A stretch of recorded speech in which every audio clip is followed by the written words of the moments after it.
question, and then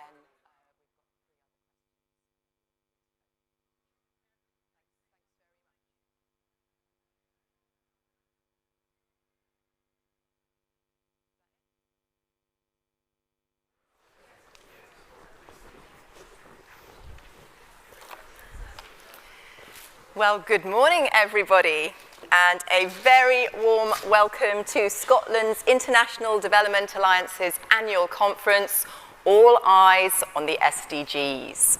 It's great to see so many of you here with us in the room today, and those of you joining us online, ready, I hope, for an inspiring day of discussion as we explore the vital importance of the Sustainable Development Goals. Now, my name is Hermione Cockburn. I am the Scientific Director here at Dynamic Earth, and I'm going to be your chair for today. Welcome to Dynamic Earth. You know, we have a really wonderful educational charity here that runs this wonderful science centre, planetarium, and great conference venue. And all of that is dedicated to empowering people with understanding and empathy for our planet. Now, personally, I am a very proud wearer of my SDG pin badge, of course, and have a real personal interest in the progress of the SDGs. But beyond that, you'll actually find elements of the SDGs in a lot of the work that Dynamic Earth does as that educational charity. And they're embedded in lots of our programs that we deliver to schools, community groups, and our exhibition. In fact, one of the most recent developments of our exhibition is a new set of galleries all about the oceans called Discover the Deep. And when that was put together, and it got funding from the National Lottery Heritage Fund, it was all linked to progressing SDG 14, Life Underwater. So that's probably enough about Dynamic Earth. I'm really looking forward to meeting many of you in the breaks and be delighted to talk more about what we do here. But I just want to say how delighted I am that SIDA have brought this conference back to Dynamic Earth.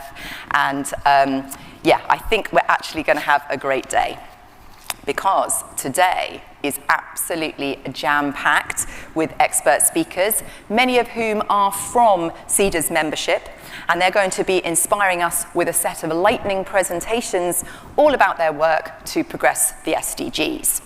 We're also going to be hearing how the SDGs are being used to drive decision-making at different levels, the role of AI and new technology, I think that's going to be a great session, and how to get more public and political support for the SDGs. And we're also going to be launching a documentary on the important issue of loss and damage. Huge amounts going on. As well as all that and our fantastic speakers, we really want to hear from you.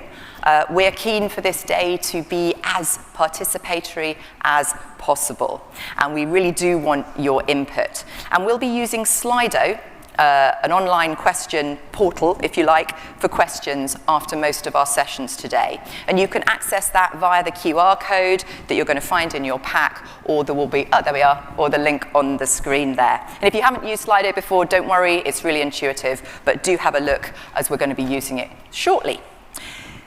A couple of other bits of admin before we get started. Housekeeping pointers, I'm not going to go through them now, they are also in your packs, so please take a look at them. We've got very generous breaks throughout the day because we want to enable a lot of discussion, but that does mean that we're going to be coming back here and starting each session on time. So please support the smooth running of the conference today and aim to be back in for the start of each session. But the breaks are a really great opportunity to mingle, discuss, and meet a lot of our exhibitors who are upstairs. Now, you're also going to spot Sarah, aka the floating designer. She's at the back there, and she's going to be taking a graphic recording of the conference.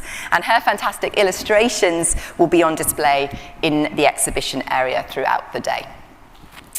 So, without further ado, it's now my pleasure to introduce to you the Chief Executive of Scotland's International Development Alliance, to say a few words. Please welcome Francis Guy.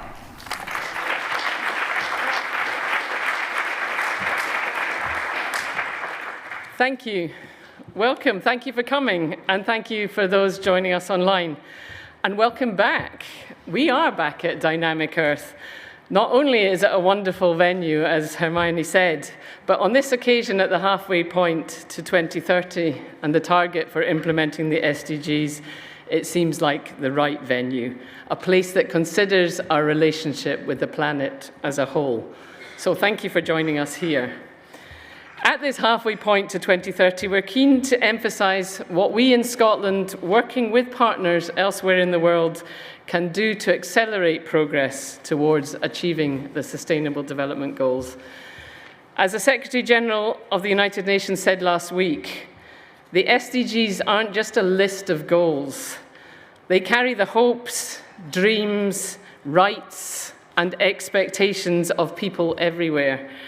And they provide the surest path to living up to our obligations under the Universal Declaration of Human Rights. But at the halfway point, only 15% of the targets are being met, and some are in danger of going into reverse. The political declaration on the SDGs at the General Assembly last week did support effective debt relief and did support calls to change the international finance system, a system that was put together in a world before many UN members were independent and before the dangers of global heating were understood. The Secretary-General also called out 6 critical areas for action: transforming food systems to control hunger, speeding up the transition to renewable energy, ensuring decent work and social protection, taking action to narrow the digital divide, supporting pioneering education, and ending the triple crisis of climate change, pollution, and biodiversity. It's a big task. We are pleased today to launch our own report on the SDGs, highlighting the great work that our members are doing in all of these critical areas. We will hear about some of these today in our 17 pop-up presentations of 2 minutes each, one on each SDG. Last year, you told us that the format was a bit static. So this is our attempt to make it a little bit more dynamic. So please tell us if it works. We really appreciate all your feedback, and your feedback's always welcome. I would like to thank our headline sponsors, StoneX and WaterAid Scotland, our associate sponsors, Action for Humanity, Centre for Sustainable Development at the University of Strathclyde, KidsOR, and Reed Foundation. Please also do visit all our exhibitors during the breaks: EMMS International, Ideas, Right to Play, Mellow Parenting, Rafiki Coffee, the Tropical Health Education Trust, the Scottish Global Health Coordination Unit, and the Scottish Government's International Development Team and their National Performance Framework Team. I'm pleased also that we're joined today by members of Scotland's SDG network, so please find them and speak to them too. I hope you have a motivating day and that we all leave here encouraged to do more to meet the dreams and rights of people and planet. Back to you, Hermione. Thank you.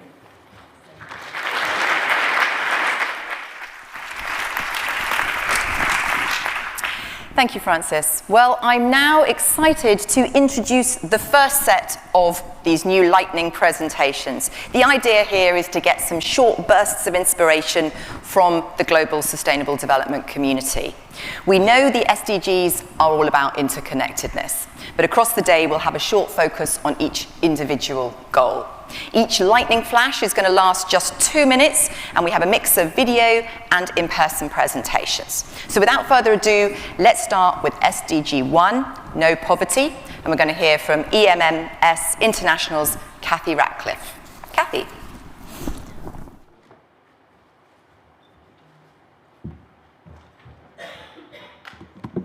Thank you. So, EMMS International is Scotland's oldest international healthcare charity, founded in 1841.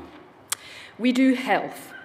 Our three biggest programmes are palliative care, vulnerable women into healthcare careers, and solar power in hospitals, plus much more, including published papers on palliative care and poverty in Zambia, Malawi, India, and Nepal. We have done these three programmes in Scotland and many other countries since 1841. Since 2012 in Malawi, India and Nepal, and since 2017 beginning in Zambia and Rwanda. Why SDG 1 No Poverty if we do health? Well, families with incurable illness sell everything and get into debt to try to find a cure. By giving a diagnosis and care, palliative care stops what we call catastrophic health expenditure and gives families time to work and go to school. When vulnerable young women get into healthcare college and a healthcare job, they avoid early marriage, their self-esteem goes up, they control their lives more, and they have money. When we install solar power in a hospital, we reduce the hospital's costs, its electricity and diesel bills, leaving more money for care. Healthier people work more and earn more. So I'll give you a real palliative care example from Nepal. A teenage girl's dad fell ill and left his good job, which had been in the army. The family spent everything trying to find a cure. The girl left school to care for her dad. He was then diagnosed with cancer, referred to our partner's palliative care service, and finally died under their care. The service supported the bereaved family until the girl was ready to go to school again. And from this, we developed our Sunita project, which is funded by FCDO, the UK government, to develop and research rural palliative care in Nepal and help child carers to stay in school. Early enrolment in palliative care stops families from making that catastrophic health expenditure, spending all their money on treatment that doesn't work. Quality care for their loved ones frees up families for work or school. Work and school are essential to reduce poverty.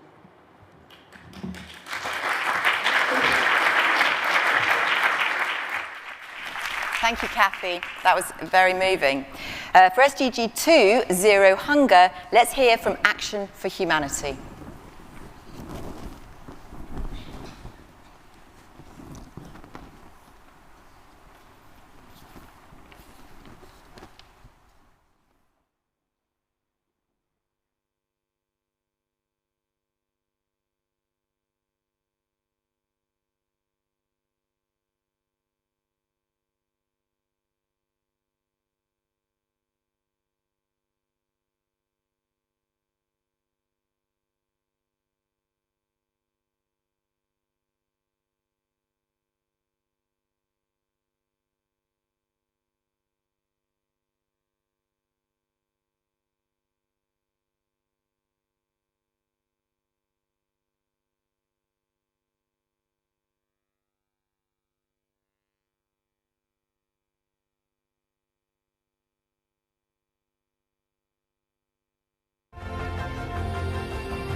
who is Reed Foundation. Thank you very much. We'll save that one for later. Now on to SDG 3, Good Health and Wellbeing. Please welcome Swaida Mohammed from the Tropical Health and Education Trust.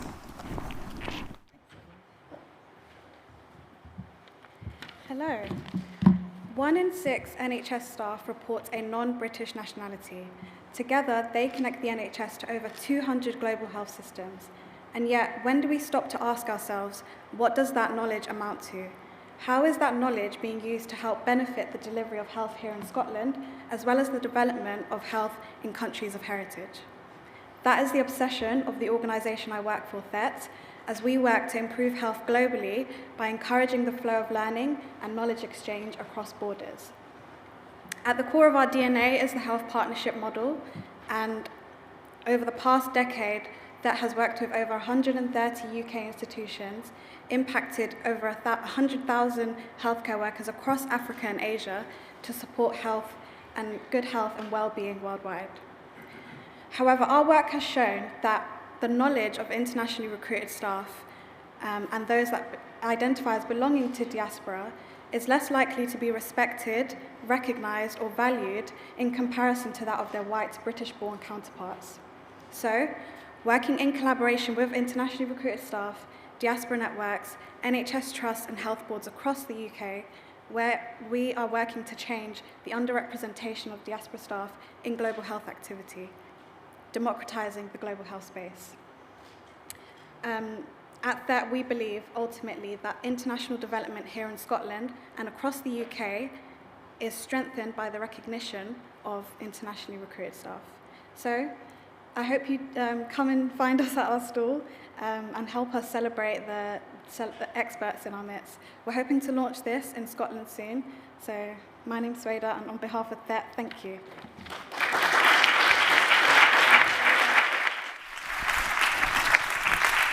Thank you, Sweda. Right, on to SGD 4, quality education, and we have a film from the Reed Foundation. Thanks.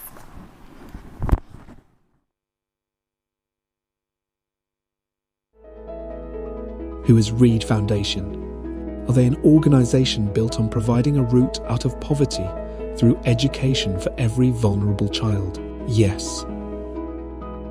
Do they work in remote places in Pakistan, building and opening schools to produce the best students in the region? Yes. And do they work in Bangladesh, giving exploited street children a safe haven? Yes. And what about Yemen? Are they giving life-changing support, rehabilitating 16 schools and providing nutritious meals to children affected by conflict? Yes, they are. We even support refugees and children with special needs with valuable education and psychosocial support in Turkey and Lebanon. We also respond to conflicts and disasters through our Education in Emergencies program, such as the temporary learning spaces for children affected by the Turkey earthquake in 2023 and the Pakistan floods in 2022. Reed Foundation believes in the power of education because it works. Our vision is to transform education, empowering over 190,000 children in 424 high-achieving Reed schools. We support 14,000 orphans and 11,000 people who are either internally displaced or refugees. Reed Foundation is there for every child in need, from the 400 street children given sanctuary in Bangladesh to the innovative school in a bus in Lebanon. We together can make a real difference.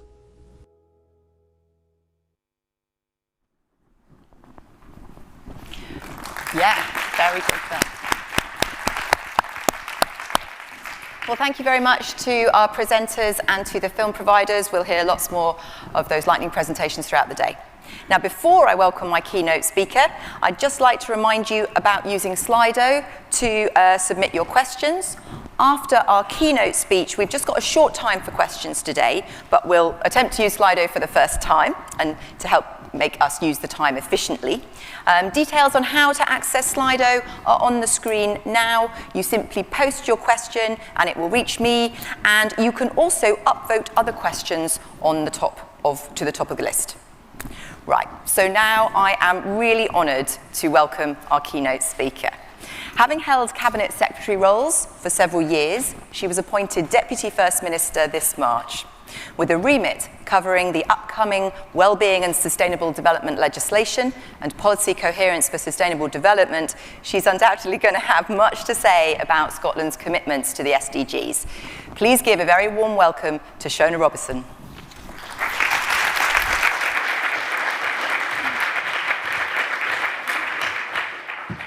Thank you very much, and great to be here in this wonderful facility. I've spoken in here a few times, but it never ceases to amaze me just how fantastic it is. And I'm sorry I can't stay with you for the whole day, but I'm sure it is going to be a very productive day, a very, very important moment.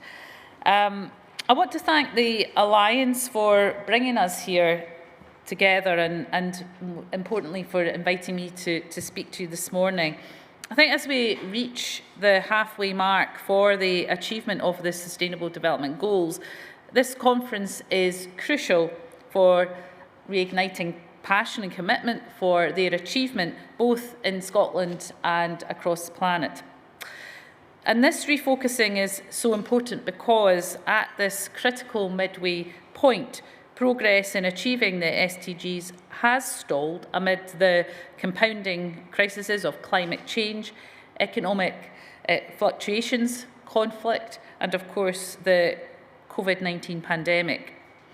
Almost 8 years ago now, the former First Minister Nicola Sturgeon addressed the Alliance's annual conference, which focused that year on closing the inequality gap in Scotland and around the globe. Indeed, some of you may well have been in the audience at that time. At that event, she committed the Scottish Government to both tackle poverty and inequality here in Scotland, and also, though, to help developing countries to grow in a fair and sustainable manner through the implementation of the goals.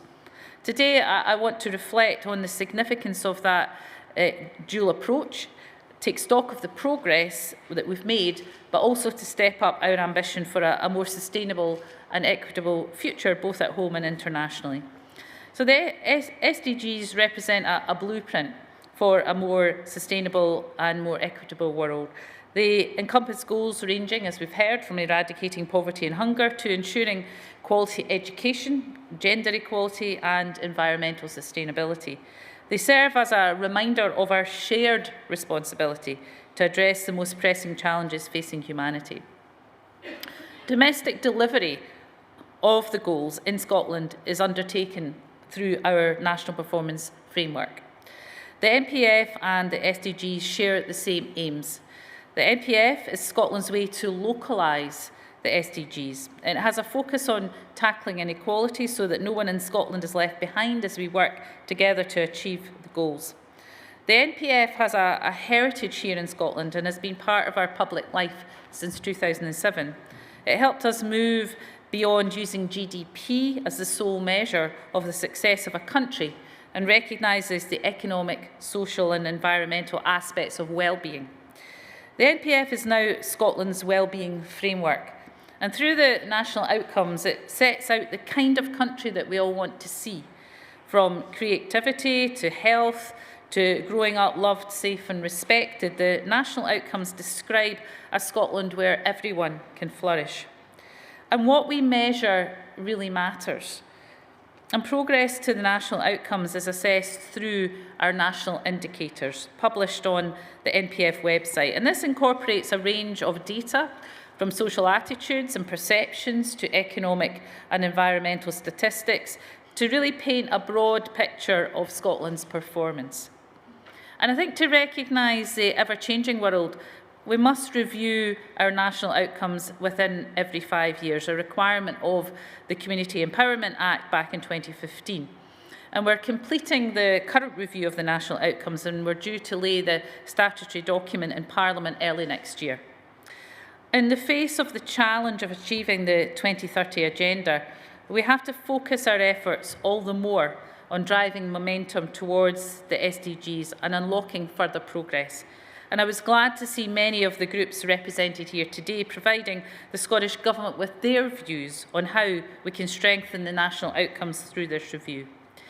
And I guess it's all very well having these goals and frameworks, but they're really only meaningful if they make a tangible difference to what we're doing, or indeed how we're doing it.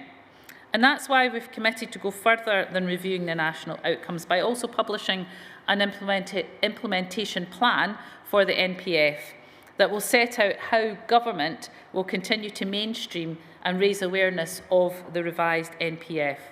And alongside this, we'll continue to develop the Wellbeing and Sustainable Development Bill. Through this, we're considering how the NPF can be further mainstreamed in the practices of government and indeed public bodies. So the WSD bill may place strengthened duties on Scottish ministers, public bodies and local authorities to take account of the impact of their decisions on well-being and sustainable development. And this is intended to ensure that all decision-making meets high standards and effectively contributes to the national outcomes. Complementing this work, the Scottish Government is also considering creating a Future Generations Commissioner for Scotland. And that new role, I believe, could form part of the oversight, support and the accountability needed to accompany any strengthened duties. And I'm sure that's something that you will take a close interest in. So the SDGs and the NPF provide all of us with shared goals to work together towards, as groups like the SDG Network in Scotland demonstrate. And further afield, as a new member of the Regions for Sustainable Development Steering Committee, Scotland is committed to driving transformative climate action from all levels of government, including non-party government, states and regions. We see the value in multi-level cooperation, so we're calling for greater recognition of the important roles that states and regions play in responding to climate change to ensure that they have a voice in global decision-making. And even as we reflect on progress here at home, we must also acknowledge the sobering reality that many countries are lagging behind in achieving the goals. Inequalities persist, climate change is wreaking havoc across the planet, and millions still lack access to basic necessities like education and healthcare. Therefore, alongside this domestic agenda and driven by an ethos of global solidarity, we are determined for Scotland to play its part in supporting the achievement of the SDGs in the Global South through our international development, climate justice and humanitarian emergency funds. As we set out in the Scottish Government's programme for government earlier this month, we're launching a new suite of programmes under the International Development Fund. These have been designed in consultation with our partner countries and focus our development investment in certain key sectors that align with their stated priorities. And I know that my ministerial colleague, Christina McKelvey, who's the Minister for Culture, Europe and International Development, has been speaking about this at a range of international development events over the last few weeks with Alliance members, including at last week's Parliamentary Cross-Party Group on International Development. I just want to highlight a few of the headlines from these new programmes. So inequalities, which in keeping with our feminist approach to international relations, includes the advancement of gender equality as a principal objective. On inclusive education, with a focus on improving access to education for the most marginalised, particularly girls and learners with additional support needs. And on health, with a particular focus on tackling non-communicable diseases, the world's leading cause of death. International development officials have already started work on implementing these new international development programmes. Last month, the Scottish Government launched a call for proposals for a new Women and Girls Fund under the new Equalities Programme to provide funding to support civil society organisations in Malawi, Zambia and Rwanda. And just last week, Scotland's First Minister, Hamza Yusuf, was in New York, representing Scotland on the international stage at this particularly important point for the SDGs. And whilst in New York, he announced as part of the Scottish Government's new International Development Health Programme the commitment of up to £2.5 million over the next 5 years for the Health for Life Fund, coordinated by WHO, UNDP and UNICEF. This NCD's fund really supports global action and progress on the prevention of non-communicable diseases such as heart attacks, strokes and cancers. Just as important, however, to what the Scottish Government funds through its international development investment is how we fund. And that's what our recent review of our approach to international development also focused on. In 2021, we conducted a review of our international development work. As I've just explained, a new focus on sectoral areas was agreed with our partner countries: health, inclusive education, equalities and renewable energy.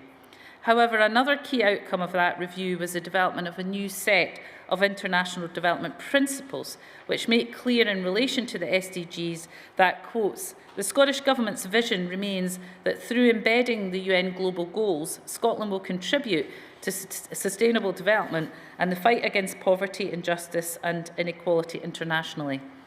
The big shift in our international development work as we put in place these new sectoral programmes is that adherence to our new principles.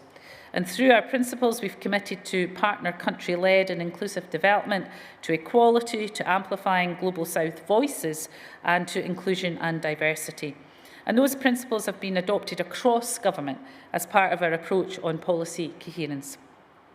Therefore, in designing and ultimately implementing our new programmes, we're now guided by three underpinning approaches: our new principles, of taking a feminist approach, and of pursuing an equalising power, also sometimes referred to as the shifting power agenda, which involves questioning whose expertise we value, who we listen to, who's involved in decision making. And one practical example that the Scottish Government has taken towards addressing equity in Global South relationships is our establishment last year of a Global South advisory panel, which provides advice on our international development strategy. We're also committed to continuing to support global citizenship in Scotland. Education and awareness are key drivers of ambition. We have to educate our citizens, and particularly our young people, about the importance of the SDGs and how they relate to our everyday lives. And by fostering a sense of ownership and solidarity among our people, we can mobilise a collective effort towards achieving the goals. Tackling climate change, of course, is the defining issue of our time. And this year we have once again witnessed the catastrophic impacts that the climate crisis has wreaked on communities across the world. There have been wildfires in Greece, widespread droughts across the Horn of Africa, a deadly cyclone in Malawi, and most recently the devastating floods in Libya.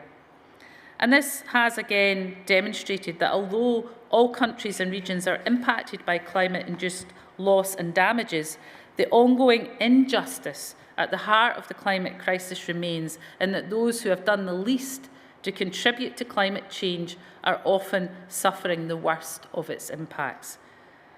Scotland has long recognised the need for urgent action on climate justice, and of course in 2012 we launched the world's first Climate Justice Fund.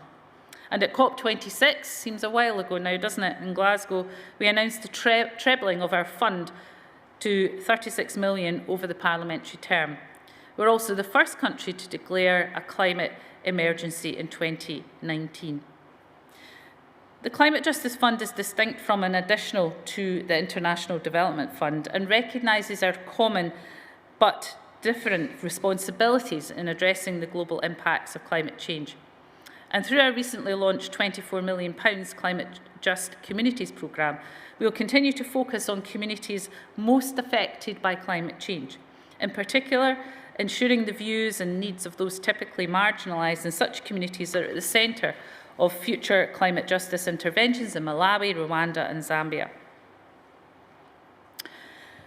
I want to come on to talk about loss and damage, but before I do, I think there's also something here which I would describe as political leadership. In Scotland, we haven't got everything right. We still have work to do in delivering our goals and to meet our climate change targets.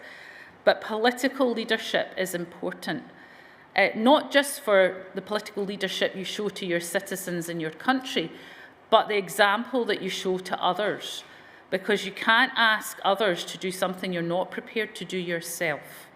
So political leadership matters. We also are stepping up on loss and damage, and this year we have consistently been reminded that climate impacts are happening now across the globe and are even more severe than previously understood. The global community lost decades in failing to take action to mitigate against these threats and then fell short on the financing to guard against the impacts. We have simply been far too slow to respond to a challenge which is increasing in magnitude. As a result, alongside mitigation and adaptation, we urgently need finance to address the losses and damages that are now locked into the system and set to increase in the years to come. And I'm proud that Scotland was able to act to become one of the first to commit funding to address loss and damage at COP26. The initial £2 million committed in Glasgow was followed by an announcement at COP27 in Egypt of a further £5 million, targeted at the often neglected area of non-economic loss and damage from both slow and sudden onset climate disasters, with a special focus on women and girls. At the New York Climate Week, the First Minister reminded us of the rather uncomfortable truth that, quotes, "we are collectively guilty of catastrophic negligence, that our children have every right to be angry, and they have every right, frankly, not to forgive us if we do not step up."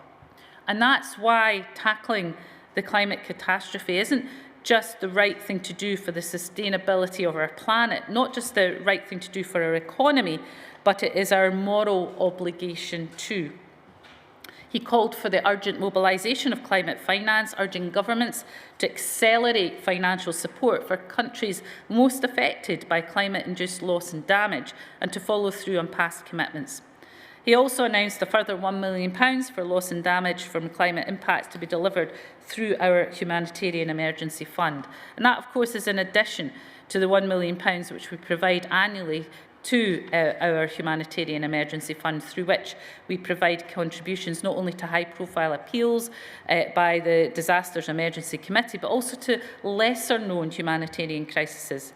The fund was established back in 2017 to provide effective assistance to reduce the threat to life and well-being of a large number of a population faced with a humanitarian emergency. Since then, it has been activated 20 times in response to disasters ranging from droughts in the Horn of Africa, floods in Pakistan, the conflict in Burkina Faso, and most recently in Sudan. The Scottish Government has also provided over £5 million in humanitarian aid to help provide basic assistance, including health, water and sanitation, and shelter for those fleeing the conflict in Ukraine. The global challenges which we face today, climate change, pandemics, conflict, do serve as a reminder to all of us of our global interconnectedness. And what happens in the global north also affects the global south and vice versa. Collaboration is crucial. No single entity, be it government, civil society or the private sector, can achieve the SDGs alone. We have to forge partnerships that harness the collective expertise, resources and innovation of all stakeholders, and that collaboration will amplify our efforts and accelerate progress. So we stand, as I started, at this critical juncture, and it's imperative for the Scottish Government to reaffirm its commitment to these goals and elevate our ambitions for a more sustainable and equitable future, taking inspiration from people and communities across the world to renew the SDG agenda for those here in Scotland and across our planet. Finally, I want to recognise the important role of the Alliance in galvanising civil society here in Scotland and abroad to support advocacy efforts, foster collaboration and partnerships, and build the capacity of our international development community. I know that it's in rooms like these, with people like you, that the collaboration and effective action to succeed in this endeavour is born. And you should put pressure on politicians to follow your lead, because there's some that really do need to up their game. So thank you again. I look forward to working in partnership with you and towards the achievement of the SDGs here in Scotland and international. I look forward to your questions. Thank you.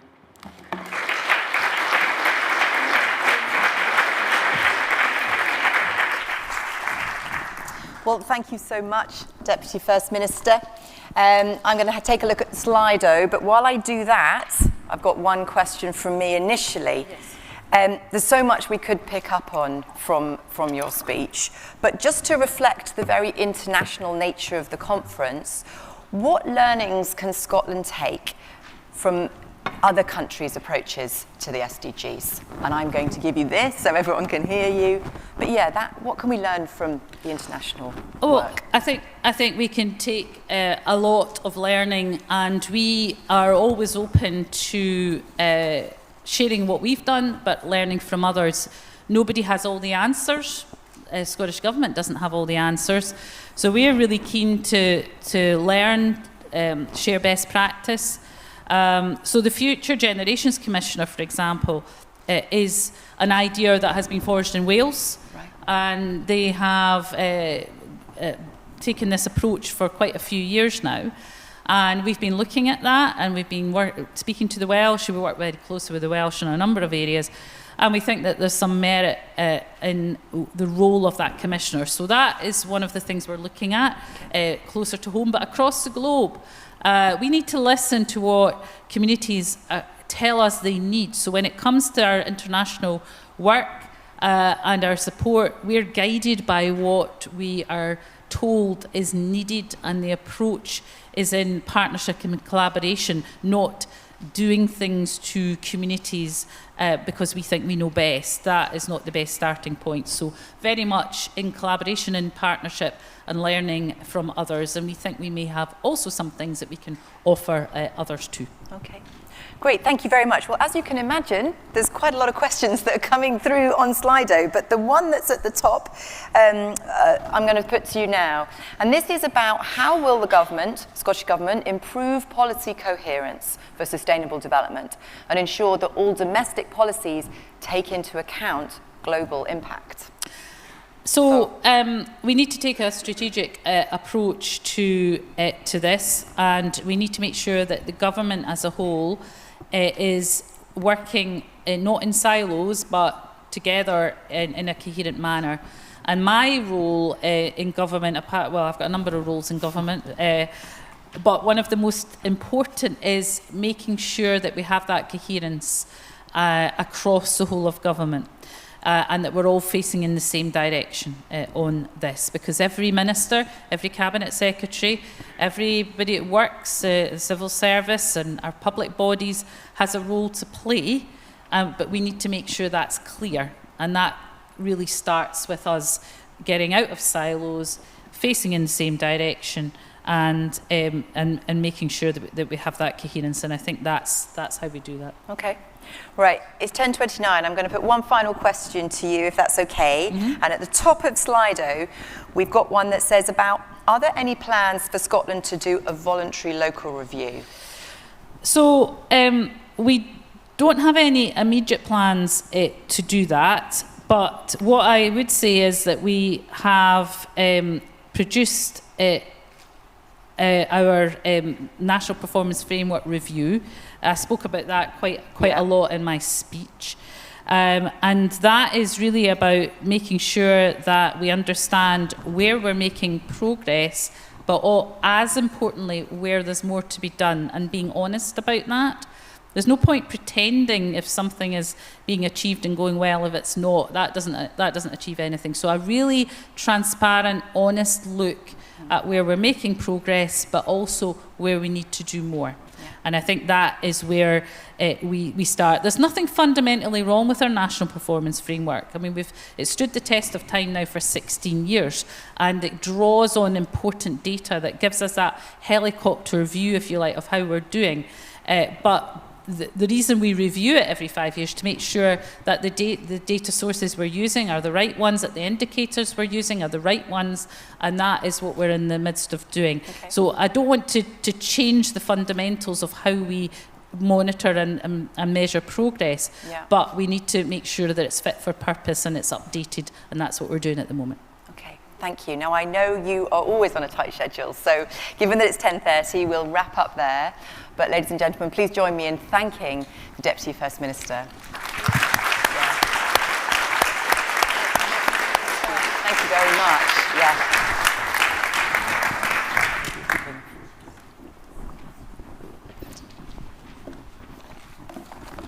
Okay, right. Well done on Slido, by the way. That was a great set of questions. Just not enough time to ask them all, but we can archive them and look at what was coming out from that contribution from you all.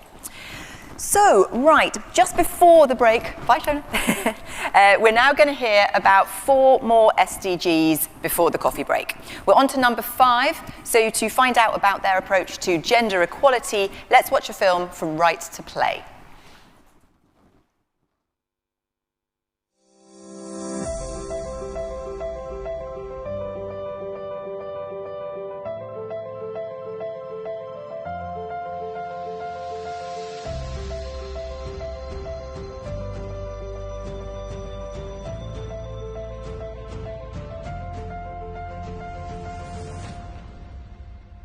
I'm the main female prefect of my school. I'm a little bit surprised, but it was a really good feeling for me then. There were 5 boys that I was competing with. First, the confidence I have in me encouraged me, and my teachers and mostly my members, my Right to Play members, also encouraged me. During my campaign, it was a little bit difficult for me because by then a lot of students doesn't know me. But with the help of the trainings I've gone through so far and my members, they helped me to do the campaign and also talk to the students. I feel so good about my new position. My fellow friends have been coming to me for advice. When I was starting it as the main female prefect of the school, a lot of them didn't know what's in me, and they thought I cannot do like the boys. At first, no girl wants to come near to that position because it's only boys, and sometimes, and when boys talk, I think they have those, they listen than we the girls. Now I can see a lot of girls want to become. I can see when sometimes they come to me, like they don't know, they want to be like me. And I'm so proud of that.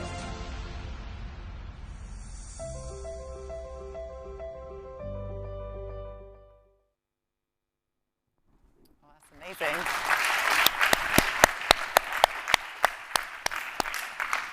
Okay, now on to SDG 6, and for this clean water and sanitation, we're going to hear from WaterAid.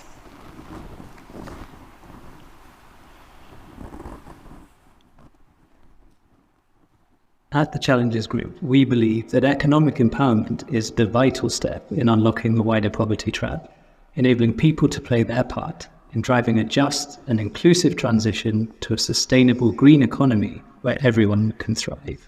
So how do we do it? At Challenges, we believe we want to create decent work and economic growth the world needs by trying the same things and expecting different results. Innovation needs to drive our progress with SDG 8. For us, innovation is a state of mind, not just a tool. We are inherently curious and challenging existing approaches, adopting ideas and models to apply them in a new context to maximize impact. We have used innovation in rural areas to drive new economic growth by working collaboratively with enterprises at the local level and taking time to understand their wider ecosystem. We have seen success taking a market building approach. With more than 20,000 people, we've been able to build trust and show our collaboration leads to increased prosperity through increased income and access to goods and services, to part-time jobs and full-time decent work opportunities in a growing local economy. The youth population bulge in sub-Saharan Africa is another area where we have applied innovation to drive decent work. Rather than being seen as a social problem, we have turned the issue on its head and positioned youth as a wave of talent ready to drive business and economic growth. Over the past 10 years alone, we have shown a success rate of 80% in supporting young talent in productive, impactful, and meaningful destinations. For every person we have supported, we've helped create 1.6 jobs, which in all is more than 5,000. To us at the Challenges Group, SDG 8 is the building block for long-term change and a drive towards the green economy. That we can leave no stone unturned in our mission to try new ways of thinking and doing when it comes to Scotland creating a fairer world. Thank you, EMMS Conference. Kids Operating Room is a global...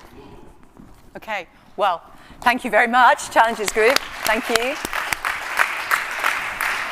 That was, of course, actually the film for SDG 8. So we've got them in slightly the wrong order, but that was about SDG 8, the decent work and economic growth, and that was the film from Challenges Group.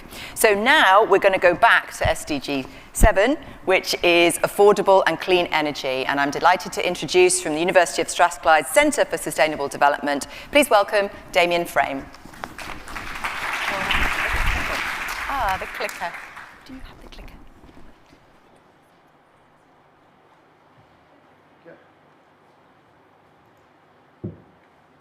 Okay, thanks. Yes, Damien Frame from the University of Strathclyde. I'm going to talk today about our off-grid electrification work in Malawi. So the SDG 7 challenge in Malawi and many other countries is defined mainly by the need for improved energy access. Only 5% of the majority rural population have electricity access, and most are reliant on biomass. Even where main grid electricity is available, poor reliability and high cost often mean wood fires and low-cost temporary lighting are preferred. So Strathclyde have been working with partners in Malawi for over 10 years to improve off-grid energy access, bringing renewable energy to hundreds of rural communities. And during this time, the capacity of our two most established partners has grown to the extent that they run social enterprise business units that design, build and operate community-scale renewable electricity systems. So KidsOR and Community Energy Malawi develop these solar mini and microgrids in hand with communities, supporting the local priorities. So matching IEE projections, recent planning by SE4All and the Government of Malawi shows that this type of decentralised energy resource is an essential part of the pathway to universal electrification, SDG 7.1. CEM and KidsOR are ready to scale up and play their part to help deliver this, and Strathclyde are ready to support them. Our work has already provided key learning to the sector, and this has been shared nationally and regionally through Strathclyde's new Global Renewable Centre that we host on behalf of the Scottish Government. The impact of our work with KidsOR and CEM cuts across many SDGs. Electricity access has supported growth of small businesses and enabled entrepreneurship. It has improved resilience and reduced costs for hospitals, particularly those using oxygen concentrators for COVID and maternity wards. It has improved teaching and learning conditions in schools and enabled improved IT access. And it's provided new employment opportunities for women, promoting gender equality. So at Strathclyde, we are extremely proud of what our partners are achieving, and we're looking ahead with great positivity at what we can achieve together in the coming years. Thank you. Oh, great. Okay, thank you, Damien. So now we're going to go back. Final film in this session. It's for SDG 6 and it's about clean water and sanitation. So let's hear now from WaterAid. A global promise was made for everyone, everywhere, to have sustainable, safe water, decent toilets, and good hygiene by the end of this decade. Billions have gained water and toilets, but progress is too slow. This is unacceptable, unnecessary, and unjust. Imagine a world where no woman is forced to waste her time walking and queuing for hours to collect water, where no girl is excluded from a better future because her school doesn't have toilets that work and lock, where no community is held back by an endless cycle of sickness from dirty water supplies and poor hygiene, where no one lives in fear that a changing climate will mean a thirsty tomorrow. We are WaterAid, and we exist for that purpose alone. Change is possible, and the time for change is now. We are calling on governments, the private sector, and people who can use their power to deliver change to join us and create a monumental shift in ambition and approach. We know it can be done together.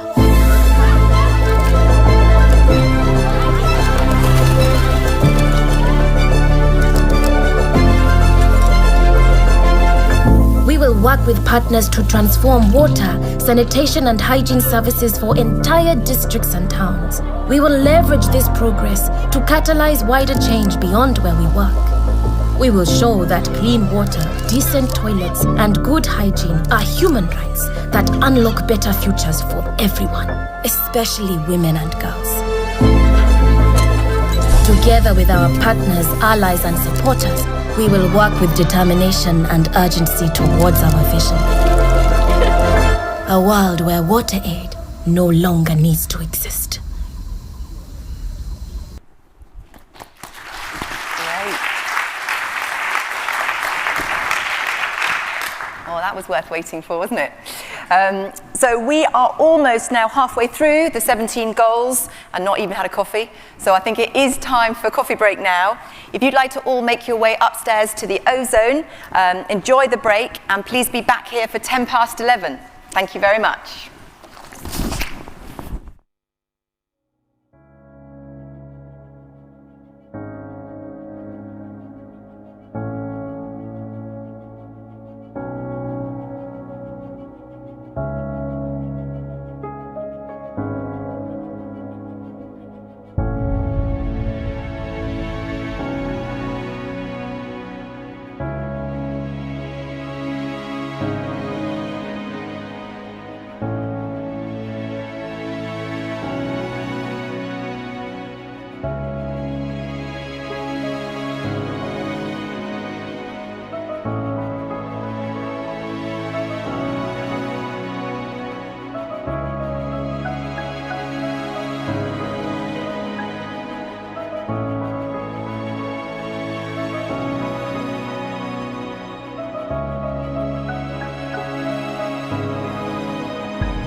Well, hello there. I was going to say good morning and welcome from London, but I forgot how lucky I am. Welcome from Edinburgh.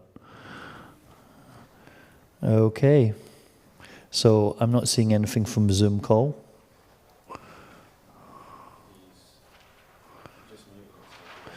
Sir, would it be possible to unmute your microphone, please?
So I'm not actually sure which country we're talking to today.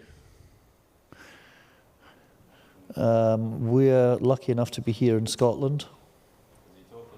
No. Oh, hello. Ah, sir, it's wonderful to hear you. Let me just adjust your levels. Could you talk to me? Yes. You. I come from Mount Kenya University. Mm-hmm.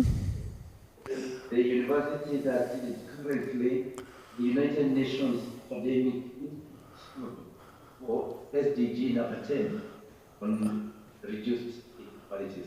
Ah, okay, yes. And we fought for reduced inequalities for 3 years, ending next year, end of May. And we do a lot of activities related to SDG number 10. You happy for levels? On reduced inequalities. Basically, you know, is it okay? Yeah, the levels are absolutely superb. Are you hearing us okay?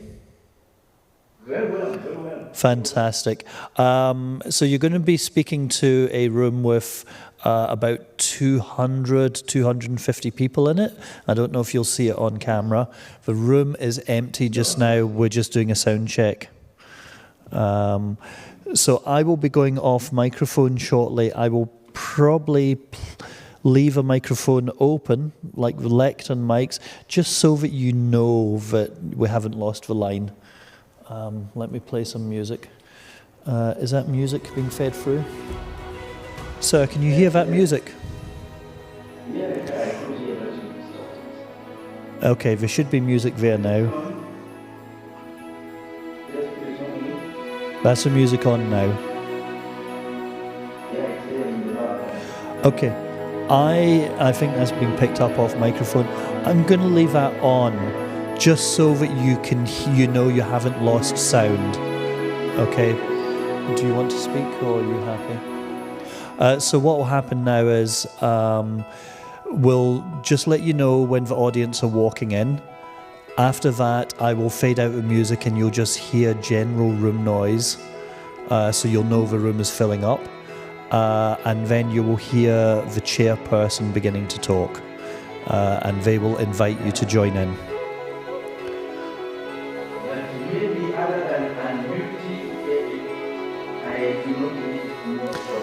Yeah, please leave your microphone on. There's no need to mute. I have control here. I can make sure that your microphone isn't heard in our room until we're ready. But at all times, I'm going to give you a little bit of background noise so that you know that you're still connected. Okay?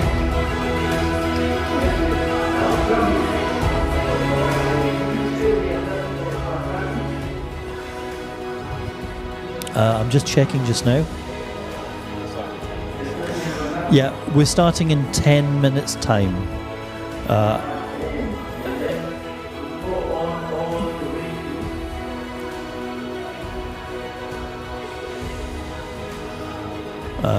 My colleague is just checking the schedule right now. Okay.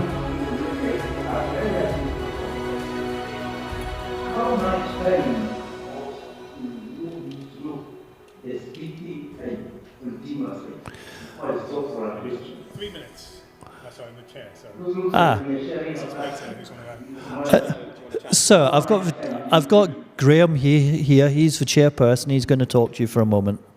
Thank you. Hi, Peter. I can see you. You can't see me. Is it okay to call you Peter? Would you prefer Professor? Is it Wanderi? Professor Wanderi? In terms of timing, we've got approximately, we're having kind of more of a panel discussion, so you won't be able to see, but the room is set out with kind of 4 seats at the front for the panellists. We're just looking for a few opening remarks and then some questions. So I'm going to kind of put the opening remarks as being around sort of decision making for the SDGs and kind of how people's experiences of either good practices or challenges in your context. And I guess you can either talk in the, I think we actually met before on what was it, the Association of Commonwealth Universities, perhaps? So a different event. So either in the university context or in the academic impact UN context, just kind of your reflections on good practices and challenges, but that's kind of flexible enough that you can say anything you want to. But I think we're really looking for about 3 minutes or so there. So I'll try and get somebody to give you a nudge in Zoom chat from the back of the room at about 3 minutes. You've got up to 5 minutes, but at 5 minutes we will have to cut you off. So we'll kind of hear opening sort of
Yep, okay. Hi, everyone. So welcome to session 1, which looks at the SDGs driving decision-making. My name's Dr. Graham Long. I'm chairing the session today.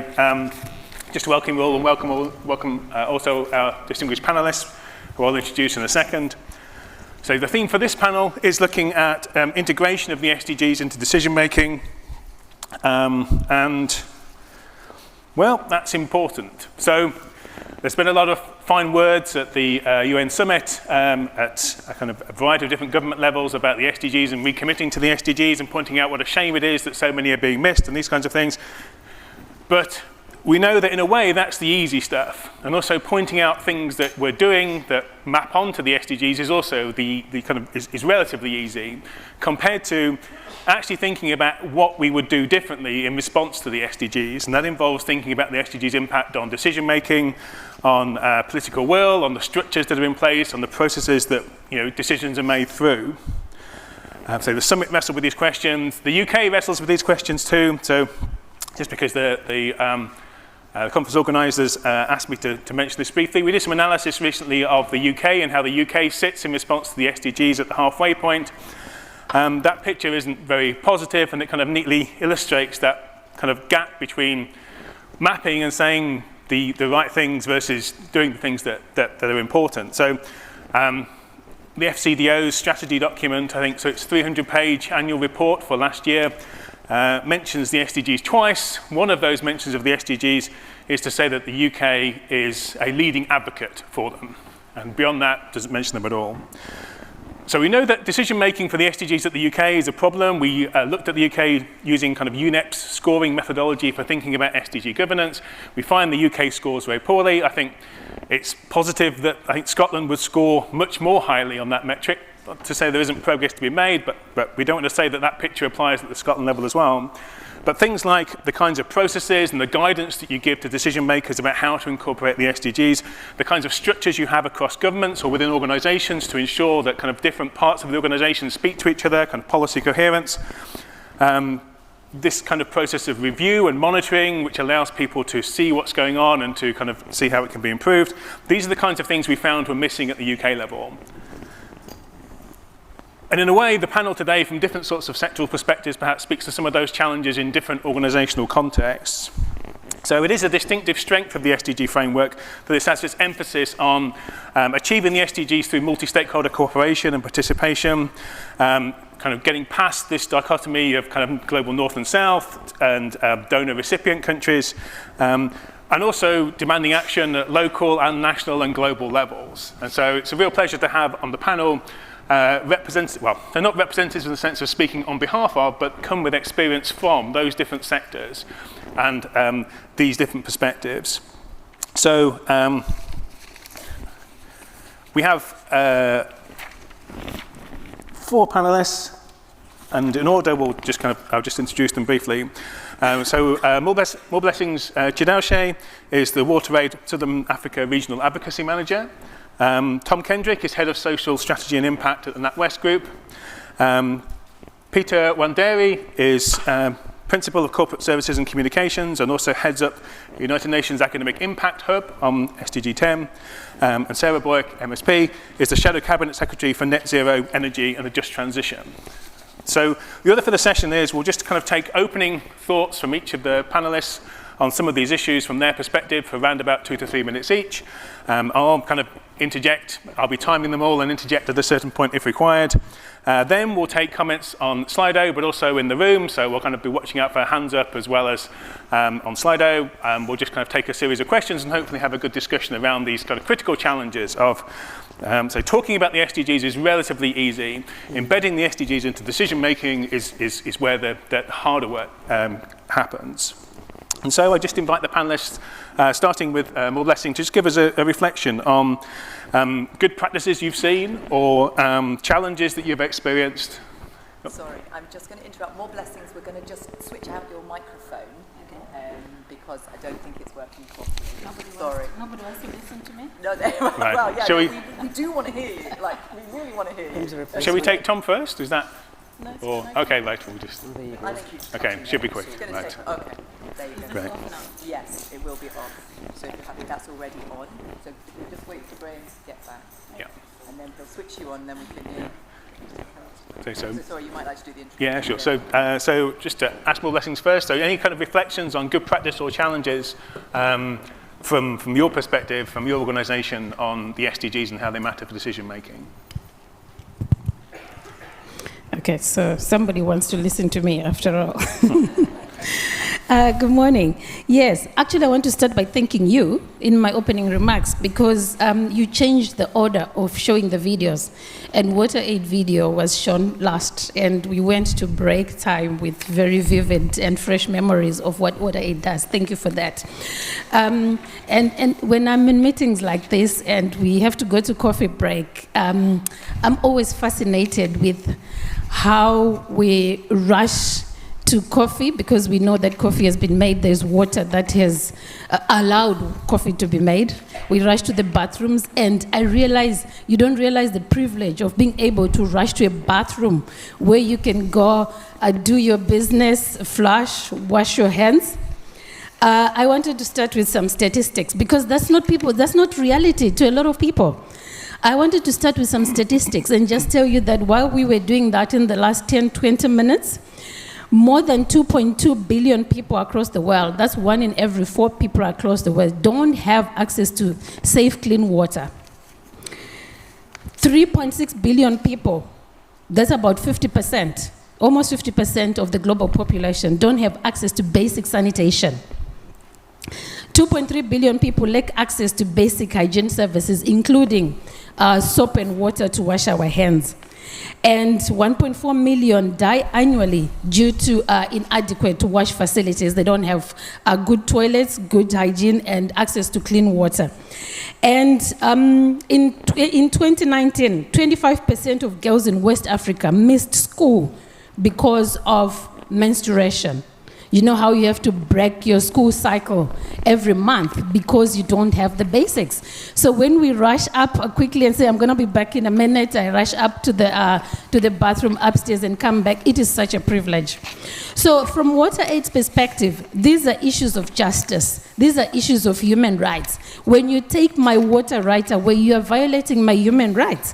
These are issues of dignity. Imagine having to go without taking a bath, or without open defecation is still a big issue across the world. And imagine what that does to your dignity as a person. It is an issue of inequality, an issue of gender, and a gender inequality issue. There were videos that were showing, I think most of the SDGs, and especially SDG 6, they affect women and girls the most. And the most interesting thing is that for me, the cost of delivering wash is not even that much. We are spending more on handbags, makeup, pet food, and other things. And yet we could be using those resources to be supporting WASH. There are different figures that you will get in terms of what we need per year to get WASH facilities. $114 billion. That's just to get the world, the developed world, to access WASH water, decent sanitation, and good hygiene. And we are spending that. Maybe that's just makeup, what we spend on makeup globally. So the point that we are trying to make as WaterAid is to say, how do we work with our governments, our own governments and developed governments, and in partnerships to bring water to the ordinary people on the ground? And what is it that that kind of partnerships can bring us? And in that process, how do we work with the communities, the women and the girls that are most affected, to bring them to the table? Because someone in the first panel, was it the Deputy First Minister, was talking about how we bring communities onto the table. For me, the challenge is that when we say let's have partnerships, the person that is most forgotten in that equation is the person who is on the ground. We are sitting here making those partnerships ourselves and saying we are making partnerships because I'm from WaterAid, you're from government, you're from private sector, you're from this and the other sector, but to come together as a group and say, what exactly is the person on the ground who is affected saying? What would they say? That is not there. And we need to work towards giving them the capacity, giving them the safe space to talk, giving them the voice to bring their issues to the table. So this is what I wanted to use my opening remarks for, and say the sad thing is that it is very possible and you can all do it. And the saddest thing is that we are not just doing it. The political leadership and the political will is just not there. So what do we do to move ourselves, to push our politicians, as the first Deputy Prime Minister was saying earlier on? We need to put pressure for political leadership from our politicians. Thank you.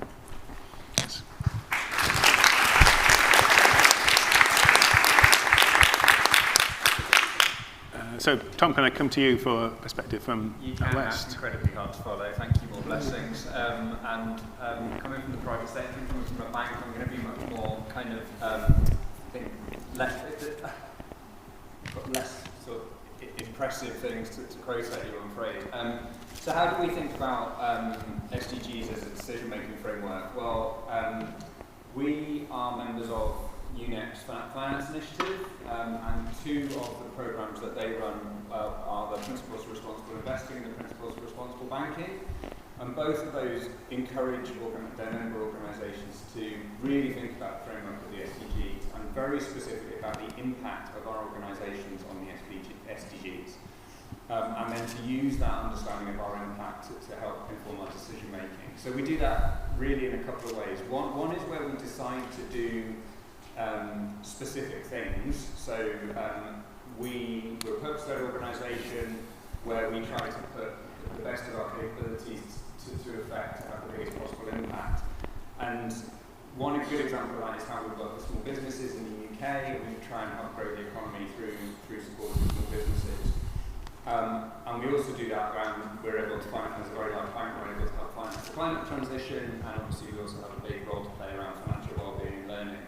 And what we do in each of those areas is we very specifically look at the SDG framework and we say, right, which are the SDGs that are relevant to this topic area, and what are the target level, not the rainbow washing, let's just put some tiles on the marketing. But actually, what are the target level outcomes that we're trying to help achieve? And then that helps us decide the activities that we're doing. So for example, around the entrepreneurship one, there's a gap of several £billion in terms of economic value from women starting up businesses less than men. And so if you're looking at SDG 5, you're looking at SDG 10 and 8, and the intersectionality between those, and more blessings, your point about women and girls being more affected is absolutely our experience as well. So that's one thing we do. And then the second thing we do is we look at our total portfolio. So, we're a huge bank. We bank households and businesses. We are primarily UK focused, obviously. But, we bank lots of different industries, and we try and have a think about what does that, well, we don't have a think about, we use tools to think about where are the areas of greatest impact. And so things like agriculture, the built environment, and which SDGs do they then align to? And how do we, where there's a positive possible impact, how do we lean into that? And where there's a negative potential impact on one of the SDGs, how do we scale that back over time so that your balance is always increasing? So that's kind of the two different ways that we think about it. One is specifically where do we want to go out and make a difference and how does that align? And then secondly, what's our kind of, not inadvertent, but our secondary impact, and how do we make decisions to increase the positive and decrease the negative? Thanks, Tom. So, Professor Wanderi, can you hear us okay? Yeah. So, yeah, please give us a few reflections from your context. And his colleague. Yes. Yes, so I can move on. Chairman, am I ready? Are you ready? Can I make a presentation? Good. I'm Professor Peter Wanderi from Mount Kenya University. And this is the university that the United Nations Academic Impact Hub for SDG number 10 on reduced inequalities. There are 17 hubs across the globe that are given the opportunity to serve in championship or championing for one SDG. In Africa, we are 3 of them at the moment, in the period that goes for 3 years. And there is also an open forum for all universities in the world to subscribe as United Nations Academic Impact. And as a United Nations Academic Impact University, we are charged with 3 responsibilities. 1, let people know about SDGs. Talk about it. Let people know about it. Also, that awareness creation, but also see how you can contribute to unreduced inequalities. And now this is my point of presentation. Every SDG actually leads to reduced inequalities. When you promote SDG number 1 on poverty eradication, you are reducing inequality. When you go to SDG number 5, when you go to SDG number 4 in education, number 3 on health, number 16 on peace, number 11 on sustainable cities, number 12 on partnerships, all of these champion a space, give us a space for reduced inequalities. And therefore, we need partners come on board and work with us from any perspective, any SDG, because whichever SDG one wants to align to, they all lead to reduced inequalities. And within the last 3 years, we've been doing that. But let me also indicate about what is good about SDGs. As the concept of trying to create development, sustainable development across the globe through SDG agenda or global goals, this was a very good idea. But unfortunately, there are 3 areas that I think we have failed in. Maybe I also need to indicate that as the hub, I have had the privilege of traveling across the world and in meetings and conferences, and I try to make provision of finding out how much of SDGs is known by people in the universities, by people in industries, people in governance, government, people in the media. You'll be surprised. Is information about SDGs is looked upon like a club information that for an elitist club for a selected few. This is where we have to make a difference. Whether you are a United Nations Academic Impact, but as a fraternity of global community, we must make sure that we make everybody know that we have to own up the mission and vision of SDGs. If they have to be achieved, everybody has to have some ownership to the goals and to the mission and to the business at the agenda of the day. Unfortunately, as we speak, what number of people we talk to in the universities, on the street, they think is an elitist club, and the train has left the station, but unfortunately, it has left with the club members. What do? We go back and look for everybody. As a university, we have come up with a short questionnaire, which I would be very happy even to ask you. And we don't want people to tell us the answer, but we have 5 questions that we ask. And I ask them to you. How much do I know about SDGs? Do I know anything? So rate yourself and give yourself 1 mark. And you have, can you name 2 or 3 SDGs correctly? Can you name 3? Can you name 4? Can you name all 17? And there is a score for this. You'll be surprised. Most people would say they don't know anything about SDGs. They have heard about them, but it is meant for other people. So my thinking, and this is my input, is that just like SDG agenda was rolled out, we need to wrap up, to come up with better structured ways of rolling them up, of supporting it. What do I mean? If the national strategy is towards health, or empowering people in a particular area, you find all the systems in the government go towards that. For United Nations Academic, for SDGs, it has not been embraced by the governments of the day. They talk about it. Climate change has been a big issue, but how much are we talking about SDGs as a mission for everybody? Much as UNESCO says leaving no one behind. We have left a lot of people behind. So and this is now what I would request. We have to take it upon ourselves as a community, ask ourselves, how do we ensure that even the person who is on the street gets to be involved? How do we involve every ministry? How do we involve every teacher? How do we involve every student in the university? Because a lot of them, we've seen you pass by talking about SDGs, but they believe you belong to a certain elitist club, and they have not received the invitation to participate.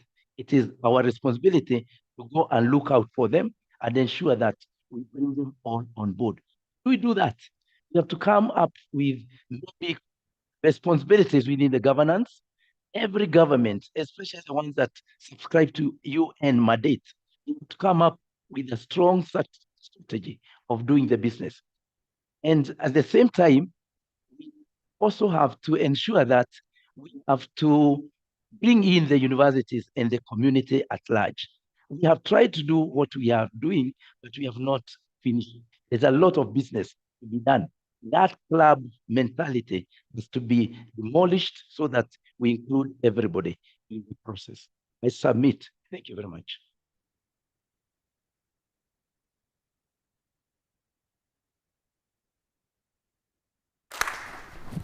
So thank you. And already in Slido, some questions that are kind of echoing some of the themes coming from the panel.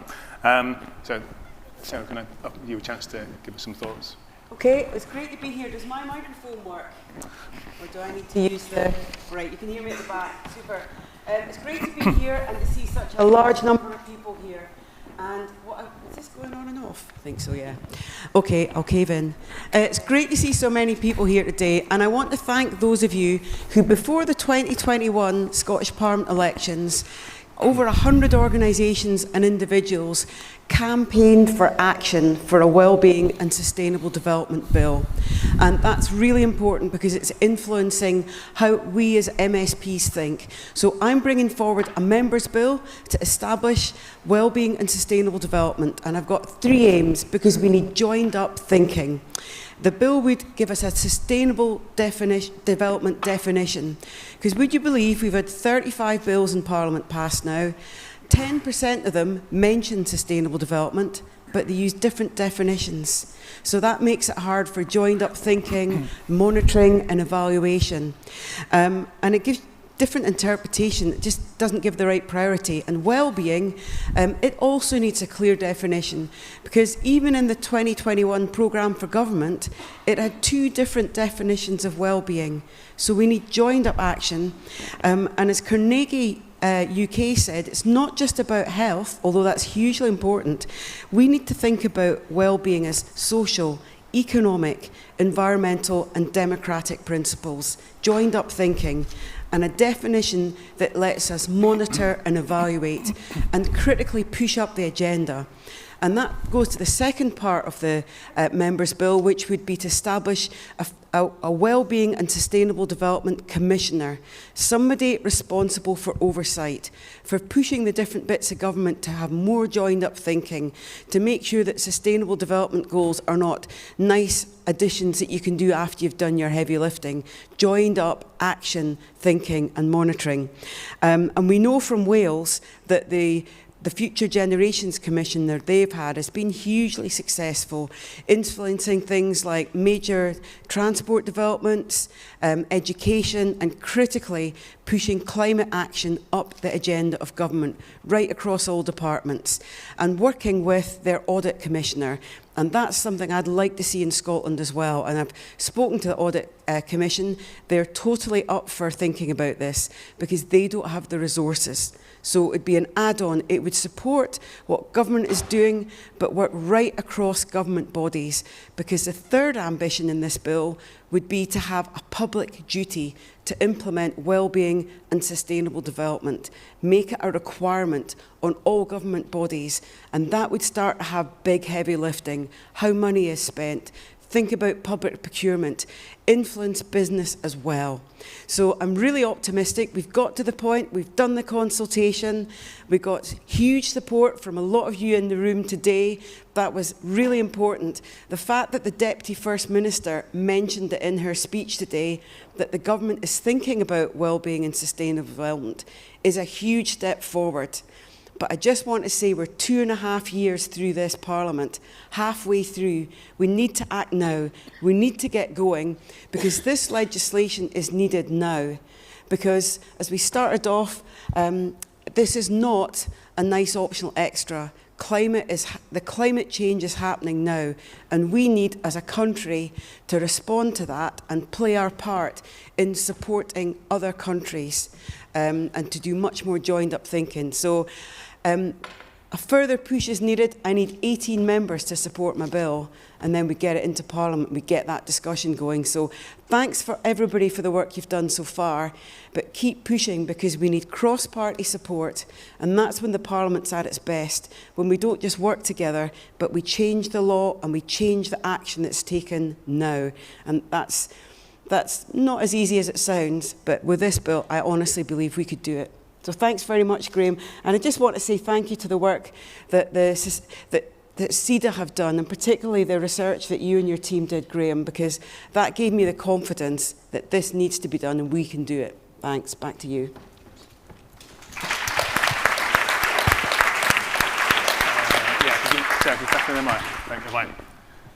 So we'll move to the mic now, if that's better. So thanks very much for those initial reflections from our panellists. I guess I was invited to start with a question or two, but I think the questions on Slido are good ones, but also I'm very keen to take questions from the room as well. So please don't be afraid to show me a hand. I'm a lecturer. I'll do my best with some questions at the end. I didn't bring a PowerPoint today for a change. So any questions in the room, please do flag them up and we can get a microphone to you. But I just want to pick up actually on something that people have, all the panellists have mentioned, I think, in their own way, so I can almost kind of guess what their responses might be. I think it's worth addressing it head on. So the top question on Slido at the moment is about, actually no, it's changed since I last looked down at it, and it's changed back again to what I thought it was going to be. So thanks for that extra vote, whoever did that. That's kept me back on track. Actually no, it's changed again.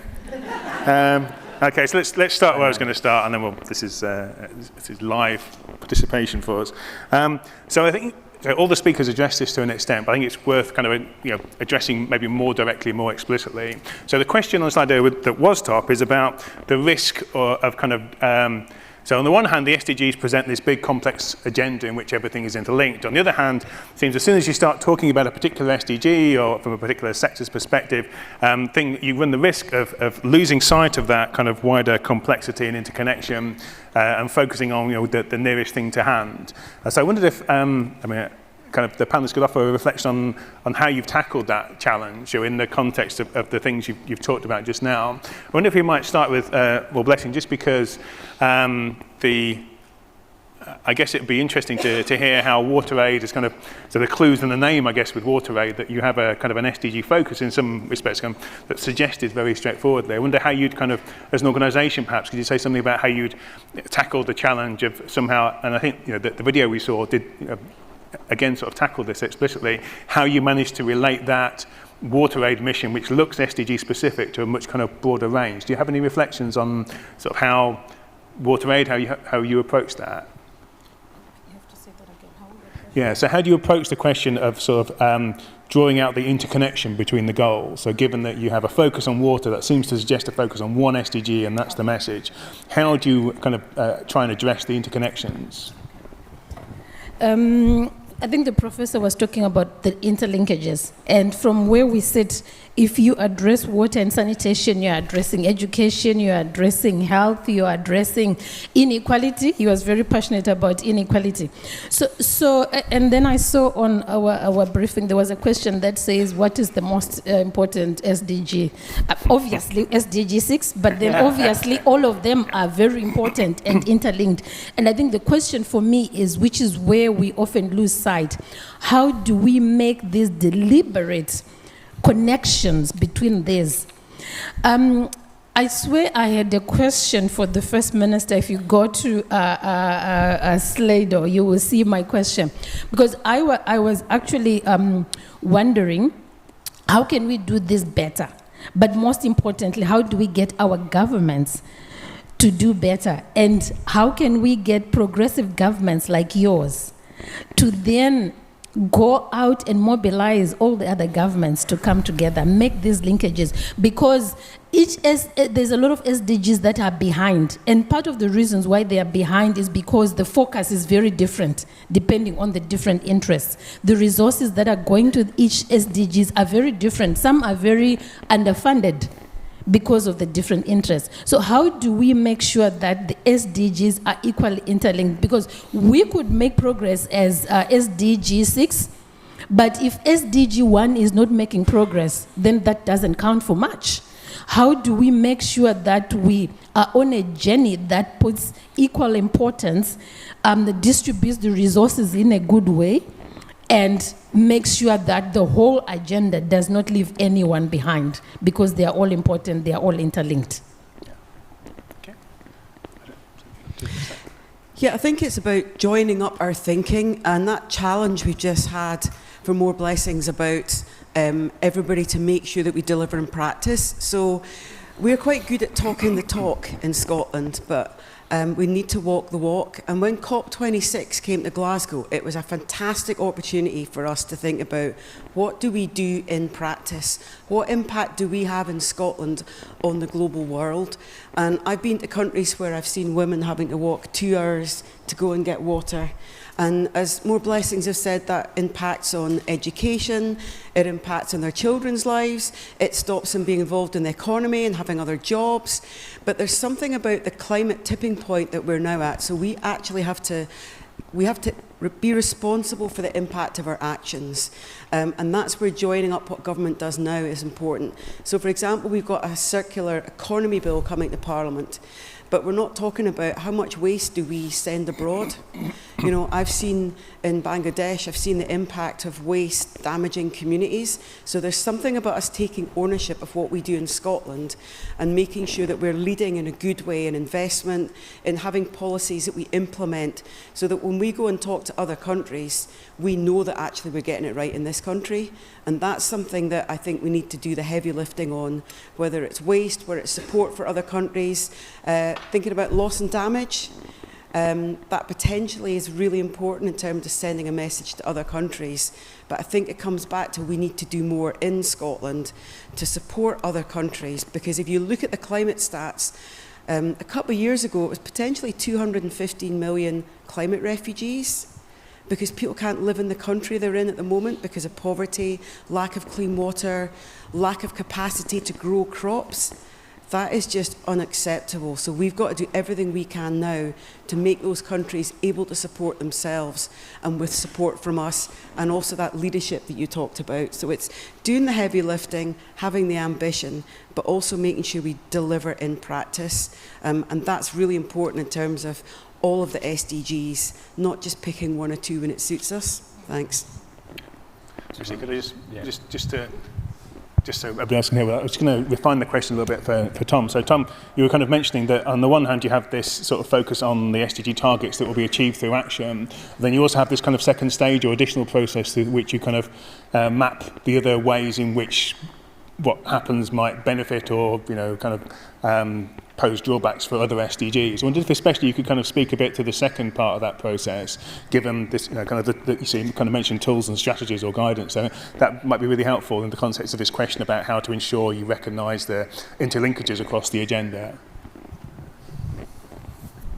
Yeah, and as I say, I think possibly we, being a bank, we're quite mechanistic about this in many respects, but also, you know, the organisations that we work with create these tools for exactly that purpose. So the two in particular that I'm thinking of, one is a UNEP-FI, the UN Environment Programme Finance Initiative tool, and another one is UN Global Compact actually have an SDGs tool that they developed with B Corporation.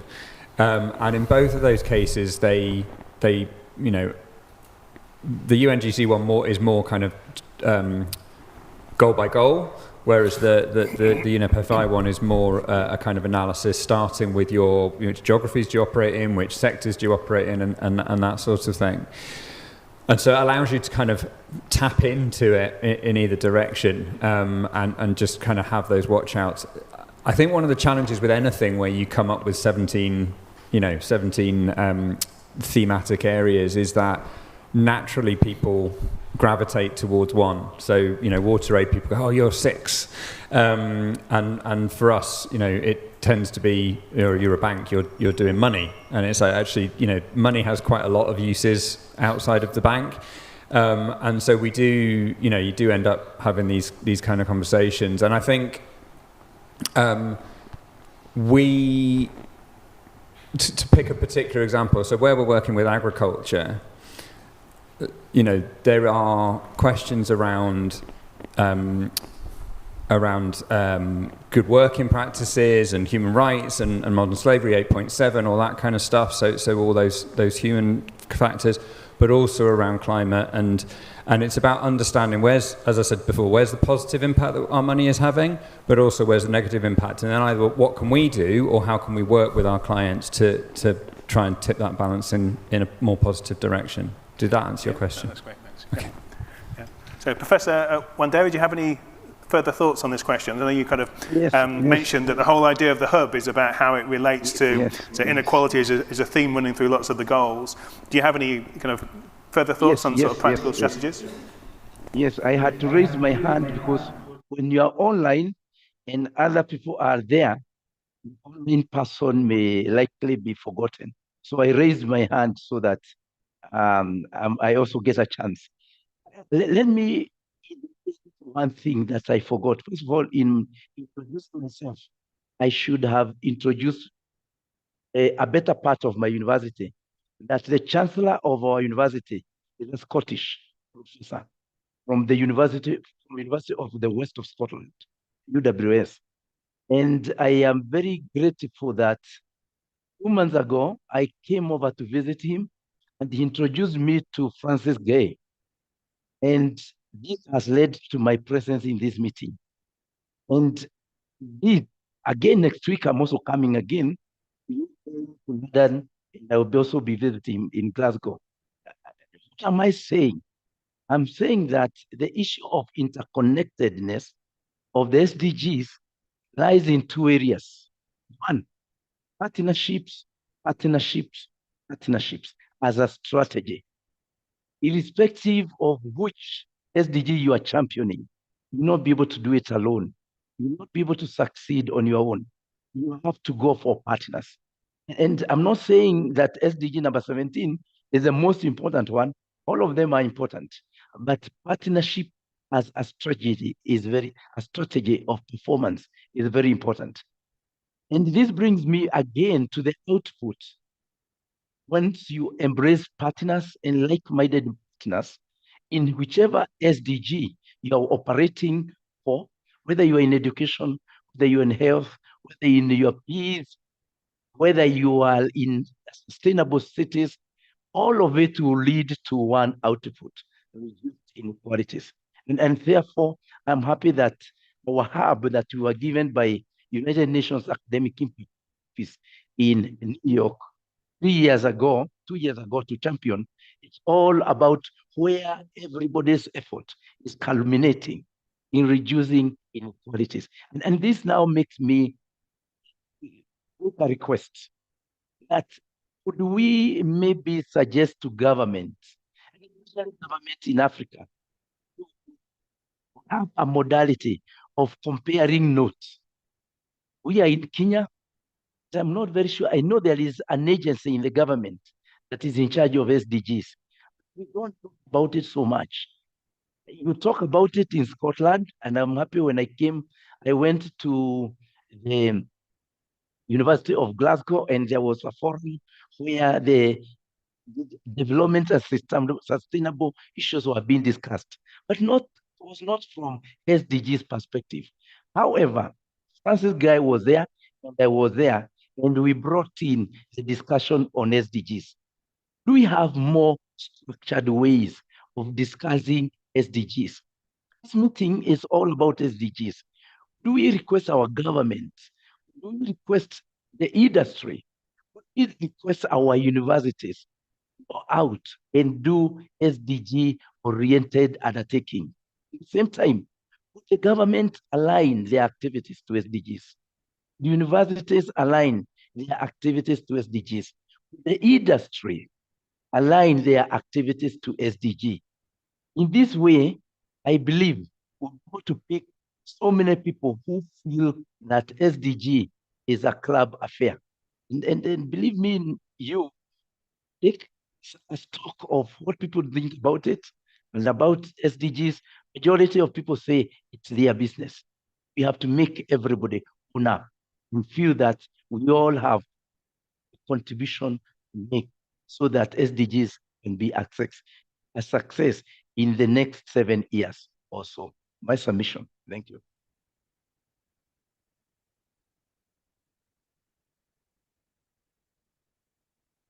If the back of the room see I brought it down. I brought it down. See a hand, please wave a hand at me so I can see it. I don't see the hand on the screen. Just you.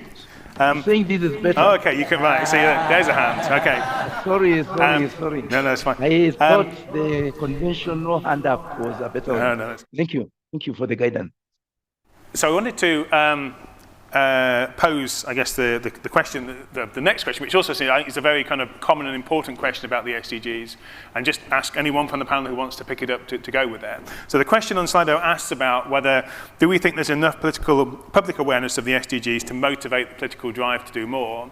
And I take it the answer, in some ways, the short answer to that question is probably no. I think, but there's a very interesting question, I think, here as well about what the added value of talking about something as an SDG or an SDG issue is. So I take it the issues that are in the SDGs, so inequality, climate change, are kind of enjoy very high public awareness. I guess the question really is about whether it matters if people somehow have an SDG perspective on those issues, or so the role of the SDGs, the kind of added value in driving political change. Anyone on the panel wants to sort of tackle that question of kind of what the SDGs can do in addition to talking about these issues in their own right, or kind of maybe public awareness more broadly? May I? Sure. Mm-hmm. Yeah. Yes, SDGs are the right thing to do. It's the way to go. The structures and the perception, or do I say the whole idea is well conceived, but then there's a missing link. The link of actionable areas. I know going through every SDG, there is a lot of information and guidelines on how to do evaluation, how to give reports, at how many people are doing that. More that is missing, the link that is missing is between the persons who are talking about SDGs, like ourselves, but what are the policies at the government level? What are the policies at institutional level? What are the policies at the county government or municipal levels? They supportive to the SDGs. It's not until this is talked about the lowest office that the impact of the SDGs will be known. There's a whole gap of information that has not been given to people who matter. And we have to come up with suggestions on how to reach out to everybody. And one suggestion I would offer is coming up with a simple question that comes like a tablet, like a medicine. That thing that you can give to somebody, everybody to look through, to make him reflect, to make her reflect on what is this thing for the SDGs. Once people start reflecting and getting to think about it, the presidents of the nation, may they be the chairpersons of big organizations, whoever we are targeting, may it be the person walking on the street. Once they all start pausing for a moment to think of this thing called SDG, we will have achieved a lot. But right now, there is that gap. Let us address the gap. I hope I contribute to answer what your question is. Thank you. On this kind of question of awareness. the stats are out there. The awareness is pretty shockingly low. I mean, one of the challenges with this stuff is there are whatever it is, 232 KPIs, and you know, it's just too complicated for the average person to get their head around, in addition to the rest of their lives. And I think that, you know, it's very easy to get, you know, awareness of net zero has gone through the roof, hasn't it, since about 2019, because there is a single compelling narrative that everybody can argue about. Whereas if you're trying to talk about 17 things or 169 things, you know, it's just so despite Richard Curtis's best efforts, because if you don't know, he did all the colourful tiles, his organisation, you know, it's pretty, but it's complicated. And the mechanisms that would be available to us to try and kind of make it more of the wallpaper and the furniture so that people are more aware of it. Things like, you know, every time a new commitment is launched, make sure you reference it back to the SDGs, whether that's, you know, a corporate or a government, or, you know, there are mechanisms that we could go, but do they add something? I think the place where the SDGs really, really help is when groups like this get together. I don't think they're necessarily hugely important for public discourse. They are hugely important for understanding the challenge that faces us and how we can collaborate on the right things. But I don't actually think the public awareness thing is the make or break. And in fact, we're probably reducing the amount of visibility that we give the SDGs, because that isn't the thing that people, you know, investors and customers are asking for. They're asking us to do the work, and it's for us to be able to translate it to rooms like this to talk in terms of the SDGs where you're with an expert audience. So that's our experience at the moment. So actually, I wanted to ask Sarah kind of a version of this question. But I guess I think the SDGs sort of hope that one way in which you end up achieving them is, I mean, it's partly through learning and these kinds of fora, but it's also through countries having a kind of a national conversation about how to respond to the SDGs. And we have a kind of a few questions here about sort of structures and the role of the Future Generations Commission and those kind of things.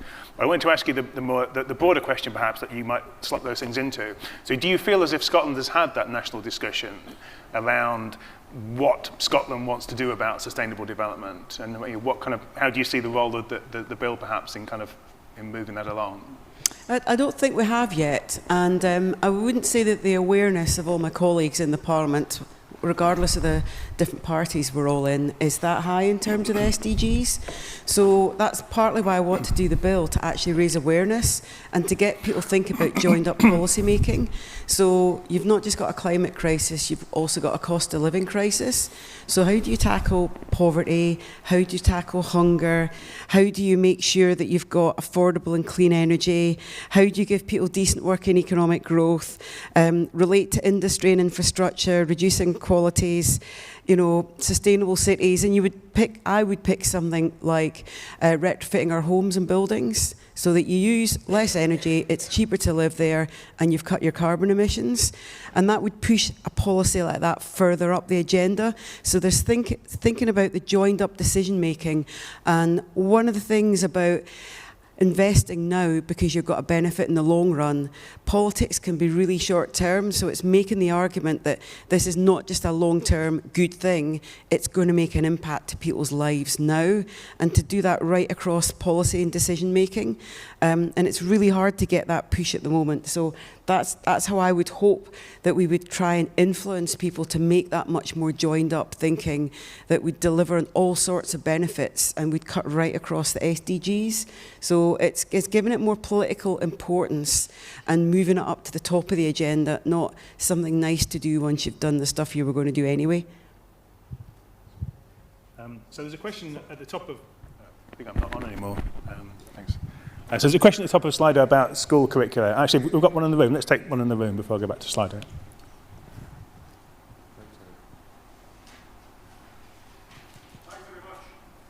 Please repeat the question. Repeat the question.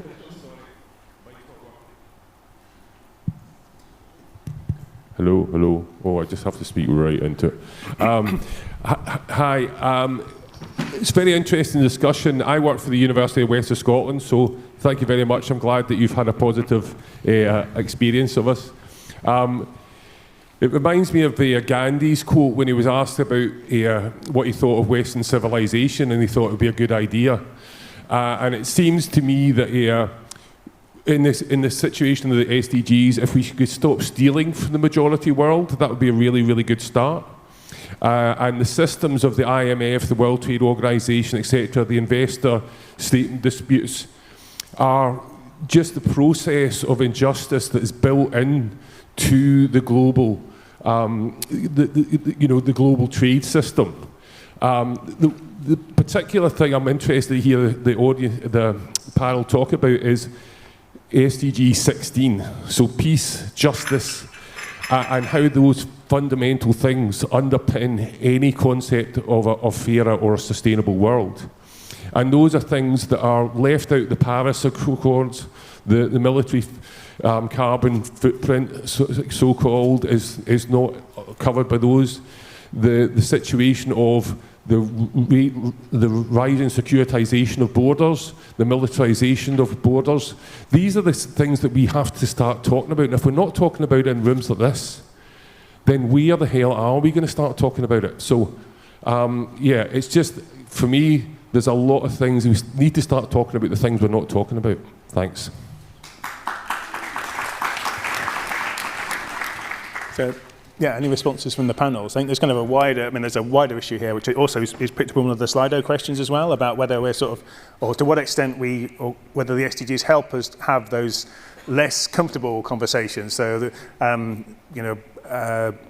private financial support for sustainability is good whilst that's profitable. It becomes more difficult when it's less profitable. Discussions about policy coherence become more difficult when it starts costing jobs in Scotland. Discussions on global financial reform become more difficult when it comes down to kind of fundamental reform of who's in charge of that system. So it seems, I guess the suggestion is that, well, have the SDGs helped us have those uncomfortable conversations? Should there be more of that in the future? Any reflections on that? So either the specific question posed or that kind of broader theme about whether we're having the right kind of conversations in response to the SDGs. I don't know if he's talking in the context of Scotland, but I can give a very quick example from an African perspective. When it comes to negotiating for COP, Africa has always had a lot of challenges in terms of the positions. What are we going there to say in terms of lack of harmonization and alignment? And I think it's part of why we haven't made progress, because we have been going to these platforms with very diverse views, a lot of competition amongst ourselves, a lot of disagreements amongst ourselves on what we should do. But recently in Nairobi, I think a couple of weeks ago, the African heads of states, I think we had like 20, 30 heads of states, they sat together and say, as Africa, how do we use this platform of SDGs and on climate in preparation to, is it Dubai? COP20 something. I've lost count.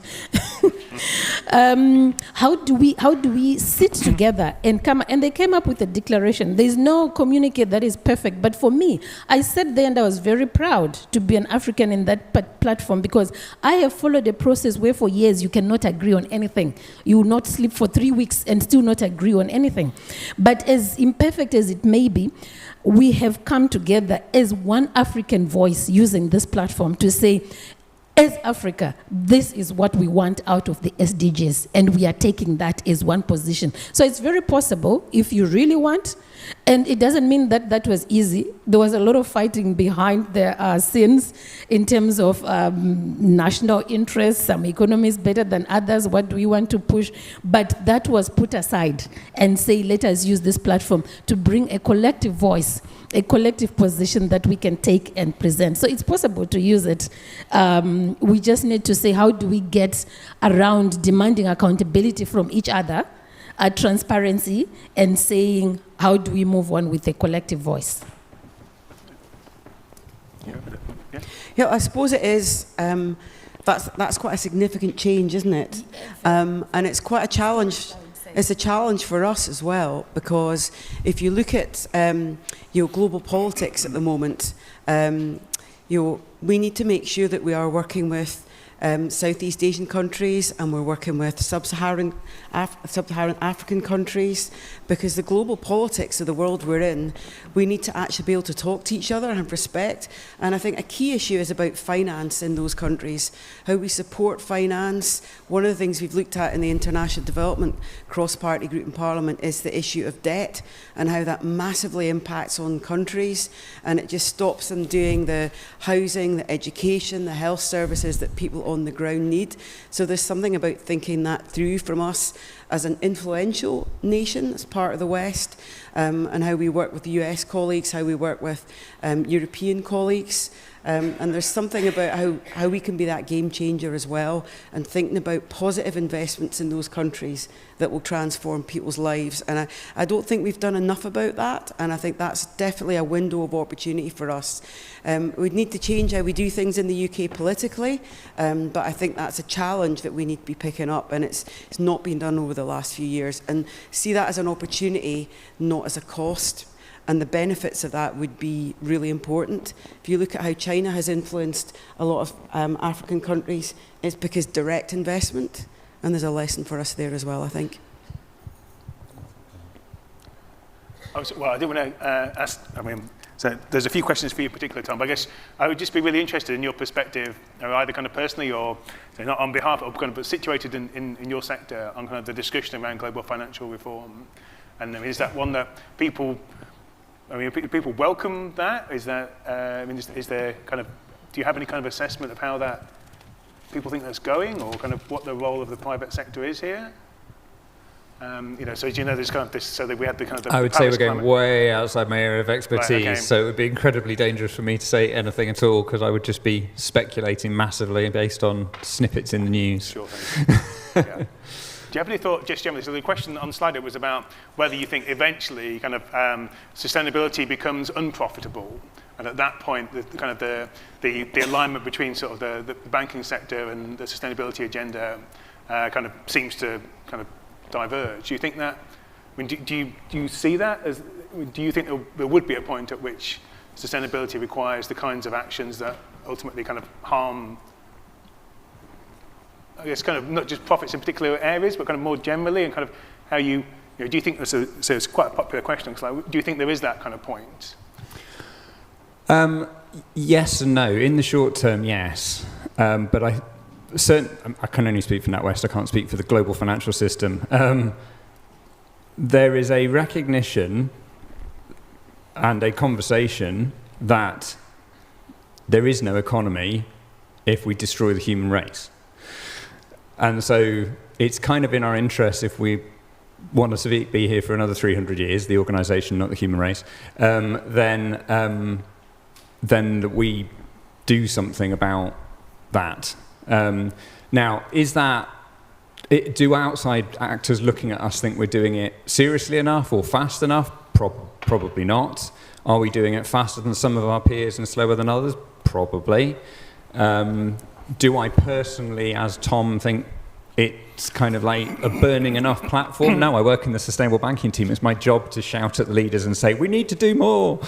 But honestly, I've worked in my team for just over 10 years now.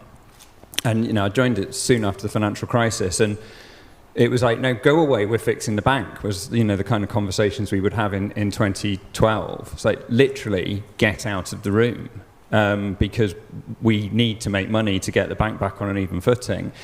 No one would have those conversations today. It just is unthinkable in NatWest that people are not thinking about the climate crisis and about human rights as something that we have a direct impact on. And are there some things where we're kind of sacrificing profit is such a horrible, stupid thing to say, but I'm paraphrasing your question. Are there things where we are spending money now in the hope that that sets us up for a more profitable future? Absolutely. I mean, doing stuff like climate transition planning, it's really hard, it's very complicated, it's incredibly resource intensive, and in the short term, it makes no money at all. But does it mean that our business is going to be in a much better state to hopefully both mitigate and transition faster? That's the plan. Certainly hope so.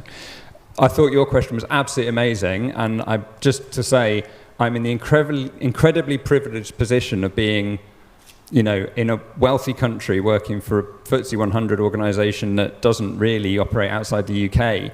That, you know, personally, I think me and my team, I can't speak on behalf of the organisation, we probably just take 16 as you know, it's something we don't have to worry about because it's outside of our remit. Back to that point about what's the material issues we can have an impact on. I don't think 16 probably comes up when we're doing our impact analysis. So there's just an assumption maybe for some people that actually that one's not covered, because it obviously isn't, but certainly in the UK that it's not something we need to massively think about.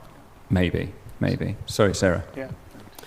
Yeah, no, just a thought I'd had, because I've met a lot of the energy companies over the last few months, and we have a fantastic opportunity in Scotland with offshore wind, onshore wind, even solar, wave, tidal, but there's a lot of developing countries equally have huge opportunities there, and it's thinking about how we can incentivise businesses to invest in those countries as well and give benefits to the people in them as well. So there's something about investment that can actually be successful economically and can work for those banks. It's actually just creating a global framework that incentivises that, so we get the global benefit, you get the jobs locally, and it's good for the planet. And that's the kind of joined up thinking that I think you know, we need to do more of that and push harder on it, I think. Can I just add? Before WaterAid, I was working in the debt cancellation sector, and global reform, financial institutions reform was one of our big cause. And 10 plus years ago, it was very difficult to bring that on the agenda. But now it is there much, much more. Like at the African Leaders Conference, there was that big call. And now you hear it even coming from the EUs, the parties that did not call that for that before. And I think it's a good, it's a very progressive step forward. It is not to say business should not operate. It is to say business should drive sustainability, because business is very often on the other side, driving what is the word? I'm not English. Yeah, unsustainable practices. So how do we better work with government through, not government, but private sector and government and communities to bring more sustainability, so that even as the private sector, as the financial institutions are reforming, they are part of the sustainability agenda in a way that benefits and that does not contribute to the crisis that we already have of climate change. So it is, I think it's a good thing that is now on the agenda, and the attitude of discussing it is changing to say actually maybe it's necessary and it's high time that we do that in a good way that benefits everybody. So we're almost at the end of the discussion. Oh, sorry, yep. Thanks for pointing that out. So Peter, did you want to come in? Yes, I wanted to add something on this, but also acknowledge the person who said the mention of University of West of Scotland made him feel good. I mentioned it to clearly indicate that my chancellor is Professor John Strathclyde, and he runs the Center for African Research in Enterprise and Economic Development at UWS. What I have observed is that when UN came up with the hub universities, 17 of them across the globe, they are championed, or they are entrusted with the responsibility translate the theory of SDGs into action plan. And we have to report to the United Nations Academic Impact Office on what we've done every year, for 3 years, one term. And I'm picking this as maybe a model where the person who has asked about the peace, remember, when I'm very poor and I have no food, my children cannot go to school, I have no peace. When I am sick and I cannot access medical care, I have no peace. When I am discriminated against, I have no peace.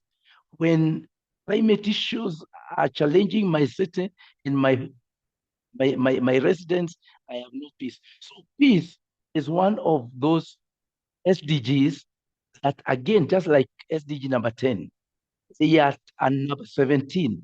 They are supported by all the other SDGs. And my suggestion is for us to have sustainable peace, because peace is related to everything that has to do with SDGs.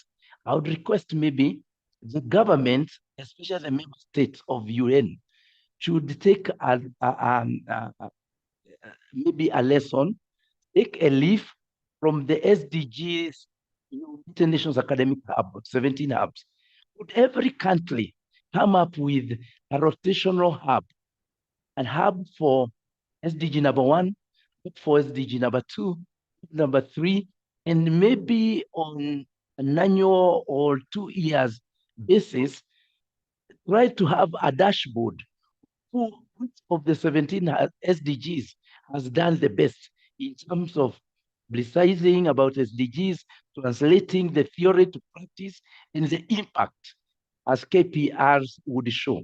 So in this case, we would be able to move down to the grassroots and champion this issue of SDGs. And we'll touch on the person who has asked the question on peace, because we'll contribute in a big way to the peace requirement, justice, and effective society, and effective governance in the community to come through the medical care, to come through the schools, administration, and every aspect. So my submission is that we have in one country, like now you are in UK, I'm in Peru, somebody is in Uganda, somebody else is in the US or Canada. We have maybe hubs for SDG, and people would a dashboard of how they are doing on an annual basis. And I believe this will contribute towards effective support on the peace that we need. Peace, because there will be enough water, there will be adequate education support, adequate health care, and everything that goes with the SDGs. My submission. Thank you. So we've reached the end of the discussion and the end of the time allotted. I wanted to thank all the panelists for their contribution, everyone on Slido and in the audience for their questions. Sorry we didn't get to all the questions. I'm sure there'll be time for some of this over lunch. So hopefully, I mean, we never were going to solve the question of how the SDGs should revolutionise decision-making in this 1 hour 10-minute session, but hopefully there's been some useful insights here from a range of different perspectives. There was a question we didn't get to about collaboration, and I guess if we'd have had time, it would have been nice to talk a bit about what drives collaboration and how it's going. But this panel, thanks very much for your collaboration. And I don't know, can Will Blessing just say one thing? Yeah. I also don't want us to lose sight of the progress that is being made. There are positive things that are happening, and the question for me is, how do we build on those? You should see the difference that the support that we get makes when you sit and talk to a headmaster and saying, now I have increased participation of girls. They don't miss school anymore because we have a facility. Now the mothers don't have to carry water from their homes to come to the clinic because we have a facility. We are making progress. Let's acknowledge it and build on it with collaborations and good partnerships. Thank you.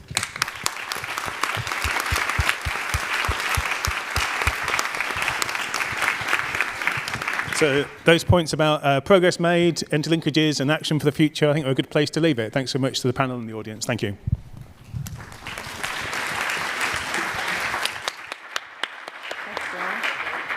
Yeah, thanks so much, Graham. More blessings, Sarah, Tom, and to Peter. That was an amazing session. I think we've just got those enlightening presentations because I think there's lots to pick up over lunchtime discussions, I think. But thanks very much. If you don't mind making your way down into the audience, I'm back now and we're going to have another whistle-stop tour through 4 more of the SDGs, and we are now up to SDG 9, Industry, Innovation and Infrastructure. And we've got a short film from KidsOR.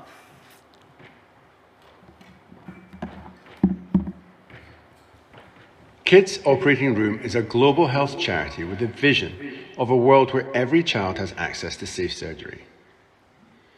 Our sustainable model of intervention is delivered in a 4-fold approach. Firstly, we provide dedicated facilities and equipment for children's surgery in low-resource settings. These are world-class operating rooms designed to support local doctors to give the best possible care. We have opened 68 of these across 26 countries, and together they allow 45,000 children a year to access high-quality care. Secondly, we support the training of the surgical workforce to enhance safe surgery for children. Next, we monitor our impact, conducting detailed research to allow us to show our impact. And finally, we use all that experience and knowledge to advocate for more investment in this life-saving work. How does this fit into the Sustainable Development Goals? Well, our work has a clear impact on SDG 3, especially newborn and child health. Likewise, access to quality health services is well known as a key to deliver reducing poverty. So I'd also argue we're playing a role in SDG 1 and 8. However, we all know that poor infrastructure prevents people from accessing essential healthcare services. Quality infrastructure, including sterilized functioning equipment, regular electricity supply, and running water are needed to ensure timely access to surgical care. We support countries to scale up their surgical capacity, and this means investing in high-quality infrastructure development, hence our role in SDG 9 also. However, this simply doesn't mean replicating what we have here. For example, our solar surgery system is innovative and transforming the quality of care available in hospitals through the provision of regular power to the operating room. Investing in surgery goes beyond investing in health. It is key for the full achievement of many of the Sustainable Development Goals by 2030. And I'm proud of the role Kids Operating Room is playing in shining a light on this essential and transformative part of healthcare. Many thanks.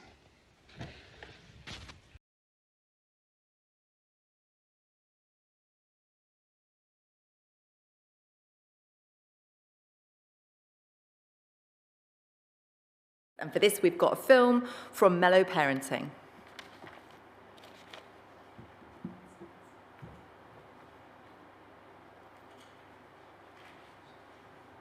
Hello, my name is Rachel. Hi, my name is Jane. And we work for Mellow Parenting. Mellow Parenting is an international non-governmental organization implementing early intervention programs in the UK and around the world.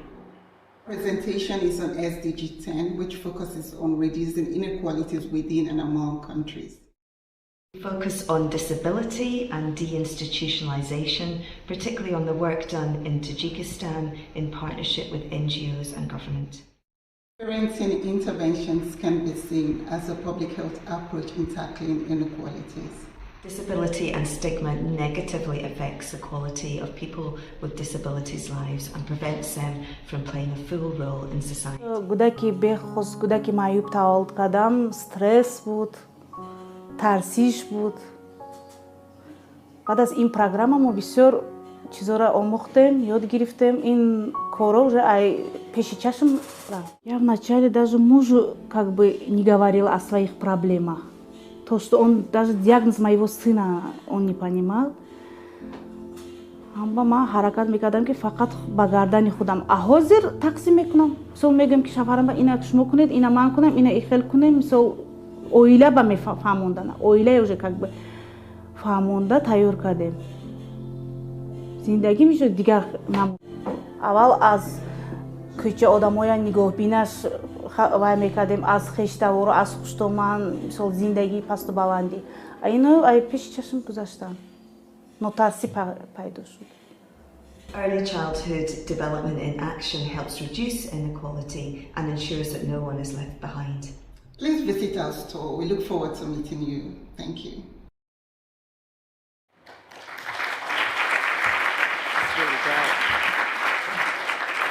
It's really fantastic. Right, now to move on to tell us about SDG 11, Sustainable Cities and Communities, please welcome from Islamic Relief, Shaheen Ashraf.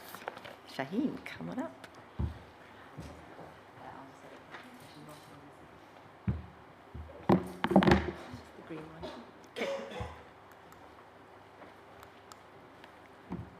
Well, good afternoon, everyone. It's been a long day, but I'm sure you can stick with me. We're on SDG 11, another 6 to go, and we should have this world sorted. So here we are. Good afternoon again. At Islamic Relief, we operate in the world's most dangerous of places, often in very difficult humanitarian circumstances. We believe in communities empowering us and not us empowering communities, and this is how we operate. We have our 10-year global strategy, which absolutely focuses ambition on climate change. We operate in 40 countries worldwide, but I want to share with you a project that we did in Bangladesh called Reward. And as you know, Bangladesh faces the onset cyclones, erosion, floods. But one such story I want to share with you today is the story of Reward. It's called The Resilient Livelihoods for the Extreme Poor Living in Urban Areas in Bangladesh. This is Bangladesh, a very vibrant city, a city that has always been pulsating with life, but now harbors more inhabitants than she can take. The place of Sylhet, for example, is for the dreamers, it's for the seekers, and it's for the survivors. This urban fabric stretched and strained. And this is the challenge. I had a challenge under 2 minutes, I'm trying to do it. So with Sylhet's growth came an astonishing surge in waste generation. Food waste, garbage, and special waste piled up, reaching a staggering 1,000 metric tons every day. 50% of this colossal waste is left to fester in the streets. The consequences of this were stark and undeniable. The repercussions went beyond aesthetics. Health hazards lurked around every corner. Children, the future of this city, this vibrant city, left with an alarming frequency of diseases. So here we are, together, the battle for urban resilience.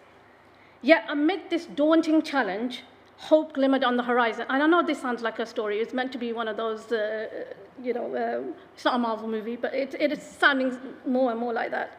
But Islamic Relief Bangladesh, with the Sylhet City Corporation, together with Islamic Relief's 54 waste collector vans, are helping to make the city cleaner in poorer areas. And this is really important because it's actually helping cities clean the areas within the poorer areas, because it's the poorer areas in which the waste was not collected. These modern, efficient vehicles invigorated the winding streets, ensuring that no corner of the city was left unturned or cleaned by with the cleaning efforts. As you can see, these cities, they're a labyrinth. And what we did was we cleaned up the labyrinth lanes. We carried out those cleaning of those neighborhoods with a promise that this would not happen again. And it was with the promise for healthier lives. So as I end up on my last slide, Islamic Relief, with unyielding determination, actively advocated at all changes, at all levels. They were the voice of the people of the city, and this was what was important to us, it's the voice of the people. They asked us and they told us about their concerns. And it was the aspirations of its people that we went and lobbied. And we did lobbied and with collaborative efforts. We made headway with the city authorities. The proposal? Simple. To rebate 10% of the holding tax for city dwellers engaged in rooftop agriculture. Sylhet City wasn't just combating waste, it was regaining its vitality, one roof garden at a time. It's a journey of change, of resilience, and of a community that have found the power to script its own destiny. Sylhet City is no longer defined solely by its challenges. It's a city on the cusp of transformation, embracing resilience and change as a key to its future. And the key to its future in making cities inclusive, safe, resilient, and reliant, as it's set out in SDG 11. Thank you.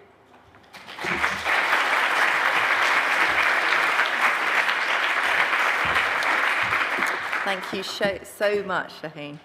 The final lightning presentation before we break for lunch is for SDG 12, and it's about responsible consumption and production. And on behalf of the Scottish Fair Trade Forum, please welcome Duzan Zaya.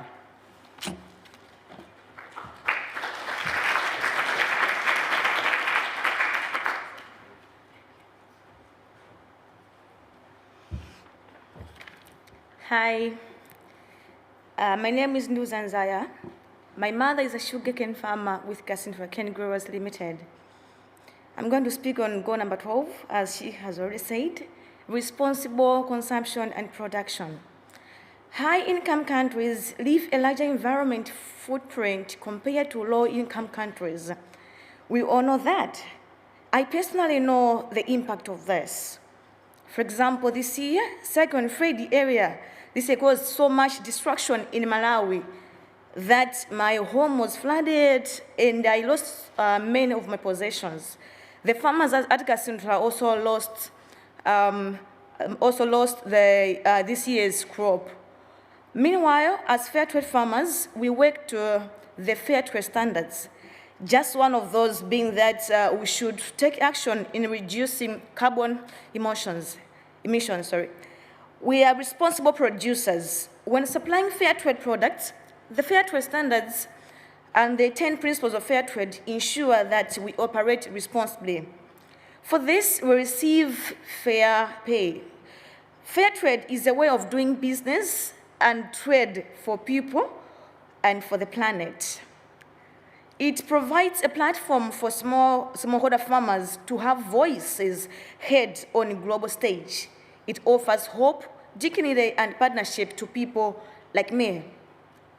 And our partners are responsible consumers. They are the people who think carefully about what they buy and who benefits. They are the people who understand the difference fair trade makes to those who grow, produce, and make things they buy. Making responsible buying choices, choosing fair trade, supports us to improve our prosperity, to invest in climate resilience, and continue to cycle of responsible production and consumption. Thank you.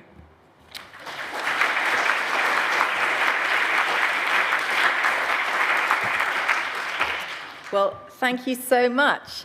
That has been quite an epic session. I think lots to think about over lunchtime. To entice you back after lunch, let me tell you we've got the launch of a really impactful documentary on loss and damage, and then a discussion after that about gaining public and political support for the SDGs, which I think is going to pick up a lot of the issues raised this morning. So do join us back here, please, at 13:40, and enjoy lunch. Thank you.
Everybody. I hope you had some good discussions over lunch, and welcome back to this afternoon session. And we're kicking off this afternoon with something quite special, a world premiere, no less. And this is very much all linked into SDG 13 on climate action. And we have the very first showing of a documentary about the really important issue of loss and damage. We're going to be watching the film all together and then taking questions straight after the film. So feel free to post on Slido as questions come to you. Thanks so much for all your contribution to Slido so far, and particularly those of you joining us online. Hello, we know you're with us, so make sure you're making your voice heard through Slido. That would be great. So, right, to introduce the film then, I'm delighted to welcome Ben Wilson, who is Advocacy Manager from SCIAF. Ben.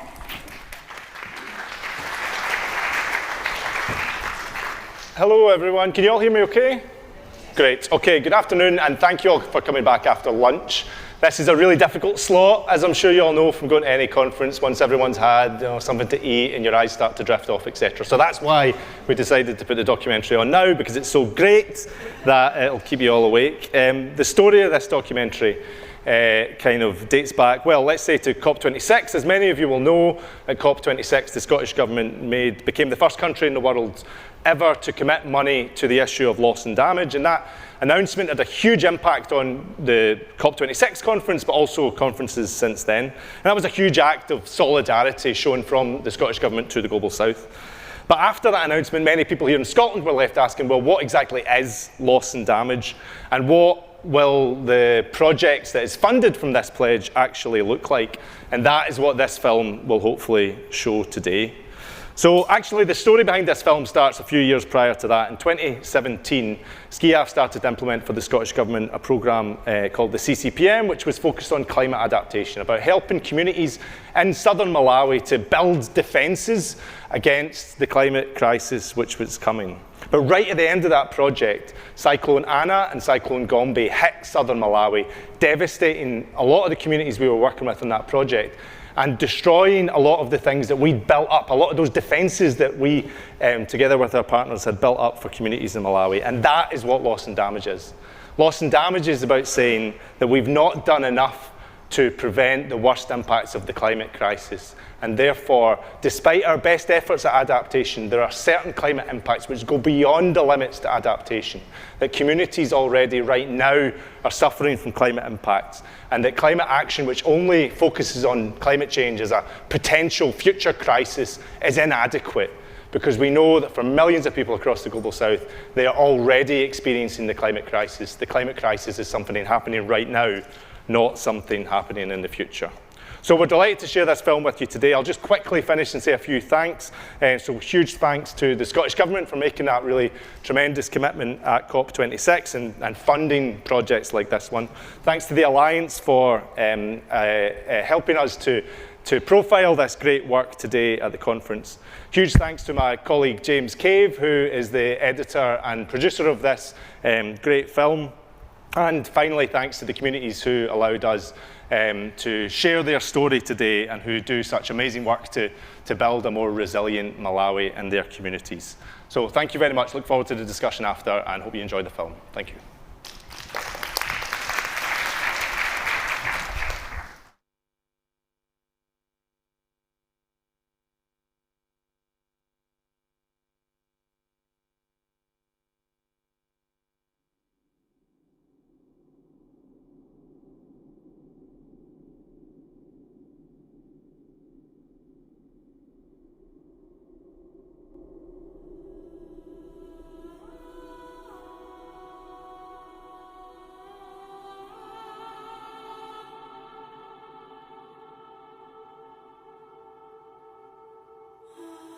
Chimene mukuchionachi kwathu kuno chichewa chomveka bwino timachitcha mlambala pa chizungu chimatchedwa kuti daike. Chomweso tikuchiona kuti kwa ife chikhala chothekera kopambana chifukwa pakubwera mafladzi abwera ano ndi achitatu koma sanafike kumakomo. Pamene ichi chipanalibe makhala kuti nthawi zino mwina tikanakhala tili kukamba.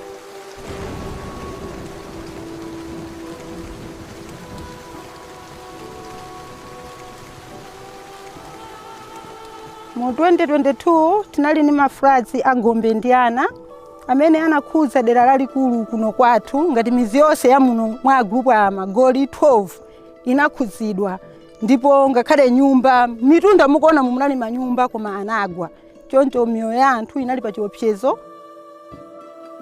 Ine ndinangoona nyumba imaze kuserereka kulowa nyumba kwa malosi ndiye ndinadabwa. Ndinachosana nyumbamo kwatulusa koma katundu wina ndinalephera kutulusa.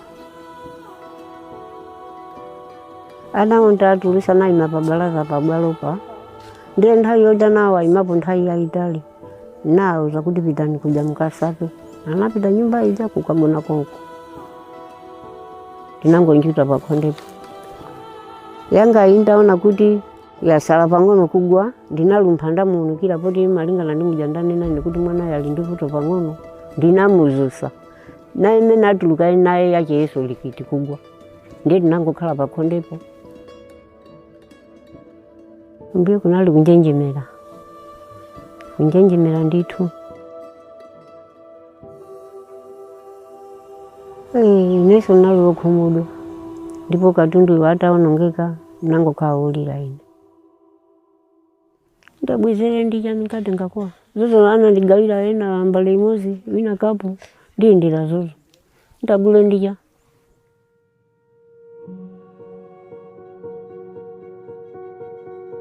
Could you just tell me in a brief way, what is loss and damage?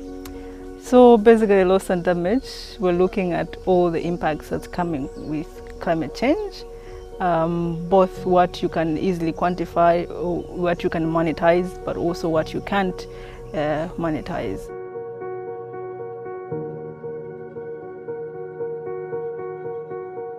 For example, through increases in droughts or floods or cyclones, sea level rise, etc. But the really important thing about loss and damage is it's about really acknowledging that we've not done enough to cut our emissions and we've not done enough to adapt to climate change, and that therefore actually what we need to do now is help with people who are already being impacted by climate change.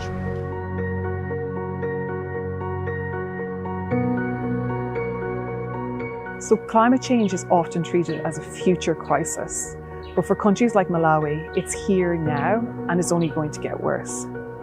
So communities urgently need support to do what's called climate adaptation, such as building flood defences or irrigation systems. But they also need support to deal with the climate impacts they're seeing now, so to rebuild their homes, schools, health centres, and also to repair and improve the adaptations they had already made, but which are now not strong enough to hold back the storms.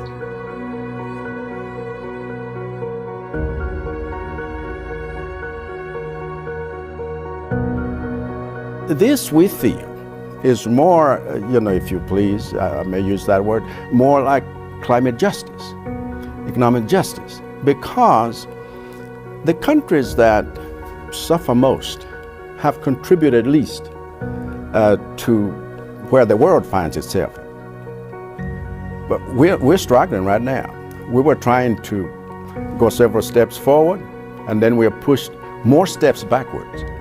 And there are more vulnerable countries like Malawi who are struggling. So this is an important one.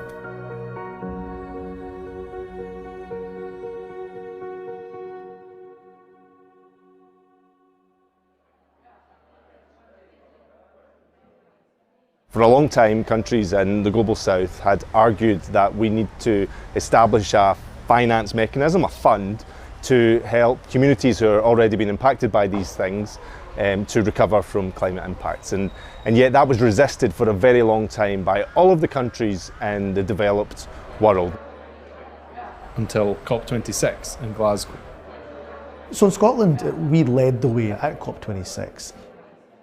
And what that showed is that it's not about the country that can necessarily provide the most money. Of course, the level of resource is important, but it's about showing leadership. And that's why loss and damages was so important for Scotland. It was really important to recognise that again, those countries that suffer the worst impacts of climate change, well, they are not the ones that are responsible for it. We often, in the global north, are the ones responsible, and therefore we should be paying, we should be putting our money where our mouth is. When you have friends, long-time friends like Scotland and others, knowing that as humanity, we belong together, there is a point where people begin to realize that if one part of the world doesn't make it, we all don't make it.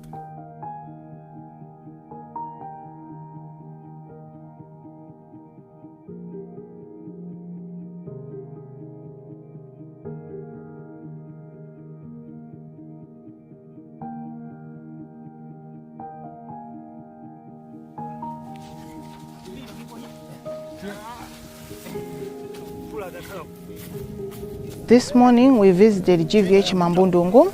This is part of the loss and damage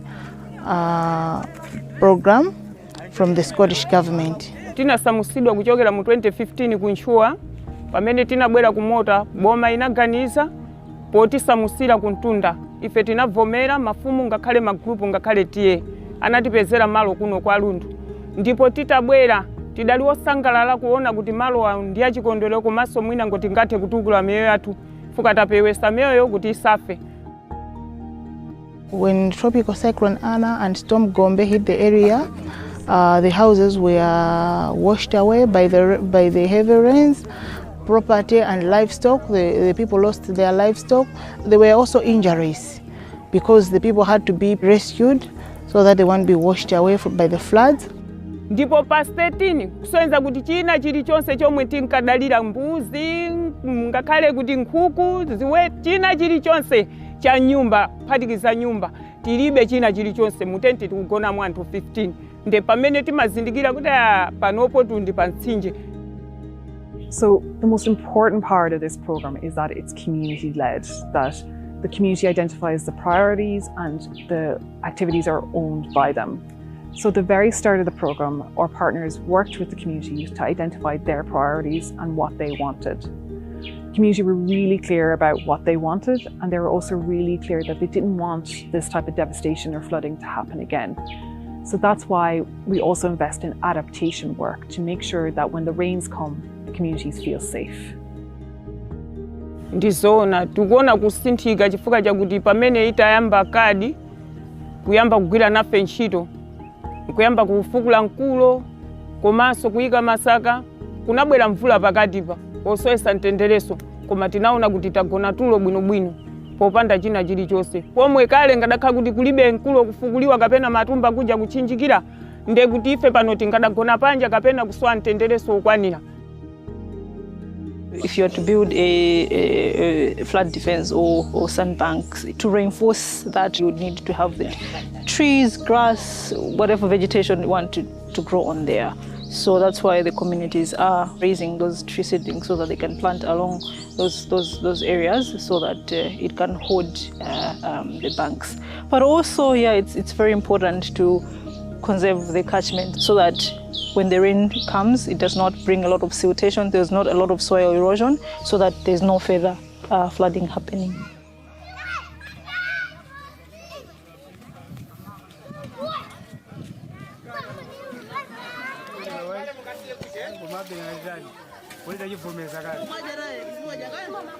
Yeah, so this is the Mpaso CBCC, Community-Based Child Center, where the children under 5 come to learn some of the basics of school, issues like the alphabet, vowels. This is where they have to learn it first before they go to primary school, grade 1. It's break time, and the children are being fed the porridge. Okay, my name is Michael Mwale. I work for Churches Action and Relief and Development CARD, and I'm the resilience officer for CARD. And what happened here during Cyclone Anna and Cyclone Gombe, they were affected by some of the strong winds that impacted the area. So they lost the veranda for the kitchen, and their storerooms were also destroyed, especially the roof. So it had a huge impact in terms of the community setting because the kids could not go to learn and could not catch up with their friends that are at the same age going to primary school. Some have their meals here at the school, so they couldn't access such meals. So it was challenging for the children, and not only the children but even their parents, because now they have to work in the farms, but they also need to take care of the children. So at least when the child care center is active, they're able to have the children here at school whilst they're doing other duties expected by the household. So this has been rebuilt? Yeah, that was the one that was seriously damaged because of Anna and Gombe. So with the coming of loss and damage project, GAD through Trocare has managed to provide us with the materials so that we may replace how it was before.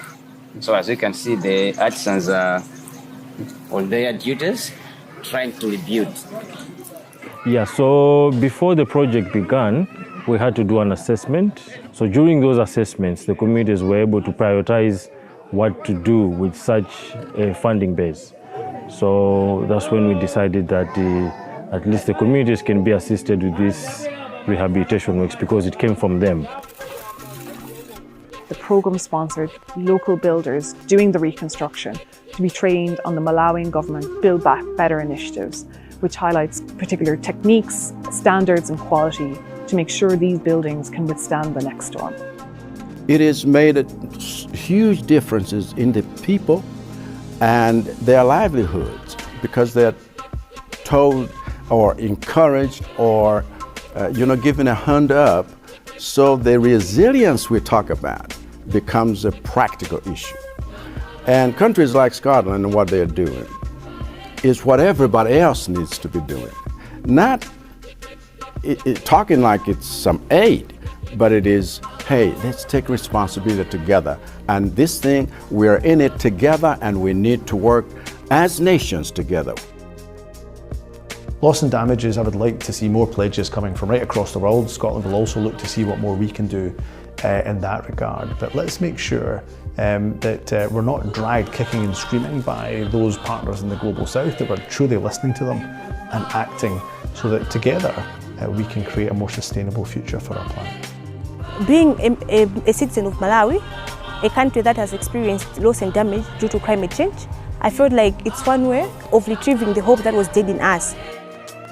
Zikomo kwambiri nene kuti project imeneyi kuno kwathu yapereka chimwemwe chachikulu chifukwa zoyembekezera zathu panopo tinene kuti moyo wathu kukhala no pamtendere chifukwa kukhala kulira nthawi ndi nthawi chimakhala chinthu chopweteka panopo ngakhale tikulira kuti izi zapita chifukwa chakuchuluka kwa mvula komabe mtendere wa mumtima tili nawo so pamene timakhala tili pati tili pomwepo komanso chitukuko chimene mwatipasa ichi tikuyamikira koposaposa kuonjezera pamenepo nyumba zimene mukufuna mutimangire. In that community, we are implementing the loss and damage program.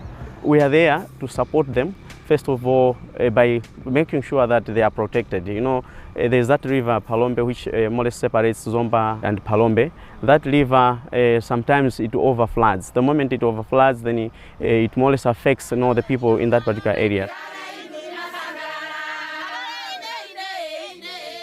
So years ago, the community worked with government and other agencies to build an earthen dike to protect their homes from flooding. And that dike withstood very well until 2022, when they were first hit by Storm Anna. And it withstood Storm Anna, but 6 weeks later, another cyclone hit, which was unprecedented. And that cyclone collapsed the dike and their homes were flooded. And they lost so much during that cyclone. So when we started this program, our local partners always first go to the community and work with them to understand what their priorities are and what's most important for them. And the community said, we need that dike rehabilitated as soon as possible. The rainy season is coming. We need our homes protected because if this dike is not rehabilitated, we will be flooded again. So partner, Katakomzomba, and the communities and the government all worked together to rehabilitate that dike.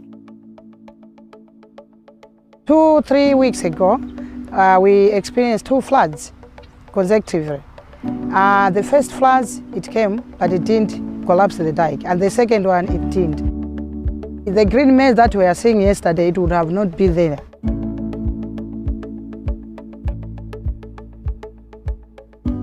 Zokuti anthu amene akhuzidwa kuno tiziloza chala ndi mbiri yayikulu ndipo mukapitirize akuti panali poyeserera tingoyang'ana kumwamba kuti kukhale nokuthekera ikale project yokhazikika kuona ngati chomwe yathu zasintha.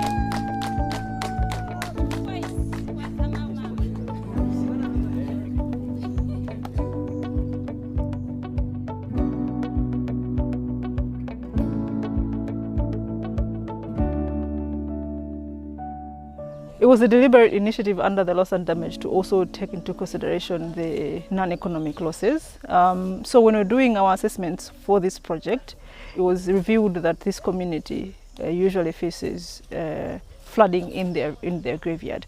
And they told us, they said that they've been asking donors and they've been lobbying their own government representatives in the area for support to protect their graveyard because it was important for them.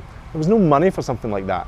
And yet we think that that's really important. Of course, a graveyard is a really important cultural commodity or artifact, whatever you want to call it, for that community. And the loss and damage money, through acknowledgement of the importance of that, was able to provide that finance, and that was really important to them. Yeah, so that's why we're here in this graveyard in GVH Mbenje in Sanje, which is an example of a community that has taken that initiative to, with support from the project, to protect their graveyard from any further flooding. It's really, really important when you're doing this kind of work that you work very closely with local government. Usually in countries like Malawi, governments, especially local government, they have well-considered policies in place and practices about how they're going to support communities like this, but they simply don't have the resource to access very many people at all. So it's really important for organisations like ours to work in collaboration with them to make sure that we're not duplicating effort, to make sure that we're going to the most vulnerable and needy places and we're filling the gaps in the government, because ultimately the long-term solution is a strong state which is able to respond to people's needs.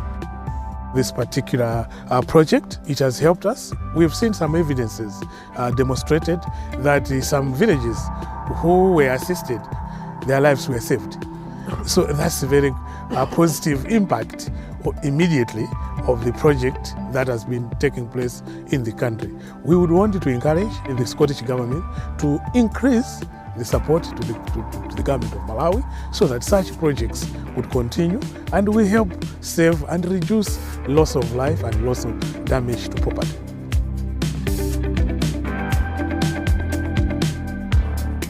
If this can be replicated everywhere, vulnerable countries like Malawi will feel like, as a world, we are taking responsibility to say, this fight belongs to all of us. And I believe that this example will serve as a prototype of what could happen. Because we must not just keep talking. This fund needs to be supported big time so everyone rises together. I would urge every country to follow Scotland's lead. But I can also give you a commitment from a Scottish Government perspective that we won't rest on our laurels. We'll seek to do more in order to play our part in tackling the climate emergency.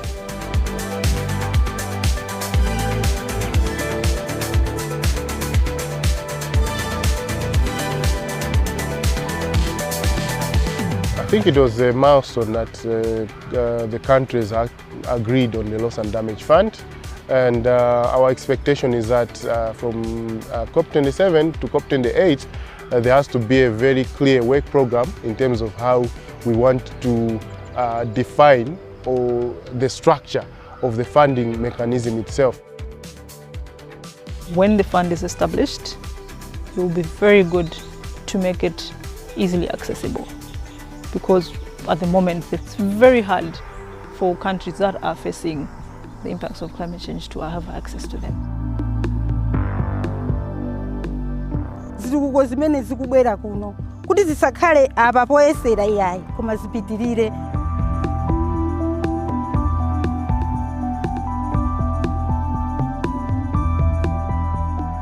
Action on loss and damages is needed today, is needed and required immediately and urgently. So I would urge every country to follow Scotland's lead.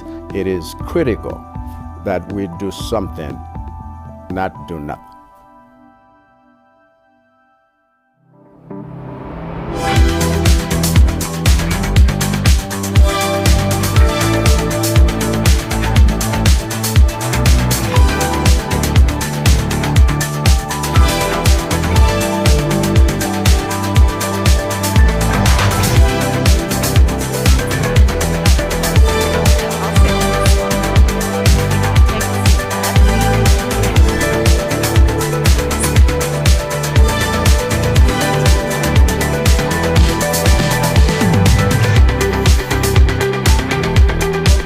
Well, how did you all enjoy that?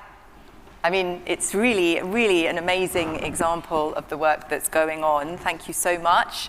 World premiere. I hope lots of other people can actually go on to see that as well. Just a quick, what are your plans with the documentary? Is it going to go out now more widely? I mean, it's available to view from today on YouTube, and we hope to share it as widely as possible. We are in communication with a few different media outlets to help us promote it. Yeah. And yeah, it really starts today in a sense. We wanted to share it first here in Scotland with the community here, and hopefully it can travel around the world. Great. Okay. Well, joining me and Ben on stage, we're now joined by Emma Fenton, and great to see Hyacinthe Niyitegeka online with us as well. Hyacinthe, I know your connection might drop in and out a bit, but we can see you, so thanks for joining us. Before, I'm going to actually introduce who you are. Emma, you are from the International Climate Change team at the Scottish Government, and as well as leading on the delivery of Scotland's Climate Justice Fund. Emma also leads international advocacy on climate justice and loss and damage. Great to have you. Hyacinthe is joining us from the Loss and Damage Collaboration, an alliance of youth from the global north and south who have come together to demand action on addressing loss and damage caused by climate change. So we now have a great time for questions, but on the back of seeing that film, Hyacinthe, can I just come to you first? What's your immediate feeling or thoughts leading on from seeing the documentary? Thank you so much. Yeah, sorry, due to technical issues, I couldn't follow. I didn't watch the video, but I have an idea of what was being shared. It's always about the reality of loss and damage in developing countries, in many countries, and I'm happy that some of the losses and damages are already being addressed. It's good to have support from, for example, Scottish Government and others, and also saying that it is still there's still a long way to go to make sure that loss and damage is addressed fully. Yeah, thanks. Thoughts as well on the documentary and the wider context of loss and damage? Thank you. I think first and foremost it highlights the importance of putting people at the heart of international climate action and centering the voices and experiences of the communities that you're looking to support, which is why the Scottish Government has long taken a participatory approach to all of our international programming through the Climate Justice Fund. Also, it's self-evident why we've decided to expand that funding, and the First Minister announced at New York Climate Week that we're expanding that funding to continue delivering the amazing impacts that it has done. And finally, it's been said a couple of times today that we're amongst the first governments to pledge finance to address loss and damage, but we're still one of the only governments actually spending it. And I think the sense of urgency of action is what that film really hammers home. It's not just pledging money, it's not just promising to spend it, but actually spending it that's so vital.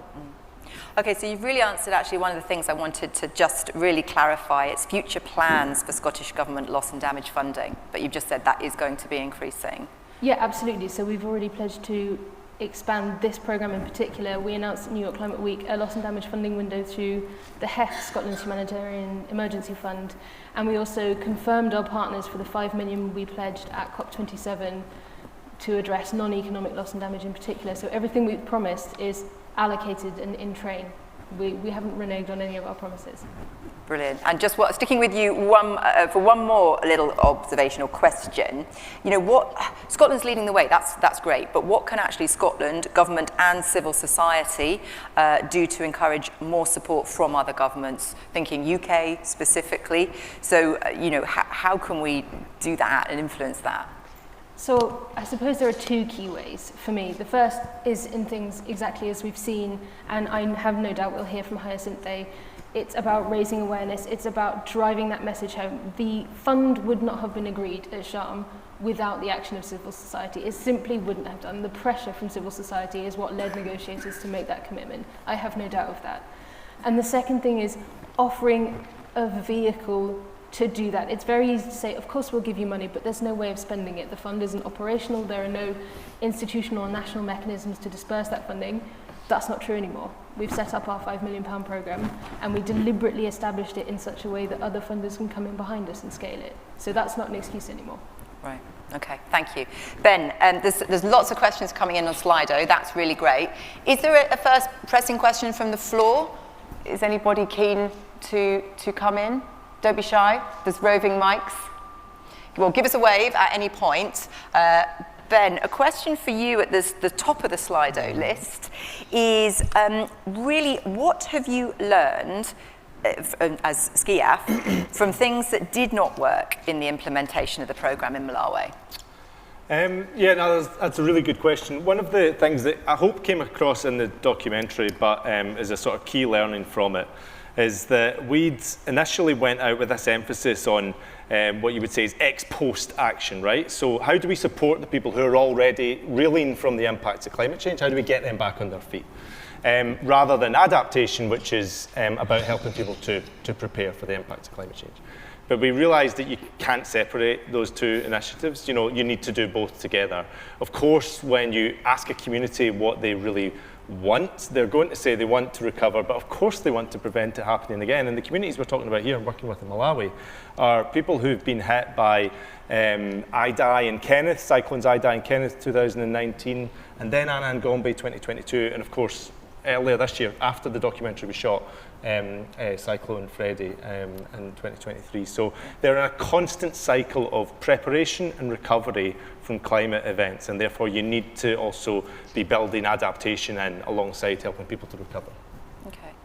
Hyacinthe, I was wondering, getting your perspective on, you know, obviously there was great progress made at COP27. How do you feel that sort of international sense and collaboration coming together on loss of damage now heading into COP28? How does it feel from your perspective? Yeah, it was really great to see the Loss and Damage Fund established at COP27, having International Committee established as well, and they already started their work. Actually, they are only remaining with one meeting very soon, in 3 weeks from now, and now COP is approaching. It's really good to see that they have, many discussions happened, but also it's worrying that we don't have like the strong. I'm speaking as a negotiator, and also someone from the European countries who is saying all these climate change impacts happening, our people dying, all the impacts of climate change, so are happening, and I'm seeing them, and as a negotiator as well. So now that made discussions regarding on who is going to contribute to the fund, who is going to receive the funding, that's all about the vulnerability. It is sad to see that we are still discussing all those, yet we already know that this is reality. We already know that people are vulnerable, and now we are still discussing who's going to get the funding, and mentioning only a few groups that are going to get this fund. It's also another worry, at least personally, I feel like we have been hearing from from people on the front lines of climate change, calling on them, calling like all the leaders, and also sharing in negotiation that they need a standalone fund, they need a new additional finance to address sun damage. Yet we are still discussing the same thing. So now that we are only a now transitional committee that is supposed to make recommendations, which will be adopted, will be agreed on at COP28, which will happen in only 60 days, like 2 months, and they have not yet agreed on those particular key issues. So it's I can say that it's really worrying. I see that the progress, yes, because main discussions we took place, but still I feel like we still have a long way to go in only a few days remaining. But hopefully at TC4, fourth meeting of Transitional Committee, which is taking place on 17th of October, will result in something concrete to be adopted at COP28. And also seeing we heard like from Malawi what's happened there, as my colleagues mentioned, and now we recently heard from Libya how they are being devastated by climate change impacts. So if we like, I would say that looking at the urgency of addressing loss and damage and how discussions are going, there are like two things that are not really related. It's as if that discussions are really are not focusing on on loss and damage. That's what I could add. Thank you. Ben, you were making some notes there. Do you want to pick up on anything that was being said? I mean, in terms of COP28 and where we're sort going of moving to, from a sort of commitment to now like keeping that going. How is that looking? I mean, I was making notes just because I think, as Hyacinth was saying, I think there's real concern, that this whole journey. Let's talk about what happened at COP26 and the leadership shown from Scotland, and then COP27, that breakthrough deal to create a loss and damage fund. But the details of that fund will not be agreed. They're being talked about right now, and they will be finalised in Dubai in a couple of months at COP28.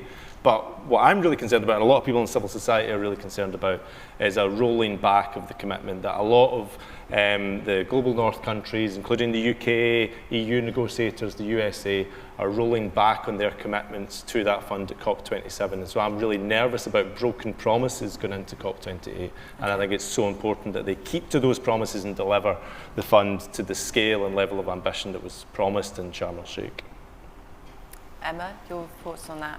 Yeah, I mean, I would probably echo that. I think not only do we have to maintain the fund, but it can't be an empty shell. You can't operationalise a fund and not recharge it. So there has to be finance, and that finance crucially has to be separate and additional to the 100 billion that's been committed for adaptation mitigation finance, which is already woefully insufficient.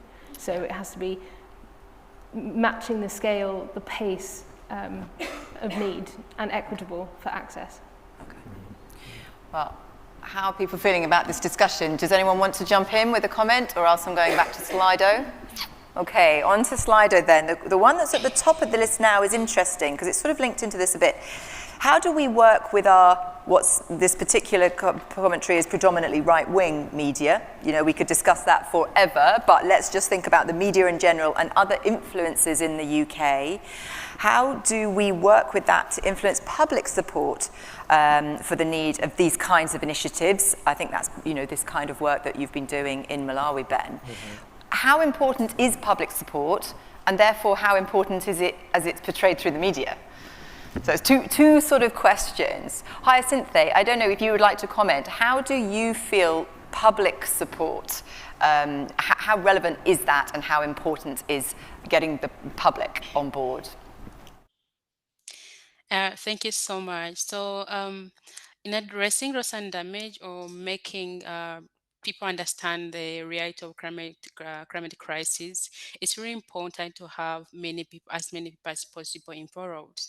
I have heard, like personally in my country, I had a visit in one area which was affected by climate change impacts, particularly in agriculture sector, because most of our population depend on rainy-fed agriculture, and where they suffered the flooding, So when I asked a few of them how they feel, if they know what's going on, what's happening to them, mainly I wanted to know whether they are informed about what's happening, and they said most of them say they're not aware. Others said we have heard that there's climate change is happening, something like that.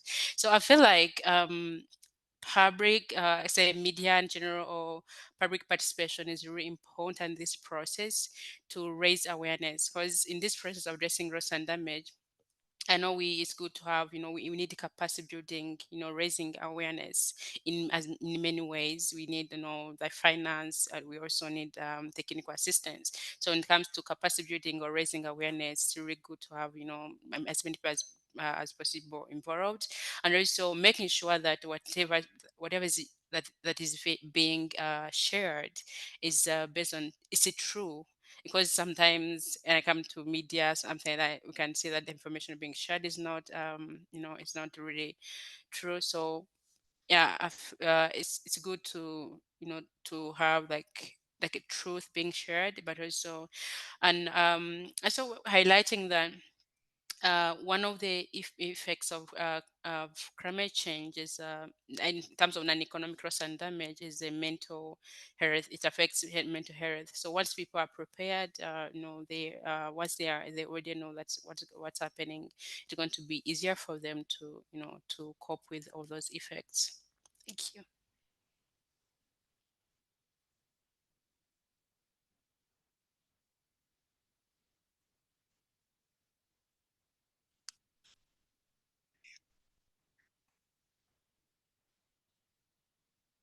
Thank Hyacinth for her contribution. Thank you.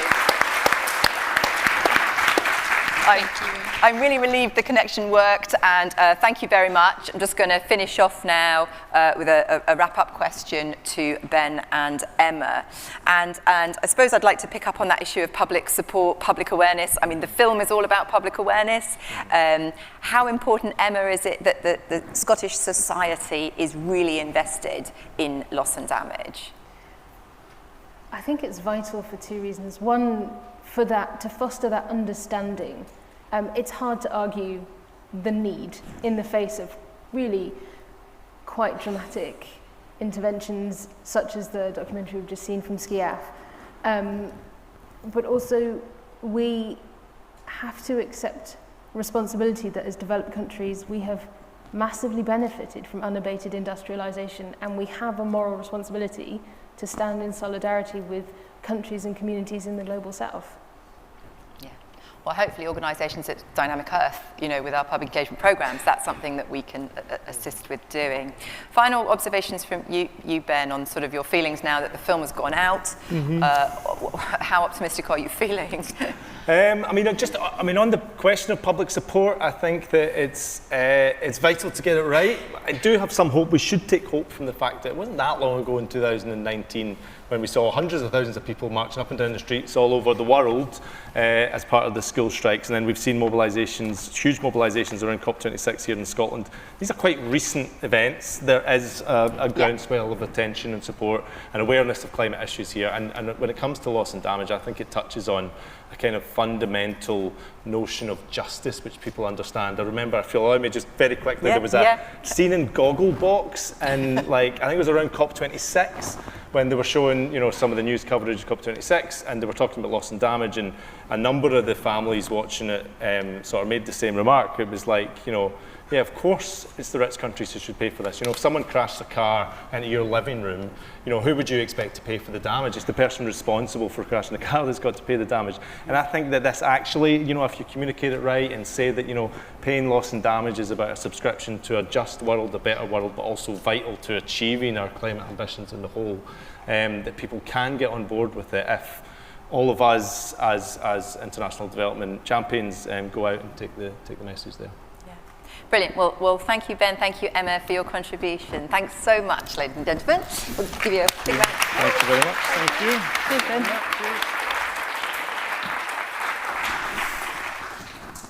Okay, well, hopefully there's a lot of technical wizardry going on in the background because our next session promises a lot of inspiration for us. And this is going to be all about sort of tips on how to generate public understanding and support for the SDGs and how to drive political ambition.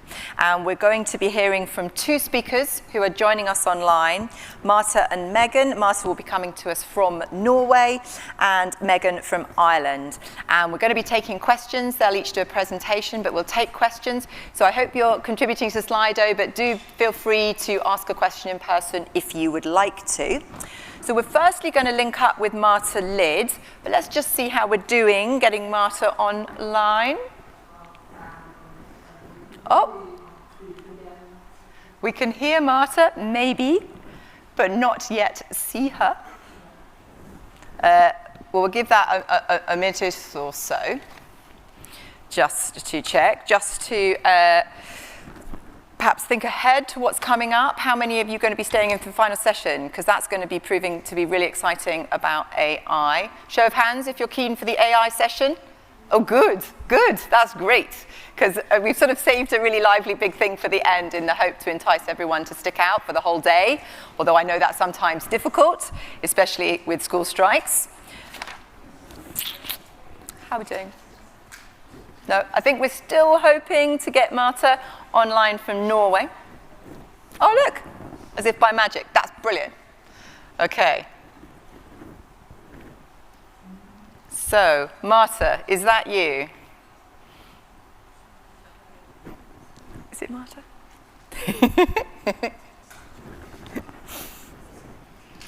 Well, we can see somebody. I have never met Marta or Megan, but I'm assuming that's Marta. Okay. Marta, can you hear me at all? Oh, hello. Yeah, I can. Okay.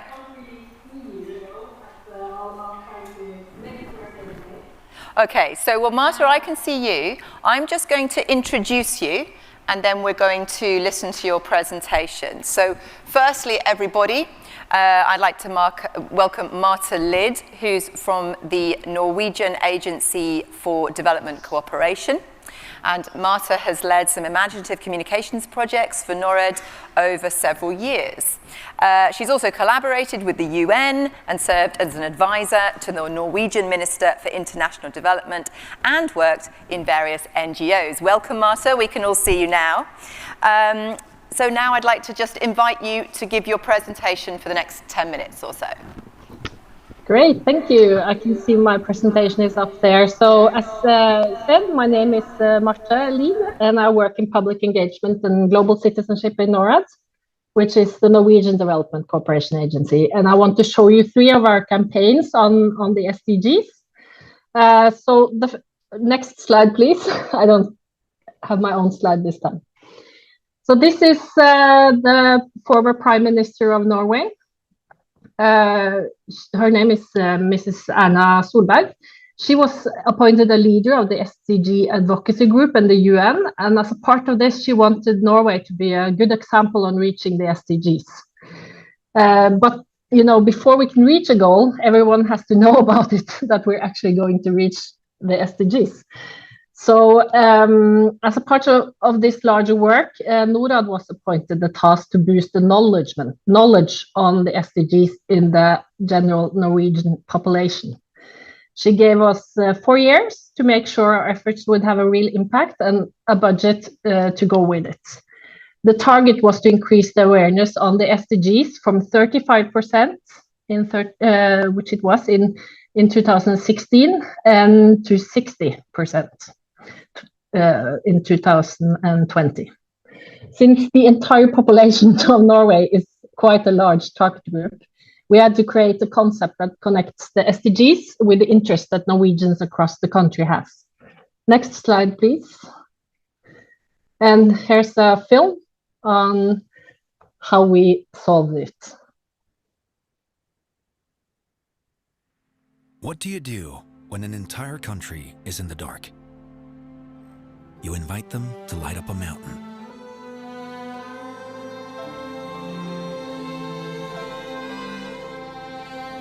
The task for NORAD, the Norwegian Agency for Development Cooperation, is to help the world reach the 17 UN Sustainable Development Goals by 2030. Unfortunately, 65% of Norwegians were in the dark about the goals. So we harnessed a part of Norwegian culture that has cooperation and fellowship at its core. Our national hiking culture, our turkultur.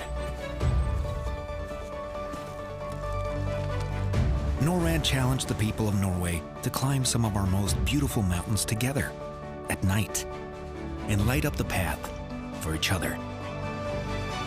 Over 55,000 people hiked up our beloved mountains at 9 different events spread across the country. Along the trail, the hikers learned about the UN's 17 goals. At the top, we held the country's first true Sustainable Development Goals summits, amplifying the experience through social and traditional media. Even the Prime Minister shared our message of hope. The Enlightenment Trails exceeded all projections for national and global coverage. 6000 turgåere. Møtet her I byparken I Ålesund helt fantastisk. Så også statsministeren til stede. Kjempegøy å oppleve det her. Our videos were watched over 11 million times. That's twice the total population of Norway. Best of all, awareness of the 17 goals increased from 35 to 52%. Norway is now a driving force behind the 2030 agenda, lighting up the path to the UN Sustainable Development Goals.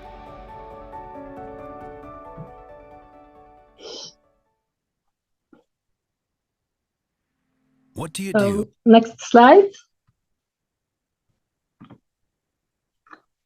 I didn't really have the sound on for this, but I hope you saw it with the sound on. The concept is to build around engaging this kind of engaging communications, which is based on the knowledge of large and strategically important target groups in our population. Trekking and hiking in the nature is extremely popular, and cooperation and community is key when you do treks like this, which is also key in the SDGs. In a night trek, it requires the participants to light up the road for each other, and the trip is a symbolic action on the road we must go together towards the 2030 goals. It requires interaction with the goals, and research has shown that you learn much better from interacting with an issue. Games, night walks, than you will if you only read about a topic. Strategic partnerships and early anchoring with local stakeholders was really important. We had some of the biggest businesses, cities and organizations as partners, but we also had like local coffee shops and even a kindergarten. So my key takeaway, if you want to do this, is to find partners that complement you. I want to especially point out the Norwegian Trekking Association. It has 300,000 members and a lot of volunteers, which we as a state government agency doesn't have at all. So it was really good to have these members, and that were already engaged in sustainability and also loves the nature. So it was important for us to think outside the box when we found our partners and not only work with the NGOs that we usually work with. And our key takeaway number 2 for this is to give people a happening, a great event that people could talk about, share, and engage in. And even though it wasn't free, it was done for less money than you could think because of all these partnerships. And not everything that looks cool and Insta-worthy is expensive, like on this picture. And on the video, you would see this cloth in 17 colors of the SDGs in a circle, and the headlights from people lighting it up from beneath in the dark night. And here are also some examples on the events that we had in these SDG festivals that actually these trips turned out to be in the different cities of Norway. We had educational work with students and swapping clothes, seminars, and youth debates on the libraries, and lots of different stuff in the different cities, which engaged the whole towns that we were going through, and and also with the mountaintop climb hike. So my key takeaway number 3 is to provide these Insta moments and be very visual, because, you know, the people that we met directly in the cities that we were, and on the hikes, they were really impacted, but we could also impact quite a lot of people through the media and through social media especially. And if you have good Insta moments, and also as we know that the SDG designs are actually quite good for using as Insta moments, it was made to reach a just much more larger audience than we could do directly. We had the nightly national news several times showing these events, and also Good Morning Norway broadcast the SDGs from the top of one of the mountains, their whole 2-hour broadcast. So it really turns out good when you have good visual content. It's just some more picture of the visual content. You know, it's quite dark in Norway in the autumn as well, where we usually do this in the spring and the autumn, as probably also in Scotland. So these, when you light up the SDGs, it looks very, very nice. But then the next slide, the pandemic happened. So we had to, what could we do? We couldn't go out and meet people. We had to take things online. We wanted still to engage people. We wanted people to be active and learn something and engage in the SDGs. So we made a test. Which goal is your global goal? And here's a film about that test. Norwegians strive to live more sustainably, but few are aware of the Sustainable Development Goals' relevance to their lives. More than a half cannot name any of them. Together with NORAD, the Norwegian Agency for Development Cooperation, we look to increase Norwegians' knowledge about the goals. Our insights showed us that we had to make the topic a bit less global and a lot more personal. Because whether we know it or not, most of us believe in fighting for at least one of the goals. So we made Verdens viktigste mål, an engaging and educational personality test that challenged people's attitudes towards sustainability in order to find the global goal closest to their heart. Norwegians love to compete with each other, and especially with their neighbors. So we planned for a data-driven targeting strategy using all the data gathered from our personality test to feed this motivation. Based on the data, we created over 900 personalized ads across various ad platforms, using social proofing and demographic comparison, updating and optimizing the messaging daily. 51% of all visitors took the test, resulting in more than 110,000 Norwegians across all ages finding their personal global goal. That's more than 2% of the entire population who willingly spent over 11 minutes learning about the goals. 70% of the people that have seen the campaign can now name at least one specific goal, and the amount that understands what the global goals involves has increased by 16%. Teachers across the country are now using the test to educate future generations. And with the extensive data collected, NORAD can use the insights for even more effective educational campaigns. In 2020, the global goals became personal for thousands of Norwegians.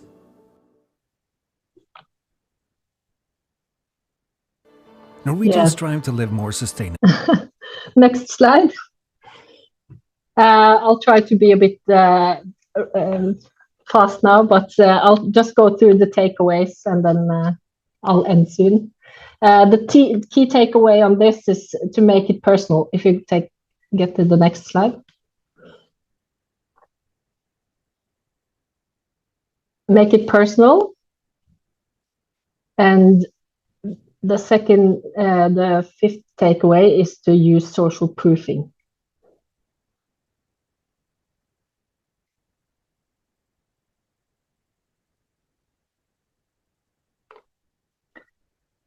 Yeah, actually, I'm going to go to slide 16 now, if it's okay with you.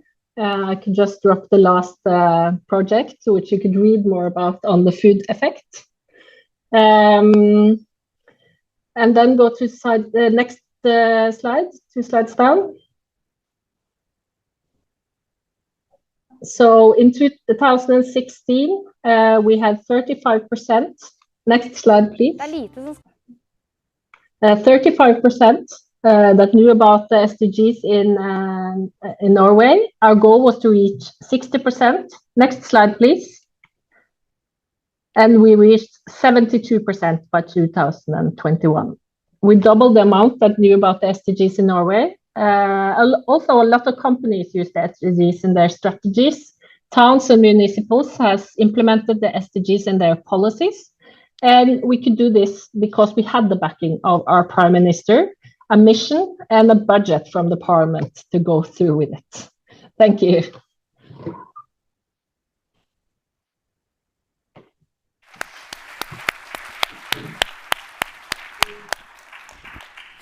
Thank you so much, Marta. We certainly could hear the audio and the films, and I hope you heard from that reaction that I think the presentation went down really well from those of us in the room. Anyway, I'm very envious of the impact of that public engagement programme.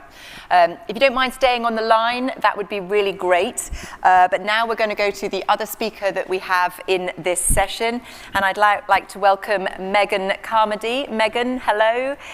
You are the coordinator of Megan is the coordinator of Coalition 2030 Ireland, and that is a civil society group working to ensure Ireland keeps its promise to achieve the SDGs, both in Ireland and abroad. Megan is also just back from the SDG Summit in New York, so hopefully now can give us some insight into what took place there. Megan, please begin with your 10-minute presentation. Great, thanks so much. And Faskar Ma, I believe, is a good afternoon. I did receive a little message that perhaps the audio was going to cause us some problems. And yeah, Megan, do you want to just try again? We're just having a little bit of difficulty hearing you. How's that? Can you just try speaking again? How's that? Microphone? No, unfortunately, we can't hear you. Just want to try one more time? Yeah, I did test them. I could take the headphones up. No, I'm so sorry. What we're going to do, actually, is see if anything can be done. It is. It's not her end. Okay, I'm really sorry. Okay, well, I think what that still means, though, is that we could take some questions and hopefully go back to Marta and perhaps some questions and observations about that incredible work that's been done in Norway. Nothing on Slido yet, people. I think it was an incredible project. And really, you know, would it work here in Scotland? Is it the kind of thing we should be doing here in Scotland? Marta, I really have got a question for you, actually. Oh, are we going to try with this presentation? Can you hear me now? Let's check. Okay, I'm going to go to Marta for a question. Hopefully you'll be able to hear us, Marta. And really my question picks up... Oh. Hello, okay, that picks up on a question, a sort of observation that came out earlier. Are the SDGs really a bit complicated for us to use them in a sort of engagement sense? And are they, in Norway, did the audiences who were engaged in your project, Marta, did they react well, or did you find actually the messaging of the SDGs rather complicated? Thank you for the question. I think actually the audience reacted very well. We tried to break the SDGs down quite a lot, and also, you know, focus on the different events where they could learn about the specific goals, and also sometimes specific goals under the goals. But generally, we were just, you know, using the designs and the easy messaging that is a part of the general SDG or global goals design, the global goals messaging throughout the cities and the mountaintops that we went to. And we tried to break it down so people could understand it. And this project actually started to build and get bigger and bigger. So when we got the universities involved, we could have like a researcher, a professor stand with each goal as they walk towards the mountaintop, and people could ask them questions about, you know, global on global climate change, or in the Arctic where we had this in Tromsø. Was a lot about how will this actually work in the Arctic, where the global climate change is changing much faster than in the more southern parts of Europe. So it was very interesting to be able to both have the deep conversations and also communicate the more general uplifting story of the SDGs at this point. It might be a bit harder now after the Ukraine war and more problems with the climate change. But at that point, 2016 to 2021, people were kind of uplifted with the stories of the SDGs and that we had a goal that we could work towards. So much, Marta. I think I'm going to wait for a little bit of direction now, but unfortunately, I think we are having problems. But actually, Megan, we can see you now, so that's great. Now let's see if we can hear you. Megan, would you like to say hello? Hello. Yay! Yeah. Woo! You're here. That's fantastic. Great. So now, while we've got you, without further ado, could I ask you now to give us your presentation for the day? Yeah, of course. Hopefully it goes ahead all right.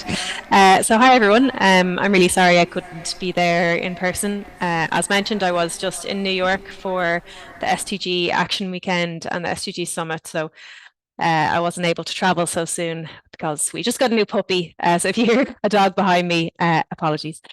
Yeah, so it's really good to even virtually be at a conference with so many others who care so deeply about sustainable development.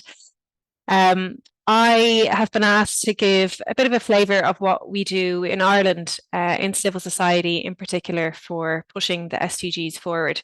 I don't know how innovative it will be. A lot of you might do similar things in your own countries, but hopefully it will potentially, reinforce what you're doing or give you some food for thought. So I'll tell you a little bit about who we are and then our approach. So this is at a few different levels, our kind of more broad approach, and then at a bit of a lower level, and then the specific things that we're asking for. I'll give you a couple of our successes, and I think what's probably most useful is some of the challenges that we're facing. So I'd really like, after this, if anybody is interested in what I'm talking about and connecting, please just reach out. So I'll give you my email at the end. So I don't know if it's possible for me to see the slides, so I could say when to go next. If not, next anyway, and sure, Jack or Alan will be able to follow. So the SDG Action Weekend and Summit, there's a few takeaways. The first one, yeah, I can see that now. Thanks very much. The first one is there was a lack of meaningful civil society engagement, which I suppose isn't all that surprising. It's very difficult to get into the UNGA, United Nations General Assembly in general, so it was similarly very difficult to access the summit itself, which happened last Monday and Tuesday. But there was more civil society engagement than before, in that the UN organised an official SDG Action Weekend in the UN buildings. Now, at that event, at the sessions there wasn't a lot of high-level representation. It was very much civil society, even though it was open to parliamentarians and world leaders. So that's the first thing. So the second takeaway is that there are questions, I suppose, about the credibility and the usefulness of the UN being raised, not least by our president in Ireland, around questions of its ability to really challenge global problems and address them. And the third one is that there has been a very strong focus on UN processes. This is kind of related to the previous point, for example, having a veto at the Security Council, the fact that the World Bank and IMF were set up after World War II in a very different world. So these things came up again and again. And I gave an interview on Monday on our most popular national radio station. So if you want to listen back to that, you can just scan that QR code. And just to say as well that 4 of the 5 major global powers didn't even attend. So Russia, I guess understandably, China, the UK and France. So next slide. So you can see here, this is Taoiseach, the leader of our country, and this is by way of just conveying what happened at the SDG Summit. He stood up there at the UNGA podium and said that we're not doing enough, but sure, we've come really far.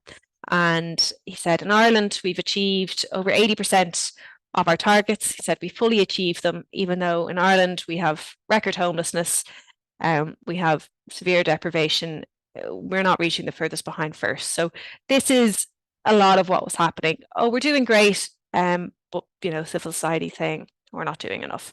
He also pointed out that point about the Security Council and said that a just and sustainable peace can only happen if we follow the principles of the UN Charter. So reinforcing a commitment to multilateralism.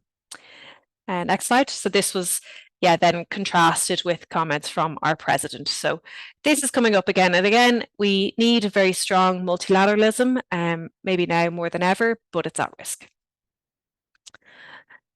Next slide. So really by the end of, you can go on to the next one. By the end of this, I'd really like to be part of strengthening civil society and fostering connections between civil society and between our countries. So please do reach out to me. A small bit about Ireland's social movement history, because we have a lot of successes. So if you go on to the next slide, you'll see a couple of posters from an anti-nuclear mobilization in the 60s. And this ultimately culminated in energy being provided by nuclear fission being banned completely in Ireland. So we have no nuclear in Ireland. And actually the location where this nuclear plant was planned to be is now a wind farm. So if you click through again, you'll see that this opened in the early 2000s. So that was a very, very powerful moment for Irish mobilization and Irish social movements. Next then, you can see that in 2018, we secured the right to women's bodily autonomy and repealed a part of our constitution that equated the mother's life as equal to the right of the unborn, even if it put that mother's life at risk. And this led to many deaths. So we successfully repealed against that. Then in 2015, we became the first country to legalize same-sex marriage by popular vote. In 2017, we banned hydraulic fracturing on the island of Ireland. And then more recently, we rejected a liquefied natural gas terminal, which had been planned for off the coast of Kerry. And that was very recent and the result of a very active campaign. But on the SDGs, to be determined. We don't seem to be doing, I suppose, the social movement structures in Ireland aren't, I would say, doing the SDGs the justice that they deserve. And that's where we come in. So we're trying very hard to make the SDGs front and centre and to ultimately cause all policies in Ireland and our next programme for government to be framed through the lens of sustainable development and the SDGs. So if you go on to the next slide, I mentioned that I coordinate Coalition 2030. So we were set up after Agenda 2030 was agreed in 2015, and we're comprised of a number of pillars. But I suppose our role is twofold. Firstly, we convene civil society organisations. Apologies, dog. We convene civil society organisations to interrogate cross-cutting issues in Ireland. And secondly, we act as a watchdog on government policy, in particular for sustainable development. And we have 4 pillars. So there's the environmental pillar, the humanitarian or international pillar, domestic anti-poverty and equality, and trade unions. People often ask how we're funded. We're actually funded by the government, but we do try to diversify this by getting membership funds. And I'm currently the only staff member, and I'm the first full-time staff member, but we do hire staff on a need by or a case-by-case basis. Okay, so you can click through to the next slide. Yeah, you can see that we're very broad. So in terms of our approach, I mentioned that we're a watchdog, a government watchdog, so we interrogate that policy. But we, in contrast, I suppose, to what Marta was saying, as it happens in Norway, we don't focus on public engagement, and it's purely because of our capacity. And we try to push for our politicians to do that work. To be honest, we're not having a huge amount of success with that, because this week is SDG week and we're not seeing a whole lot of communication. But we do have very specific things that we are asking for. We try to build up our coalitions so that we can all be stronger individually and then stronger together. So we try to be a helpful friend to government and a critical ally. We understand that the things that we're asking for, the more specific things, are probably not going to be doorstep issues. So we do try to help them to create policy that does leave no one behind and does reach the furthest behind first. We act as a conduit from members to government via submissions, for example. We come across, and we try our best to come across, as serious, professional, calm and non-adversarial, because that is what we believe will help with this programme, where we have very structural changes to policy offered to politicians. We are national policy focused as opposed to local. That doesn't mean that we don't think localization isn't important. It definitely is. It's down to capacity. And like I mentioned, we are structural focused. So we focus on the key leverage points that could have positive impacts downstream. We advocate for reaching the furthest behind first in all that we do. We highlight our government's discrepancy between what they're saying internationally and how they're acting nationally, as I mentioned at the top of this presentation. And we are making all political party, well, we're doing our best to make all political party manifestos for government manifestos for achieving the SDGs by 2030, because this is ultimately the best way to get our next programme for government a programme for achieving the SDGs. And we have 5 very specific asks, and I think I'll probably leave it there if my time's running out. So the first one is, we ask, what if we actually led from the top with the SDGs? What if our Prime Minister talked about the SDGs and made sustainable development his mandate? What if they signal to the whole institutional architecture of our country's politics that this is how we do things from now on? What if we aligned all budget lines to the SDGs and assessed how the intended outcomes of each element of expenditure help or hinder SDG achievement? What if we ensured that every single policy or proposed expenditure was proofed for its alignment with the SDGs? Fourth, what if we went beyond GDP and actually tried to ascertain what matters to people in Ireland and focused on quality of life and communicated our progress to people regularly and allowed them to engage with that data? And finally, what if we established on a statutory footing a Future Generations Commissioner, like has been done in Wales, who would review policy proposals and recommendations and make suggestions to government to align all policy with the needs of future generations? So that's our approach kind of in a nutshell. I suppose just something for you to reflect on, and we can leave it here, and I can leave the successes or challenges for the Q&A if you like. So would any of these work in your context? And have you seen any of these also asked for in your context, and how have they been working?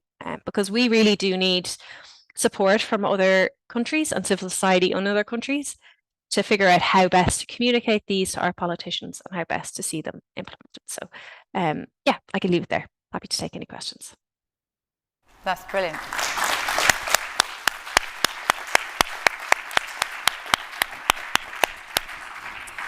Thank you so much, Megan. I'm so relieved we got there in the end, because that was a fantastic presentation.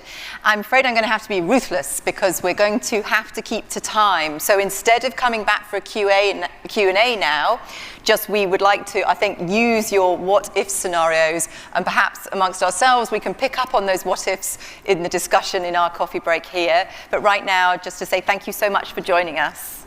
Thank you. Thank you.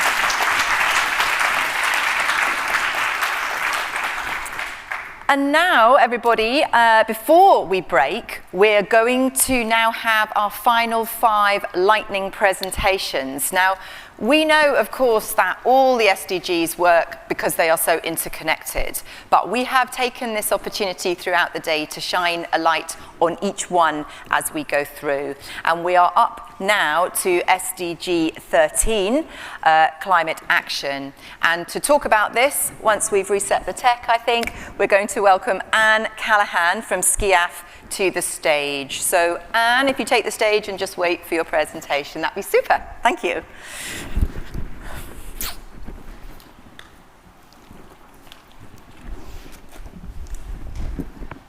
Afternoon. Can you hear me? Yes? Yeah, just going to check. Just checking we're ready. Yes. Okay, so if you are using the clicker, Anne, it's the green one. Yeah. Okay, all right.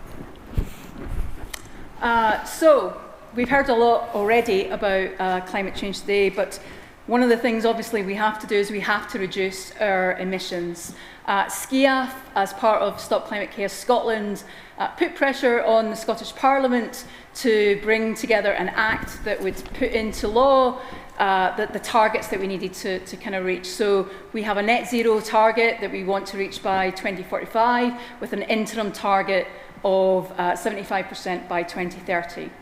So that was great to have that moment. That was brought together by the public and by kind of parliamentarians engaging in this. So that's great, but it's about the implementation, as we know. So far, Scotland has missed 4 out of the 5 of the last few years' targets. There's going to be a climate change plan that will come out this November, and it's going to be vital that we as civil society, with parliamentarians, give it the scrutiny that it needs to make sure that we actually get back on track to kind of deliver and meet those targets kind of longer term. I'm sure many of you will have seen already that the UK government is continuing with a slightly mad approach to dealing with climate change. They've announced this morning that the Rosebank oil and gas field will go ahead, which is at the kind of top of the seas in Shetland. This is the equivalent of bringing online 56 coal-fired power stations, or is cumulatively the same amount of emissions that 28 developing countries would bring. So this is madness. This goes against what the International Energy Association would say. So we need to get the UK as well back on track too. As you'll have seen from the fantastic documentary, the programming that SCIAF does is kind of vital. This is an example of locally led kind of climate approach to kind of programming, listening to and working with partners at a local level to really understand what they need. And just to echo Ben's point about the importance of anticipatory action, because we're seeing these multiplying effects, it's really important that we get ahead of the game and help communities feel safer so that they can kind of live their lives and sort of realise the other SDGs sort of out there. And so also kind of vital within this is we know that women and girls are often at the back of the queue. So that's why it's been really important that the kind of Scottish Government has kind of prioritised the rights of women and girls in this fight for action on climate change. I think it stopped working. Oh, there you go. And then thirdly, the other aspect that SCIAF work on is we kind of work on a kind of global stage. So Hyacinthi, sort of early on, was featured from the Loss and Damage collaboration. We also work with the Pan-African Climate Justice Alliance to pull together a global parliamentary pledge. What we're hearing from the negotiators at the UNFCCC is there's not enough support around the world, particularly in northern parliaments, global north parliaments, for real action on climate change and on loss and damage. As Emma said, we need to get rich, developed countries to kind of come forward with the money that's needed. In Pakistan alone, when the floods happened last year, it was estimated that this would cost £30 billion. So you can imagine dealing with these levels of crisis again and again, which is draining developing country coffers, and meaning that less is being spent on essential kind of public goods. So we would encourage you, if you can go onto SCIAF's website, to actually write to UK parliamentarians and encourage them to sign this global parliamentary pledge. And together with the Pan-Africa Climate Justice Alliance and the Loss and Damage Collaboration, we'll look to present this ahead of COP28, sort of, you know, in a few months from now. And then lastly, we'll have a paper on non-economic loss and damage that's looking to make the moral case, so look out for that ahead of COP28. Many thanks.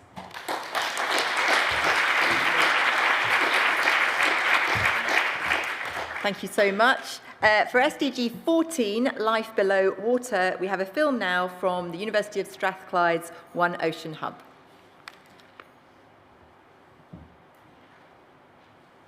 The ocean provides half of the oxygen we breathe.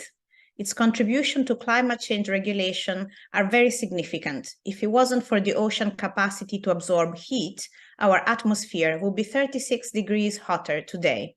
And the ocean also contributes to the global water cycle and to medical innovation. It was a marine species that led to the development of the COVID-19 test, for example. The One Ocean Hub, as a research coalition among scientists in the global north and in the global south, has brought together marine sciences, social sciences, the arts and law, with a view to co-develop solutions and knowledge with indigenous peoples, small-scale fishers, children and women, on how in many ways our human well-being is dependent on a healthy ocean. And this has had impact in South Africa, where a groundbreaking decision has been taken by the judiciary to protect the ocean and climate change and fisheries, as well as the cultures, livelihoods, and right to food of indigenous peoples and other communities. Through our research, we have also, in this kind of research, we have also contributed to growing international recognition of the interdependence of human rights and a healthy ocean, including children's human rights. And this is crucial to alert climate donors, sustainable development donors, as well as ocean research donors about the role of the ocean in sustainable development and the role of researchers to work together with indigenous people, small-scale fishers, and other ocean-dependent communities to co-develop the solutions we need for our sustainable future.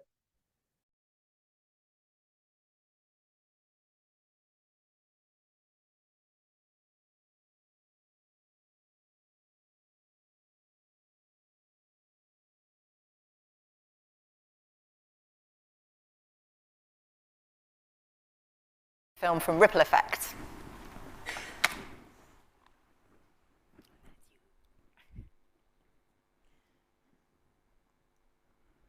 We don't need to tell you why sustainable land use is imperative, how 2.6 billion people depend directly on agriculture for a living, how companies world over put profit ahead of planet.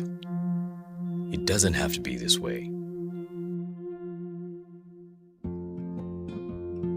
Come with us to the beautiful Murchison Falls National Park in northern Uganda and let's meet Ujeni.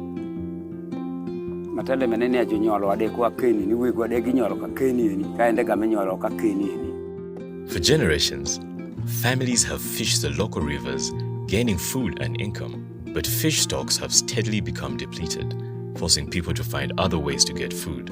And through desperation, some have turned to the nearby national park and poaching wild animals. Traps laid have not only caught bushmeat, but also injured the endangered Ruth's Child giraffe.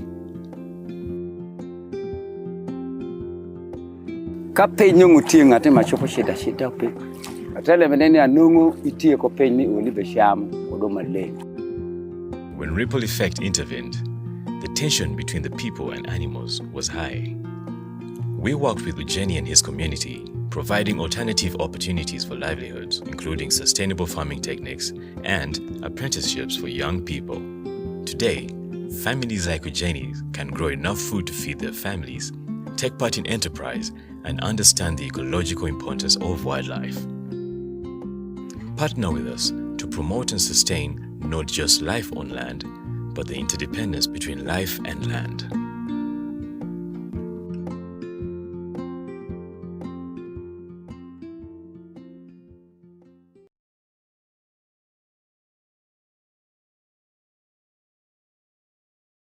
there. But we've got a great one now coming up for SDG 16, which is Peace, Justice and Strong Institutions. And we're going to be hearing now from SIDA's Diaspora Global Citizen Group. So please welcome to the stage Una Ramsey, MD Rahman and Bertha Yakubu.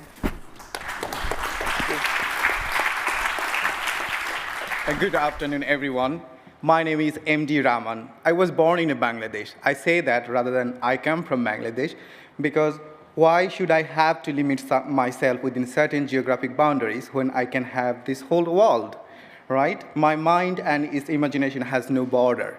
So this world is mine just like everyone else. I'm a global citizen and responsible for creating a better world in which we'll all have the equal opportunity to be heard, access civic right, and be part of the solution.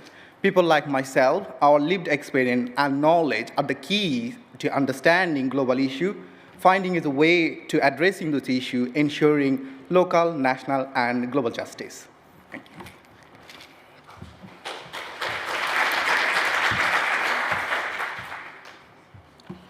you. My name is Bertha Yakubu.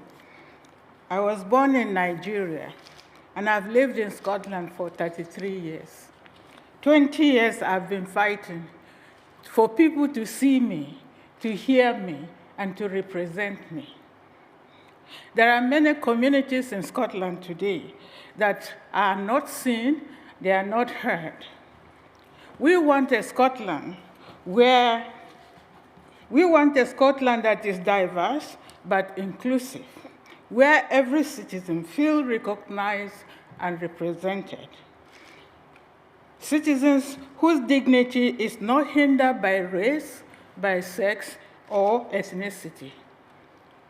Scotland should be a place that everyone feels at home. Thank you.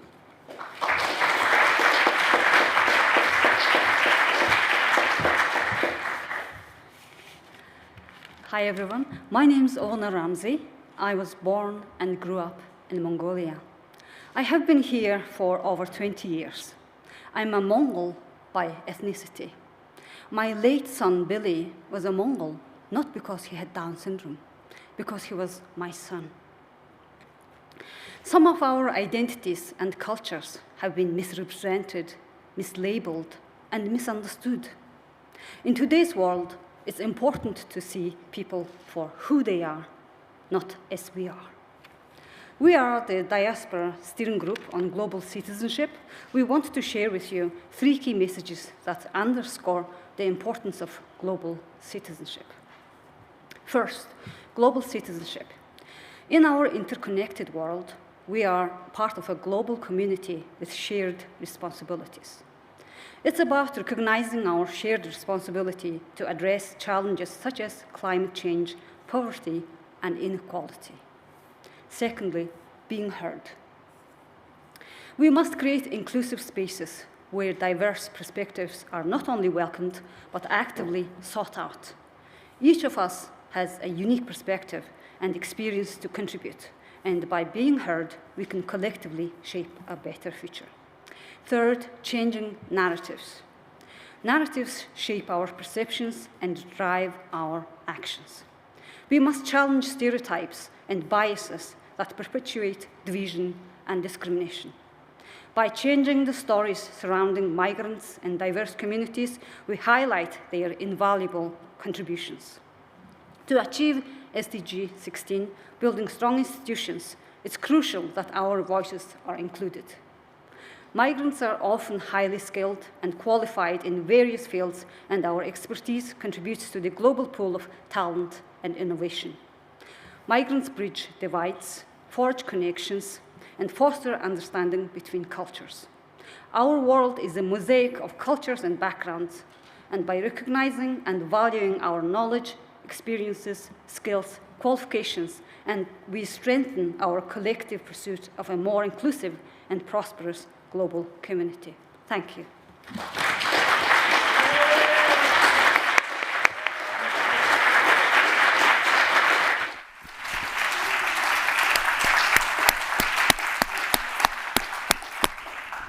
Yeah, a very sustained round of applause there, thank you.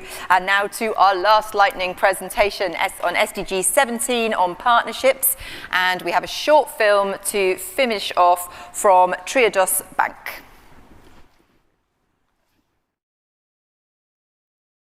Hello, my name is Ellen Harrison. I'm a Senior Marketing Manager at Triodos Bank UK. And I'm joining you today to explain some of the work that we're doing in support of SDG 17, with a focus on how we're pushing for financial institutions to work together to drive forward the Sustainable Development Goals. Triodos Bank is Europe's leading sustainable bank. For those that don't know, we were originally founded in the Netherlands and we provide banking services across 5 countries. And we're also a global impact investor via Triodos Investment Management. Now at Triodos, we often talk about financing change and changing finance. We see ourselves as part of a movement that's changing the global financial system, with the goal of creating a resilient, sustainable and inclusive economy. As part of this, we founded the Global Alliance for Banking on Values back in 2009.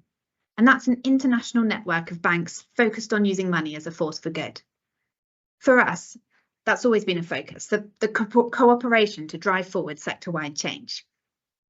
We make our voice heard at both a national and European level in policy and advocacy work, notably through putting forward concrete proposals on new laws and regulations. We've also worked to put in place initiatives that support the whole of the financial sector to better measure its impact in order to further sustainable development. For example, we were part of a group of Dutch financial institutions that created the Partnership for Carbon Accounting Financials, a methodology that enables banks to measure the CO2 emissions caused by their loans and investments. We firmly believe that all decisions about how money is used have an impact on people, communities, nature and society. By changing the global financial sector for the better, we can ensure that it serves society and drives forward progress on the Sustainable Development Goals.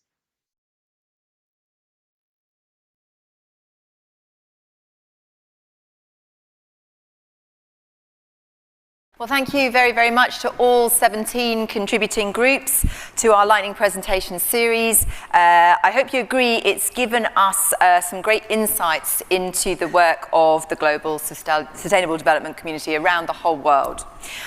We are a few minutes behind time, but we're now going into the final break, just ahead of the must-see final session. So although we're a little bit late, please do try to come back on time.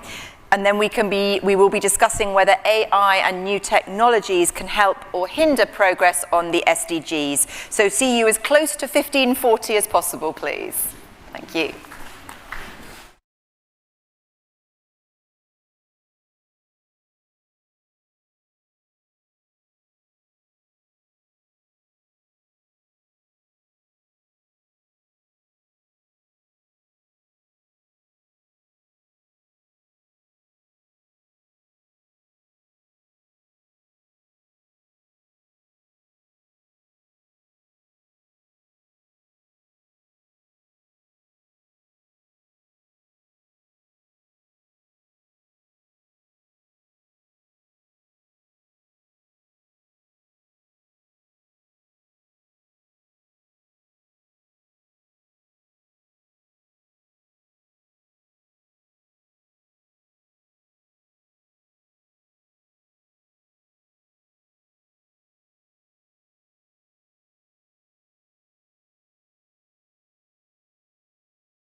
Well, welcome back, everybody. Thanks for joining us after the final break. If you just want to find your seats while I introduce this final session. This final session of the day is all about the hot topic of AI, linking to SDG 9 on innovation. We'll be discussing the role of AI and new technology in progressing the SDGs. How can we embrace new technologies to further our goals? And is tech for good a reality? So I'm delighted to introduce our expert panelists. Just briefly, I'll say a bit more about them before their presentations. But with us today, we have Dr. Mark Wong from the University of Glasgow, Karen Marsel from Data Friendly Space, and Daniel Cosgrove from UNICEF. And our speakers are going to give us some short presentations, and then we'll open up to questions. So as ever, get busy on Slido, or if you want to contribute from the floor, just make sure I see you. Now, we're due to have a fourth panelist, but unfortunately, Karen Wang was unable to travel from China to be here, but we have a short pre-recorded presentation from her to kick things off. Karen Wang is a climate entrepreneur from China with a data science background, and she aims to build technologies to facilitate decision-making in order to combat climate change, especially in the global south, as well as founding Clymind, a platform that delivers climate data through AI to help with mitigation and adaptation solutions. Karen is an SDG young leader recognized by the UN. I'm really sad she can't be here. But let's hear her thoughts on how new tech can help progress the SDGs.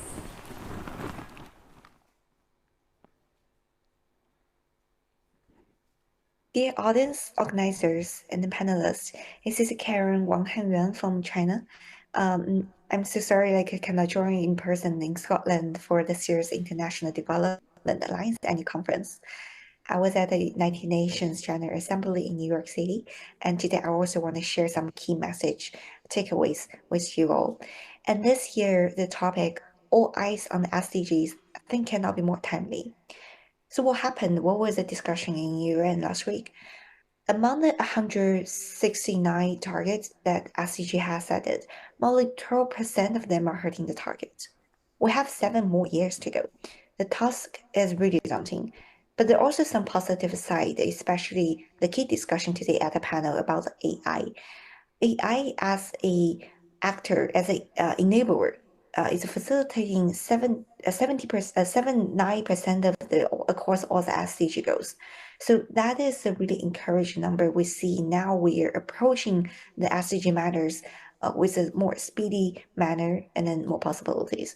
And today, my sharing mostly around the work I do, which is in the area of climate change. And climate change is, of course, many SDG goals. Besides climate, I'm also one of the SDG young leaders recognized by UN. So last year, I was really fortunate to travel across many countries' conferences. And then today, I also want to share some key learnings with you all. So let's begin with the challenges in climate change. We all know about what climate change is, but 2 things I want to mention today here. One is about time. So we really do not have enough time. The competition is really with the limited resource and then the time we have to build the adaptation mitigation solutions. And then the second thing is about the cost, how to reduce the green premium to scale, to implement the actions, the solutions is really the key discussion, especially now. And also this is one thing key from last year at COP27 Sharm el-Sheikh. So climate is really changing the entire industrial base. And today I want to mention some examples, especially what we do using AI to tackle on that. And then this year at the UNGA, we also see really encouraging, as the SDG Summit and the Climate Week also happening, we see the examples, discussions, and really soon at Dubai this year, COP28, we're going to witness more. So really looking forward to that. So what AI can do for climate change? We came up with the idea, what if we can accelerate the progress that we can implement the solutions? Because we navigate the whole spectrum, the landscape, it's a really inefficient industry. The IPCC report, for example, like the 100 scientists globally like wrote the distilled knowledge to tell us what is the science behind climate, and then what the possibilities, what's the most important areas we need to look into. However, when you are in day-to-day practice or at the area, from my own experience doing the climate research at Imperial College London, I realized that we really need to utilize the better tools where we can change the landscape how we access information. So that's the initial inspiration we built Climate. And now we are helping NGOs, government, researchers, business to change the way they can consume and they can access the climate data to measure the climate risk and then to understand what is going on and also like to totally change their way to facilitate how they can design their own solutions. And this is just one example I want to mention. There's much more out there. We're hosting this podcast. It's called the Talks at the Climate, and some stories. For example, the IEEE, the president shared with us like how renewable energy, how the energy transition can utilize AI solutions, as well as a breakthrough energy building the grid in the US and how it can simulate a totally new system before we actually invest to build it and take the risk. So to just wrap up this discussion here, I want to specifically mention about the youth as a group. So the youth is playing more and more important roles here, but not just for advocacy. I want to say about the technology innovation. We're talking about solutions never exist before, and we're talking about the challenge that's at a scale we never met before. And what I seen during last year in my different conference and the communication with the young leaders from different countries, I was really shocked by how well educated or how desired that everyone is getting into this area, and then that gave me the faith that we can really accelerate the progress meeting the SDG goals. So thank you so much for having me today, and then really looking forward to next year we can have a discussion and then the new achievement. So we have some more years to go to achieve the SDG goals, and especially I think the discussion cannot be more timely now, like right before COP and right after UNGA. And hope you enjoy the rest of the panel and then the conference. And thanks again for listening to my sharing.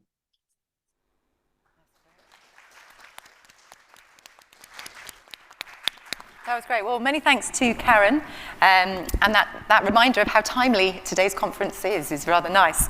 So now back to who we have with us in the room. I'd like to properly introduce Dr. Mark Wong. Mark is an expert in digital society, policy and racial justice in AI, data and technology. And he is passionate about promoting responsible, equitable and sustainable innovation.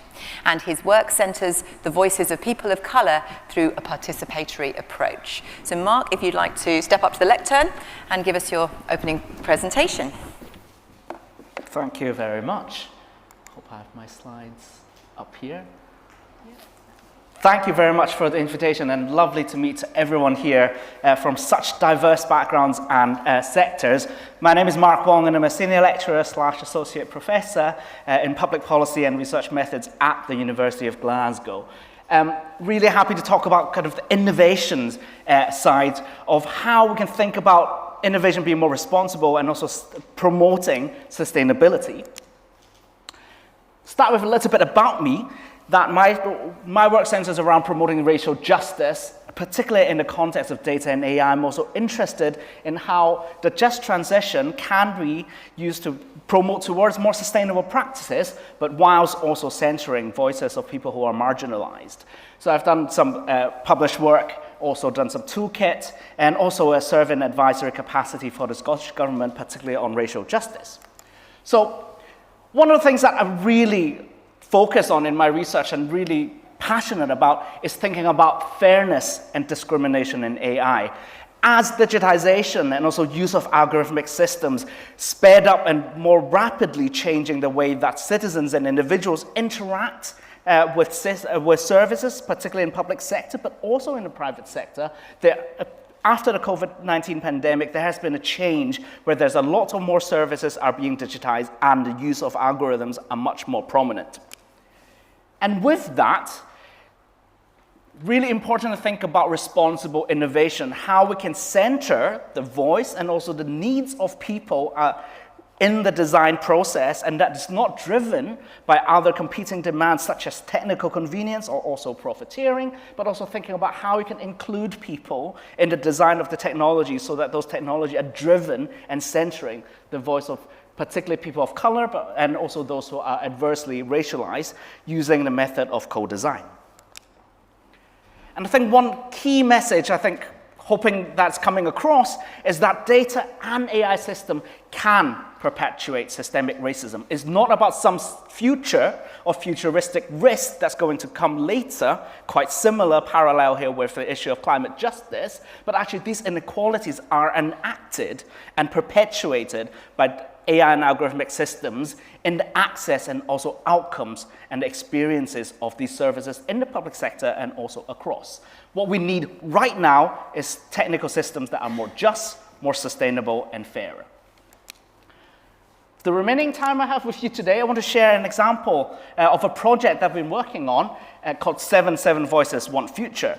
This is an example of a project that I've been co-creating a video game with the industry and community partners. Names listed here. Some of them you have met today, including a floating designer who did some digital design for the video game, and also our community partner, the Ethnic Minority Environmental Network, EMMS, which is part of SENVO Scotland, a strategic partner of the Scottish Government on racial justice, and also an industry partner called Education Evolved, and the project was hosted by the University of Games and Gaming Lab. And with this, it's just really highlighting how innovation can be used to center the voice of minoritized ethnic people and also traditional ecological knowledge, particularly when thinking about sustainable future of Scotland. The pictures that I'm showing you now and also in the background is some of the footages from the game.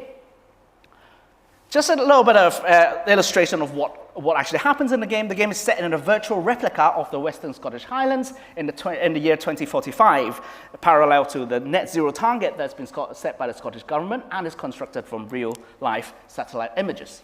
And in the game is featured 7 narrative and mini-games which are based on real-life climate actions of minoritized ethnic-led organizations and initiatives across Scotland. For example, we included in a minigame, developed a minigame that's about solarizing institutions of worship that's led by Glasgow Central Mosque, the rainwater collection, wildflower meadows, circular economy, wildlife pond, urban farming, and also women's rights in cycling. What's really interesting, I think, about this game, the objective of the game is to listen to and learn from the characters that are voiced by and created in the likeness of real minoritized ethnic people in Scotland. So, that was a very quick summary, but I hope I could let you know, think about that. Actually, technology can be used to highlight the importance of traditional ecological knowledge, particularly the role that it can play in Scotland. That people playing the game and using technology can be inspired by climate action that are led by minoritized ethnic communities and people of color. And that technology such as gaming and also increasingly with AI system, that can create immersive narrative future where the voice and action of people in minoritized ethnic communities can be centered. So if you would like to check out this game and use this in your policy engagement or community engagement work, please visit www.educationevolvedlimited.com/7 or use this QR code. I hope it works. And it can be played on any PC and Mac and is freely publicly available for everyone. So thank you very much. That's me. Thank you. Well, that was really great. I am going to go and look at it. Is it the kind of thing that you hope might then sort of cross over into sort of the mass gaming area? Is it sort of something that could be useful? Oh, absolutely. I think there are sort of 2 potential outlets here. One is really that third sector organizations, governments, or charities can use this as a tool to promote, and also particularly for example, there's already been used in some of the work that the Ethnic Minority Environmental Network does. Okay. And also we've been in conversation with Scottish Government, Just Transition Policy Unit who's really interested to use it in their engagement work. So that's sort of ongoing conversations. They were also thinking that this can appeal to the wider public for people who game. 1 in 2 people in the UK who are over the age of 16 play games, and I think that's a massive potential. Yeah, okay, thanks very much. Brilliant. Well, now I'm pleased to introduce Karen Mazel, who runs Data Friendly Space. Space, and that is an NGO that bridges cutting-edge technology and the humanitarian and development sector.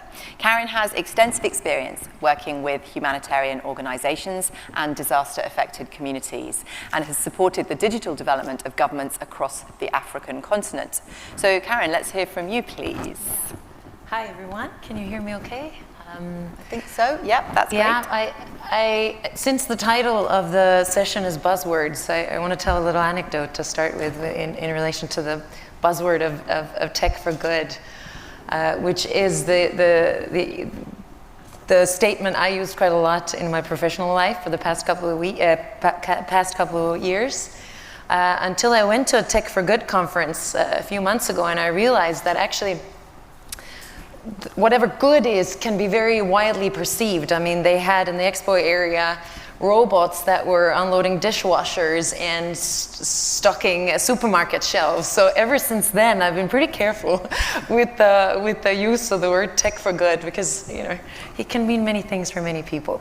So let's go beyond the buzzword.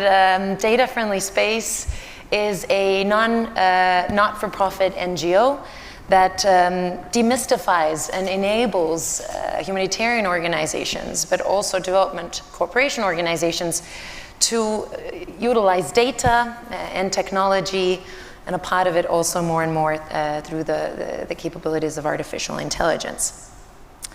Our specialization really is on secondary data. So we very much, our work derives from the belief that we're all drowning in data.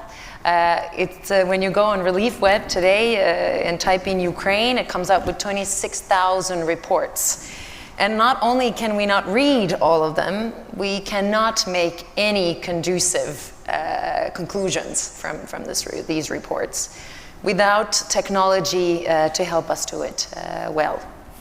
On top of that, we have our internal reports of needs assessments, of beneficiary feedbacks, we have broadcast media, we have social media, we have so much of it, we don't know what to do with it. So Data-Friendly Space really grew out of a technology and a software called Data Entry and Exploration Platform. Maybe some of you guys have used it. If not, please do check it out. It's called The Deep. And it allows for humanitarian organizations to ingest a lot of secondary data that is out there, both internally in organizations, but out there also on Relief Web, tag it and structure it and use it for your decision making. Now to go into the development sphere, then I remember so well when we started this session today, Hermione, you said that the progress rates against the SDGs is 15%, I think. And I wonder how many of us wondered, how do we know this? Did you guys wonder, where does the data come from? What's the process, right? How do we know this? And actually, those of you that are more familiar with data, the process is something like we need to collect the data, clean the data, structure the data, analyze it according to a preset methodology, and figure out how it all combines together into one logical story and data set. And the fact is, I'm Estonian. Everything Estonia does is online. I think at this stage you can even get married online. So the access to data there is extremely easy. I spent 3 years working and living in Vanuatu, where the situation is very different. So we'll go into the discussion phase definitely on how technologies and artificial intelligence can help us provide and fill data gaps through non-conventional sets of data, be it through citizen data or social media data and so on, to really check how do we know what we think we know. So we can go into some of the methods through which we used technology, including AI, to help organizations do this. One more thing that I want to say before we go into discussion, and Daniel has a chance to talk about UNICEF's work, is that technology is the easy part. And actually, in the long term, technology is also going to be the cheap part. What is the difficult part is the change management, setting up the frameworks, training the leadership, and changing the leadership cultures, and the very cultures based on which both the financing mechanisms and the implementation organizations are based on and are so used to operating in. That is really what's the difficult part in transforming the sector with the help of technology and data. And really looking forward to talking about that a little bit more as we go into discussion. Thank you. Brilliant, thank you. There is a lot there to pick up on the discussion. Can I just jump in before we hear from Daniel? I'm intrigued at the sort of overlap between the development sector and humanitarian organisations. I just wondered if there is, what can be learnt on each side in this kind of field from the development sector, from the humanitarian sector and vice versa? Yeah, it's a good question. I think the way I've seen a little bit of both sides. I think the humanitarian sector today is becoming much, much more aware that compared to the humanitarian needs, the resources are incredibly limited.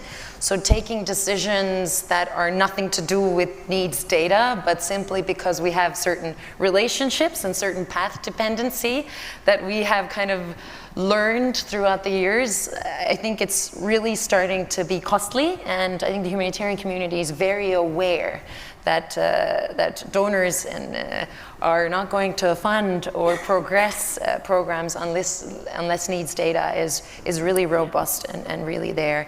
I think the development community, I worked some time in the Estonian Center for International Development, where we were working with various African governments to digitalize public sector services.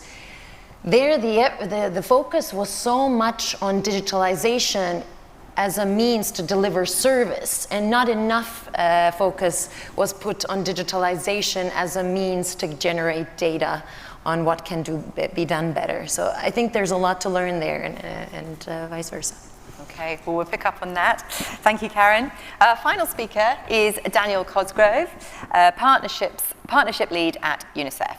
And Daniel supports long-term partnerships with Scottish-based funders for innovative global education programs. He has an academic background in political science, and he's been working in the charity sector for over a decade. Daniel, please take the floor. Give us your presentation. Hello. Am I coming through? Okay, yep, I think we can hear you. Now, some of you may be aware that UNICEF is mandated and motivated by the UN Convention on the Rights of the Child.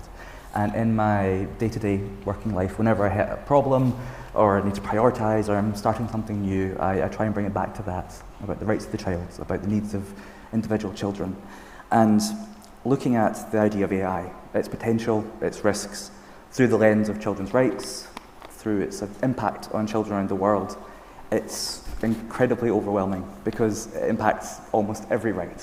It impacts almost every element of a child's life who's alive now or who will be born over the next decade, leading up to 2030 and onwards. So narrowing it down, just even look at the classroom.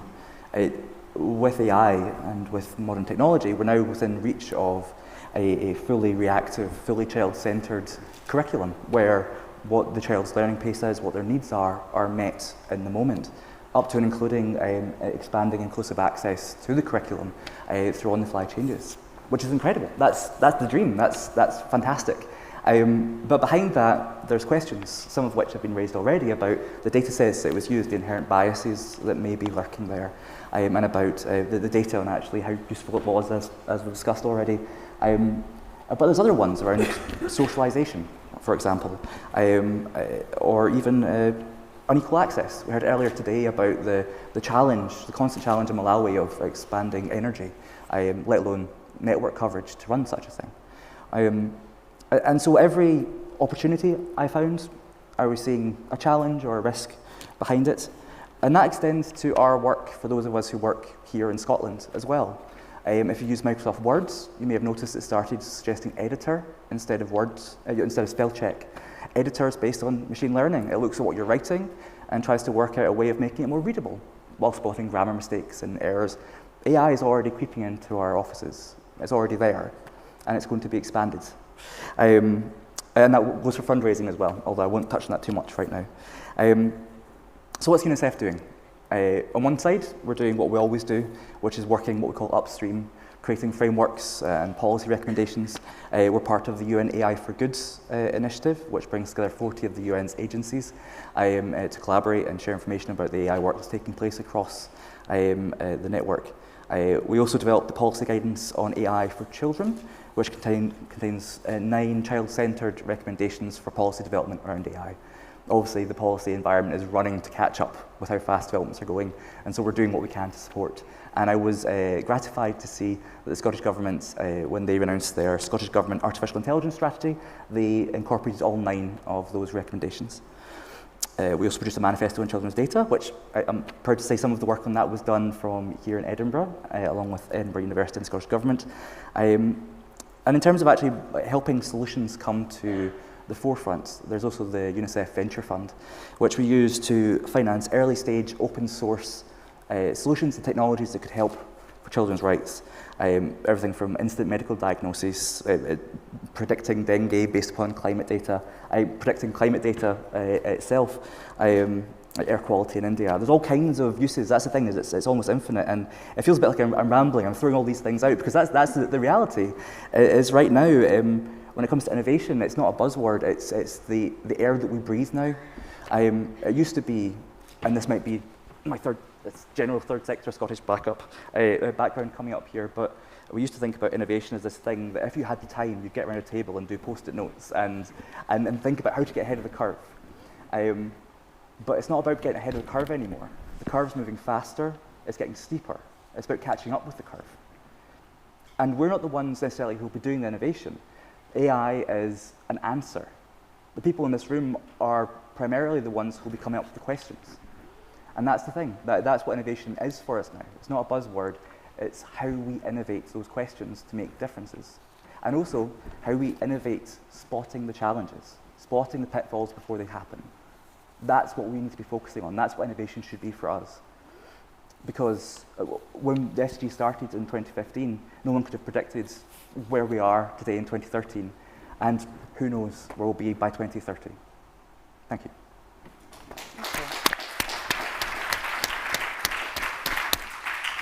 Before I ask you a question, Daniel, can I just check, was your microphone okay? Was that okay at the back of the room? We didn't lose it? Okay, great, super. I thought it was a change in audio.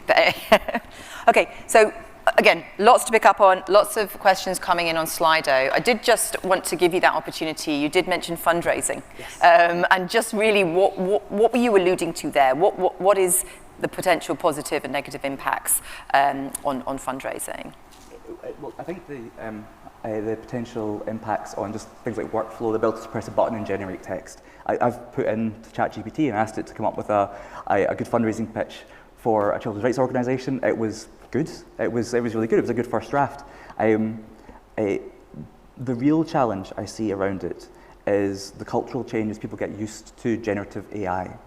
At the moment, if you receive an email from a large charity, there's a chance you might not read it because in your head you'll go, well, that went out to thousands and thousands of people. It's not for me. We're now at the point where we're facing the challenge of people looking at images in an advert or video on a TV and going, it might not actually be a real image. It may not be actual real video. And I think that's where the role of the people in the room who do manage partnerships, who fundraise, who help build those connections, who advocate, who communicate, and bring in those voices, is more important, because that's one thing you can trust, is people speaking authentically from experience. And so I think that there's going to be a real cultural shift that will centre human-based interaction again in the future. Okay, thanks for that. Right, well, lots of questions are coming in on Slido now. The one at the top is about regulation. How do we regulate the rise of AI? It has the potential to be a real force for good and for bad. All thoughts on regulation welcome. Who wants to go first? I can go first. Karen. Question on regulation, I think the first thing I always think about is what is the problem we are trying to solve with regulation? And I quite actually like, and I think it's an unpopular opinion, that I like EU's approach to AI, their AI Act, which is risk-based.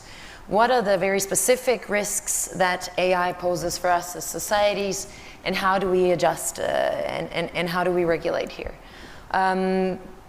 I guess the popular criticism is that EU is a big regulatory machine and eventually will kill innovation altogether. So I think there are pluses and minuses to both, as long as we define the problem first and don't jump to the issues.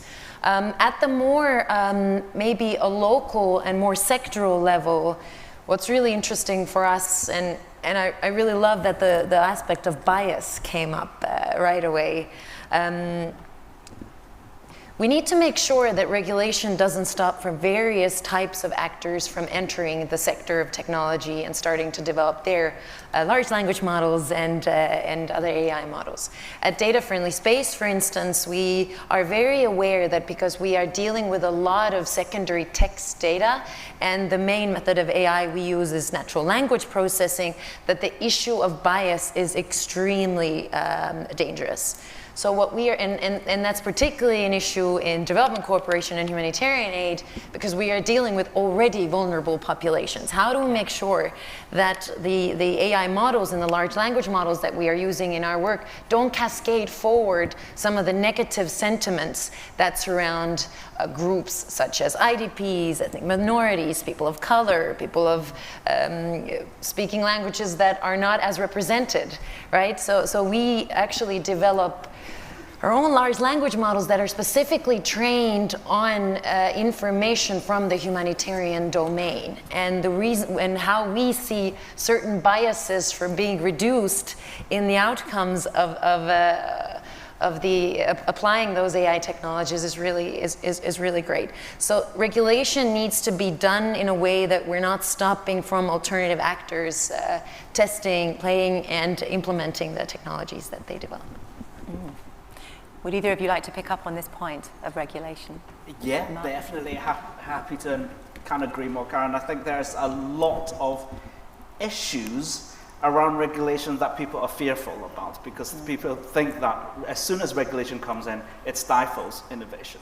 But I like to think about it as some of the roads, as well as public transport, such as trains, are better regulated than the AI technology we introduce every day. And innovation still happens, and there's still profits that come from that. So I think it's really important to think about regulating AI is not necessarily going to stifle that innovation, but it's actually going to encourage people to think twice, because you won't be designing a train engine that you know is going to be particularly harmful to people who are already marginalized and minoritized.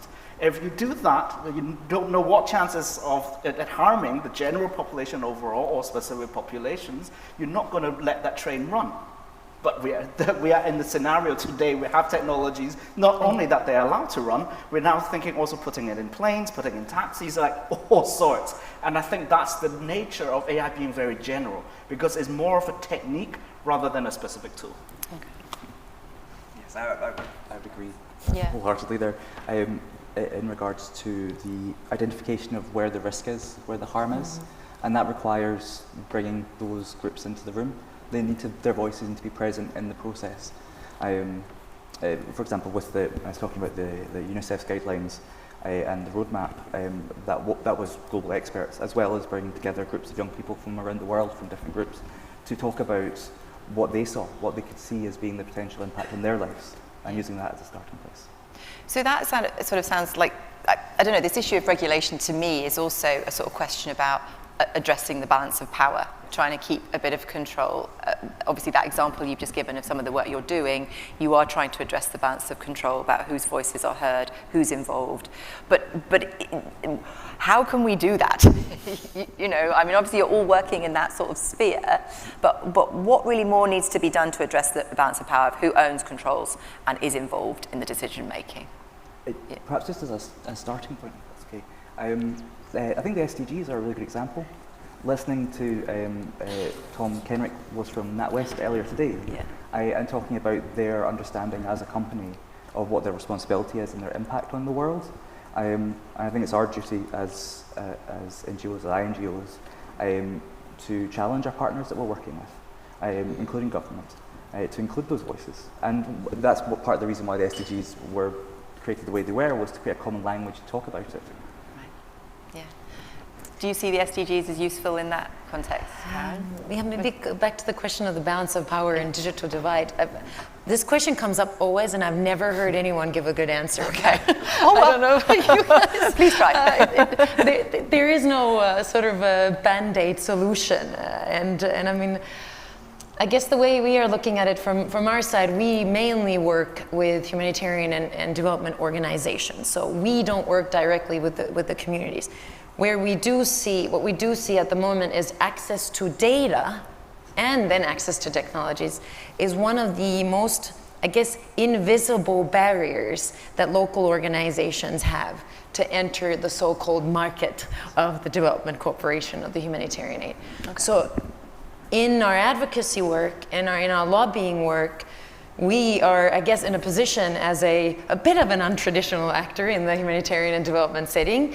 We are in a position to push and expose the fact that data is not shared, data is not based on collaboration, needs assessments are not often shared, and the more we can democratize data, the more we can kind of start to see the power struggle between local organizations and international organizations collapse. I want to say one more thing is that coming back to the data that we gather for sustainable development goals, and I'm not sure I entirely know the answer to this is, but are alternative sources of data used to draw these conclusions, or are we only using data of which custodians are the governments? So for instance, we in Papua New Guinea are working with UNEP. We built this app called Look and Gather, where local indigenous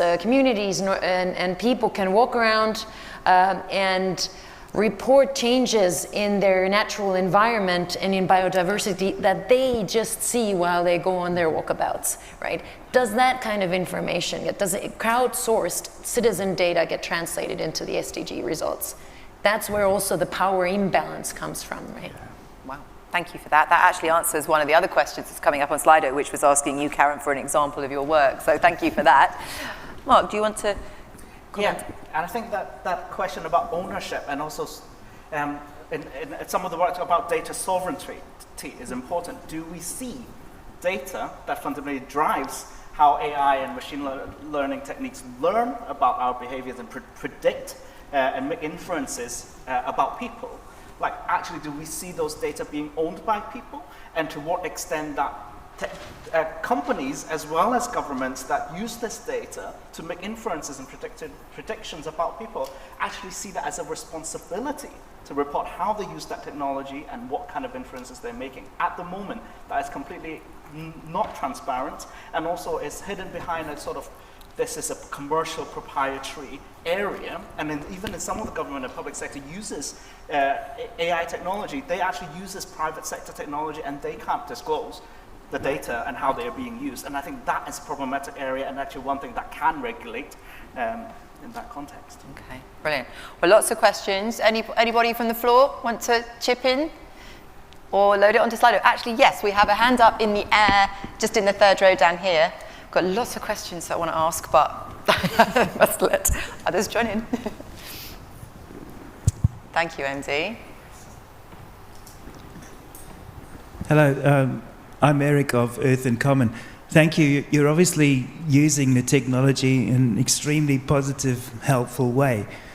But given according to James Bridle, who wrote a very compelling book called New Dark Age, don't know whether any of you have read it. On the whole, AI, the internet, IT, and so on, has an overwhelmingly negative effect on society, both directly and indirectly. You've already addressed power imbalances, but for example, its massive carbon footprint, which is growing, and ironically, its vulnerability to climate change itself. I mean, it's not sustainable from any point of view. So would you say that the overall, that we're whistling in the cyclone? I mean, do you see what I'm getting at? Yeah, so about this sort of, are the benefits outweighing the obvious negatives? You know, where do you sit in that area? And actually there is a question at the top of the Slido thing which is about high environmental cost. So yeah, that's one of the negatives that the audience member drew on. So yeah, pros and cons. I'll have to start that one off, if that's okay. It's a good question. Again, no easy answer to that one. And it's part of what I was saying about having to innovate not just our own empathy and how we think about these things, but interrogate ourselves around it. I think we're all becoming quite used to doing that around the climate crisis and the reporting we have to do, or our own ethical understanding of how our organisations work, what our targets are. But equally, there's an opportunity cost element there as well. These tools are coming into existence, they're there, and we each need to, as organisations, as individuals, look at how we feel, understand our own position in the world regarding climate change, regarding the sustainability of them, and make that call. Because the people in this room have that choice, but big business is going to pursue it. Those server farms are going to run, ChatGPT is not going to stop tomorrow because we decide not to do it. And so if there's a chance that it can have some good, I think each of us as individuals and organisations need to balance that ourselves. Okay, thank you. I think it's just also being aware of these socio-economic and cultural political structures. Sorry, that was a very long word. But all of these different dimensions of life still, it's not an either-or situation. I think with AI or any other technology, including the printing press, if you don't address those issues, and in the way that we're now in a society that is so kind of prioritizing infinite growth, I think there are increasing voices that talk about deep growth, but if we don't think about sustainable way of living and doing things, there's no way that the AI question is almost irrelevant. So I think it's important to be aware of the carbon footprint and also the high emissions, as well as unsustainable working practice that are associated with the generation of AI, such as data labeling, exploitation of labor, or exploitation of extraction of material, rare metals that in certain parts of the world only, and there's a reason why it's only in certain parts of the world that's allowed to be extracted, it's because of the pollution cost. And I think all of that speaks to what we value as a society, and that needs to change first. Okay. I don't agree entirely, and I would ask back, what's the alternative? I think, all of us here are here to fix something, challenge some of the really wicked problems of today's development. And we're sitting on top of this extremely powerful capability to know things we don't know today. Are we in a position today in the situation to say, sorry, we don't want to use it because we're scared that there might be something there that we don't know, or there's a black box that we don't know how it works? What's the alternative, I think, is my question to that. So I do agree that the group of individuals and stakeholders that always needs to be around the table and quality ashore is key. I do hope that we all agree that the idea of human in the loop continues to be extremely important. But yeah, my question today is, look where we are. What are the alternatives? Okay, well, lots of questions coming in on Slido, but I wanted to pick up something that you raised, Karen, in the start. How do we really know what we know, and this idea of addressing data gaps? That really intrigues me, how we are going to use AI and technology to better understand. If we're thinking just about the progress of the SDGs, how can we track that? How does that actually work better? I'm sure my NLP engineers in data-friendly space would do this question justice. I won't. There are many ways. Currently, when we look at, for instance, climate action and the various climate-related goals that we have right there at the back of the room, the data and the insights that we generate through artificial intelligence are vast. What we are engaged with quite a lot at the moment is utilizing secondary information, including social media, broadcast media, to do sentiment analysis. So getting an understanding of what are the different sentiments from societies, from policymakers, from the private sector, to certain changes in governments, climate change goals, certain messages. when and how do the signals from the society when are the signals strongest from the society, and what kind of information that is thrown out there doesn't work at all, right? We have organizations that are using that type of information to decide whether their grantees are doing a good job, whether they're putting their finances to a place where, you know, nothing happens. So there's sentiment analysis, there's of course forecasting and prediction. Like today, only 2% of humanitarian financing is pre-allocated. And I mean, there's many reasons to this, but I believe it's because donors lack reliable tools and reliable information to make those decisions. So how can we utilize artificial intelligence and the insights that it can draw from current patterns and historical patterns to go to donors and say, we are almost certainly certain that the monsoon that will happen in that month will have that kind of impact. So there's a lot there that the community today has at its disposal in terms of technology and data. Okay. Mark, do you want to come in on this idea of like gaps, addressing gaps in knowledge and how we know what we know? Yes, and also how do we know what we don't know is also very important, as a good academic would say. But I think what's very important is also the tools we're using to measure things. And there's a huge tendency, of course, particularly in ways that, so when you measure something that's really big, there's a very big risk of you just keep quantifying things and then you don't see what you don't see. And then especially with use of artificial intelligence, it starts to then blur the lines of actually what's happening in the ground and also then what's being extrapolated. So I think it's important to remember that what drives this data and these measurements, nothing is ever objective. And I think that's what, I suppose, policymakers as well as people who understand this, they try to assume, I was going to say pretend, but assume that this data is objective and is somewhat reality. Sometimes data engineers call them ground truth. And unfortunately, and what they then hit with the fact that actually this ground truth or what happens in society actually represents of who gets a voice, who gets to be represented, and also the power dynamics that especially in the whole scientific measures or so scientific approach that's very heavily colonialized. And I think that's important to remember and finding a way that is measurement that is fair and equitable. Yeah, no. Daniel, is there anything you would like to say on data gaps in relation to your own field of work? Potentially, I feel like I'm a bit outclassed in terms of specific technical knowledge. No, I'm okay on that. Okay, all right, okay, well, we're going to move on. No one ever. No, okay, so I'm going to go back to slide. This one I'm just going to read out because I think it's quite specific. Are we not too often, if I can say, are we not too often discussing data and tech isolated from context, political economy, and governance? Risky, question mark. How to address that? What does that question say to you? Yeah, is it about like, yeah, we're discussing data and tech isolated from context, political and economic. Is this because these conversations need to be more specific within certain contexts? Is that what we're asking at? Is this risky to do this? That puts me a bit in mind of the lessons I would hope we may have learned from the appearance and growth of social media in our society.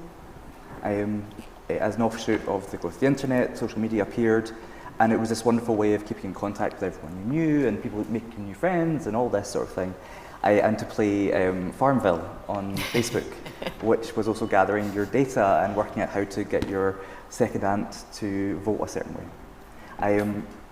And those conversations weren't had in the context of politics or the political economy. And I'm not saying I have the answers here, but I would hope there are lessons in there that you got to hope have learned or that we can refer back to and in that context move forward, because I feel like we're in a similar position with this now where what it's going to be, the impact it's going to have in politics, in our culture, we don't know yet, but it's going to happen. Okay. Yeah, I would add that yes, it's very risky. I think one prime example that comes to my mind is how policing data, criminal data, is being used to do predictive policing without realizing the historical context of people in black communities are over-surveilled and also over-represented in being criminalized. And that is a prime example where the historical context needs to be understood before data even being collected or used or analyzed and stored, or even to predict where policing is needed.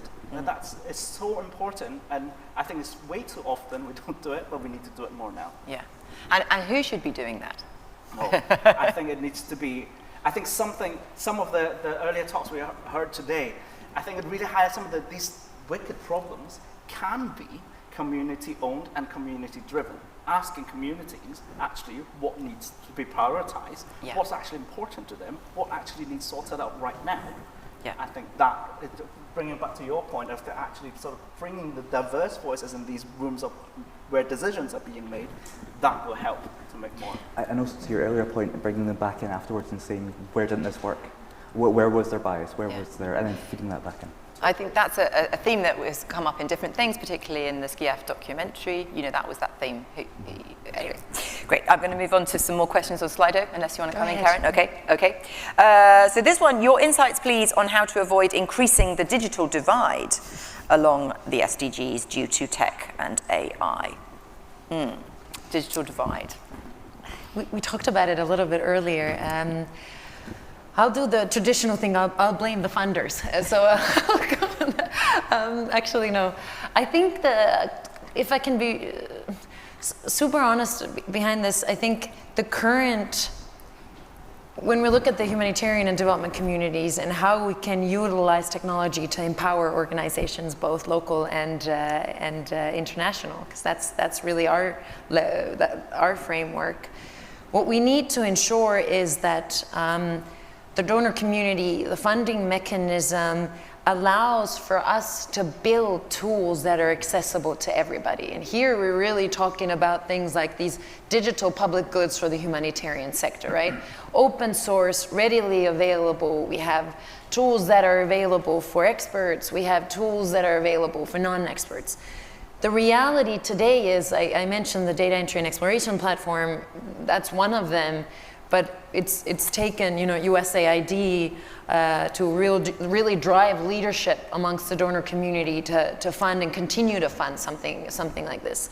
What we are seeing very much today, unfortunately, is that it's individual organizations, and mostly the more resourceful ones that work with partners such as us to develop very bespoke, only internally used data platforms and information. So I think the more we get in private sector funds, private foundation funds, really to catalyze investment into these, the development community actually is really good at it. They call them these digital public goods, but for the humanitarian and development sector, I think that's the way that we can kind of start to improve access. I would argue that today's funding environment is not set up for that at all. And we, as a data-friendly space, rely a lot on also non-institutional funders to be able to drive this. So I think that's where one of the solutions of many could be. I'll reference a couple of UNICEF global projects. One is Project Giga, which is essentially trying to map the digital divide, creating a comprehensive data set looking at the connectivity of schools and communities. The other one is the Learning Passport, which is a fully transportable, tablet-based learning platform. But it's different in every country. When a country decides to bring it on board, in some it's been used for teacher training, and others it's used to help IDPs continue their education in a way that's trackable and able to progress their education as they move.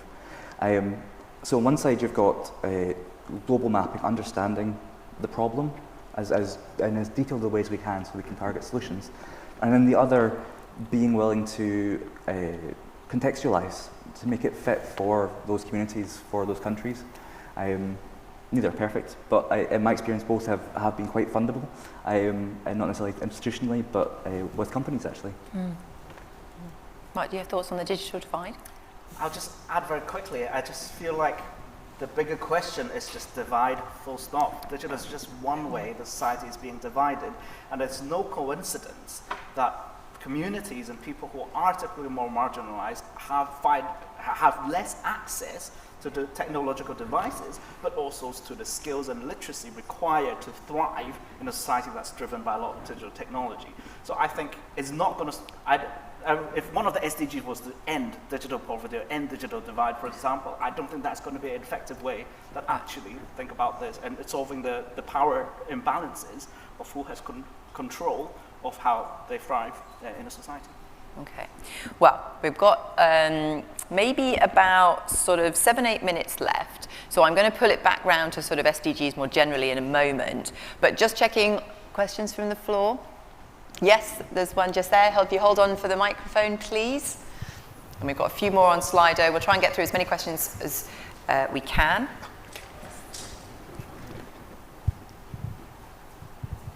Hi everyone, thank you very much for all the sessions throughout the day.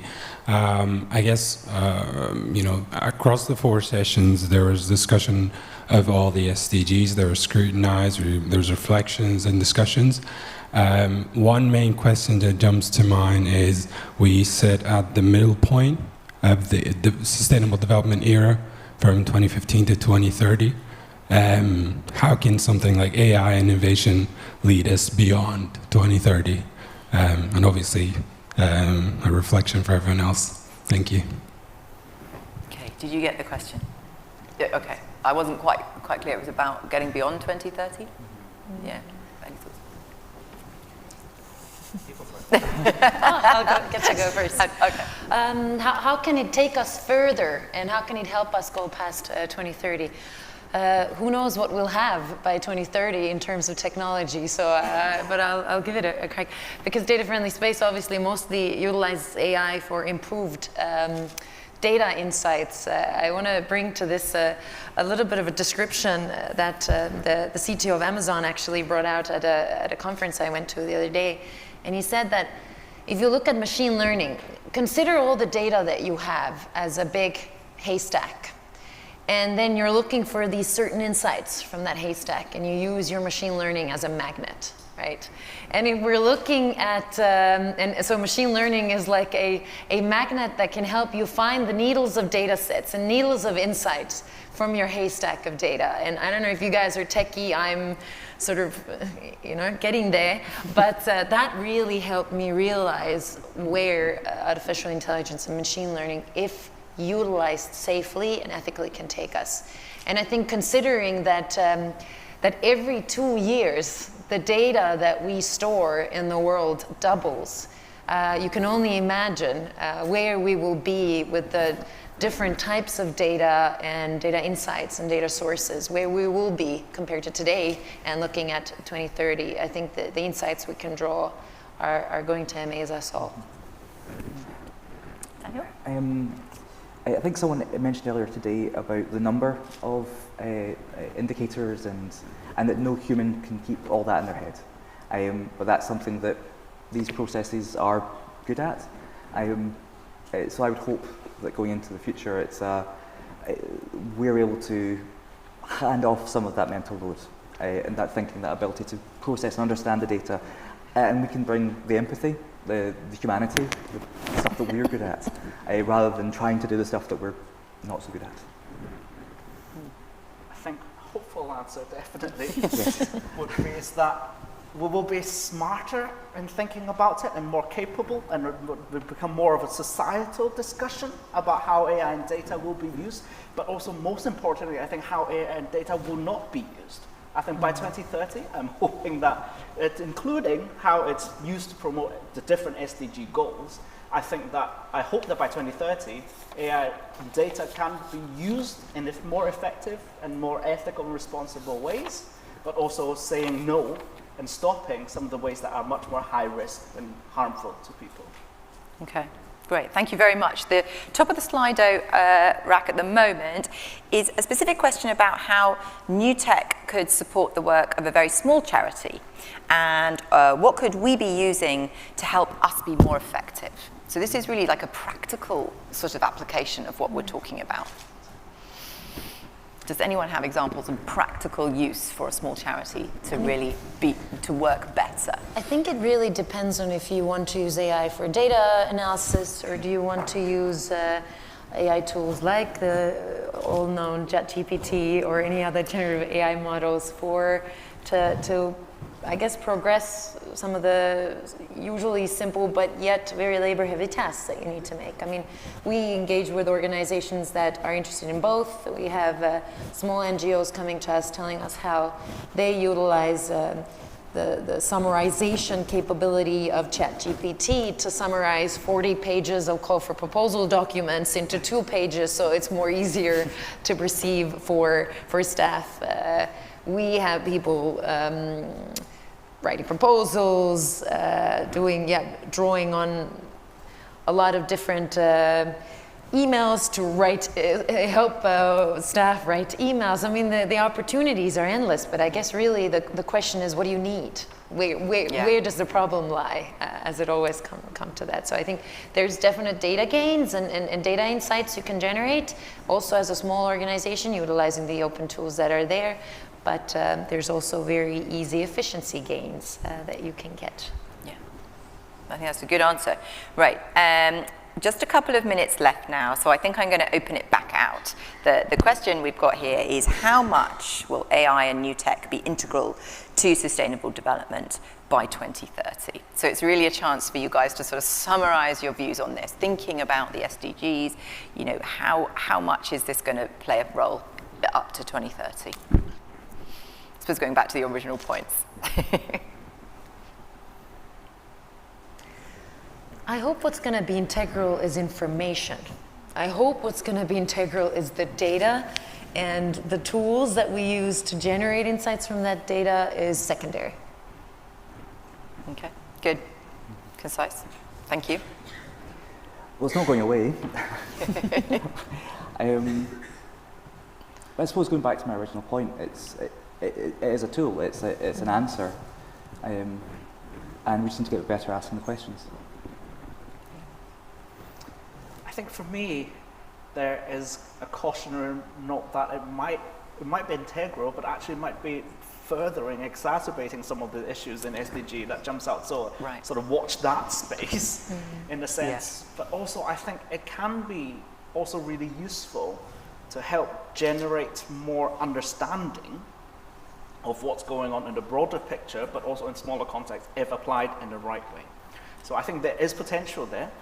I think 2030 is actually probably too soon. A lot of these promising technology, whilst out there, there's still too many unknowns and potential harms that can cause them, sort of like cautious about applying them and thinking that they'll be saving grace for 2030. But I think there is definitely potential there, and hopefully it is a way that encourage people to think more how information and data is gathered. Brilliant. Well, I think that's an excellent point to end on. Thank you so much, Karen, Daniel, and Mark. Ladies and gentlemen, was that a brilliant session? And hopefully we'll continue the discussion at the end. Thank you. Yeah, if you want to just make your way down to the stage.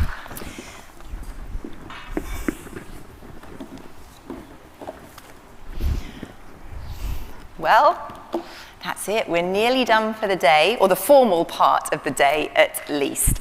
I want to just conclude by saying a massive thank you to all of the speakers today, those who were beaming in, successfully or otherwise, and those who were with us in the room on the stage. I hope that you have all found it as fascinating as I have today, and that you're going away from this kind of inspired to put the SDGs front and center of your work from now on. I'm going to now go through a few thank yous. Firstly, to the headline sponsors of today's conference, and that is StoneX and WaterAid Scotland. We are so grateful for your support. Thanks to our associate sponsors, Action for Humanity, Centre for Sustainable Development at the University of Strathclyde, KidsOR and Reed Foundation. And thanks also to everyone who was upstairs, our exhibitors today. That's EMMS International, Right to Play, Ideas, Mellow Parenting, Rafiki Coffee, Tropical Health and Education Trust, Scottish Global Health Coordination Unit, Scottish Government International Development Team, and the National Performance Framework Team. Thank you very, very much to Francis and the team at Scotland's International Development Alliance, for bringing us all together today and to organising this conference. I think all the SIDA team deserve a massive round of applause. Thank you so much.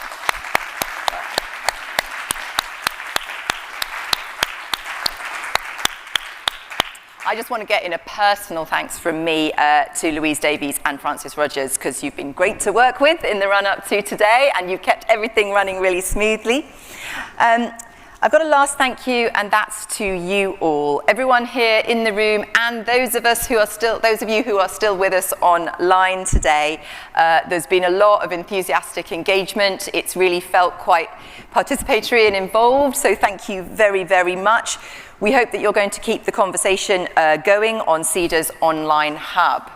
So just before I release you to go upstairs and hopefully continue discussion with a drink in the exhibition and ozone area upstairs, I just wanted to conclude with a few sound bites for today. There was so much to take away from today. If you think right back to our keynote speaker this morning, through all the lightning presentations and all the kind of in-depth discussion sessions, there's loads there.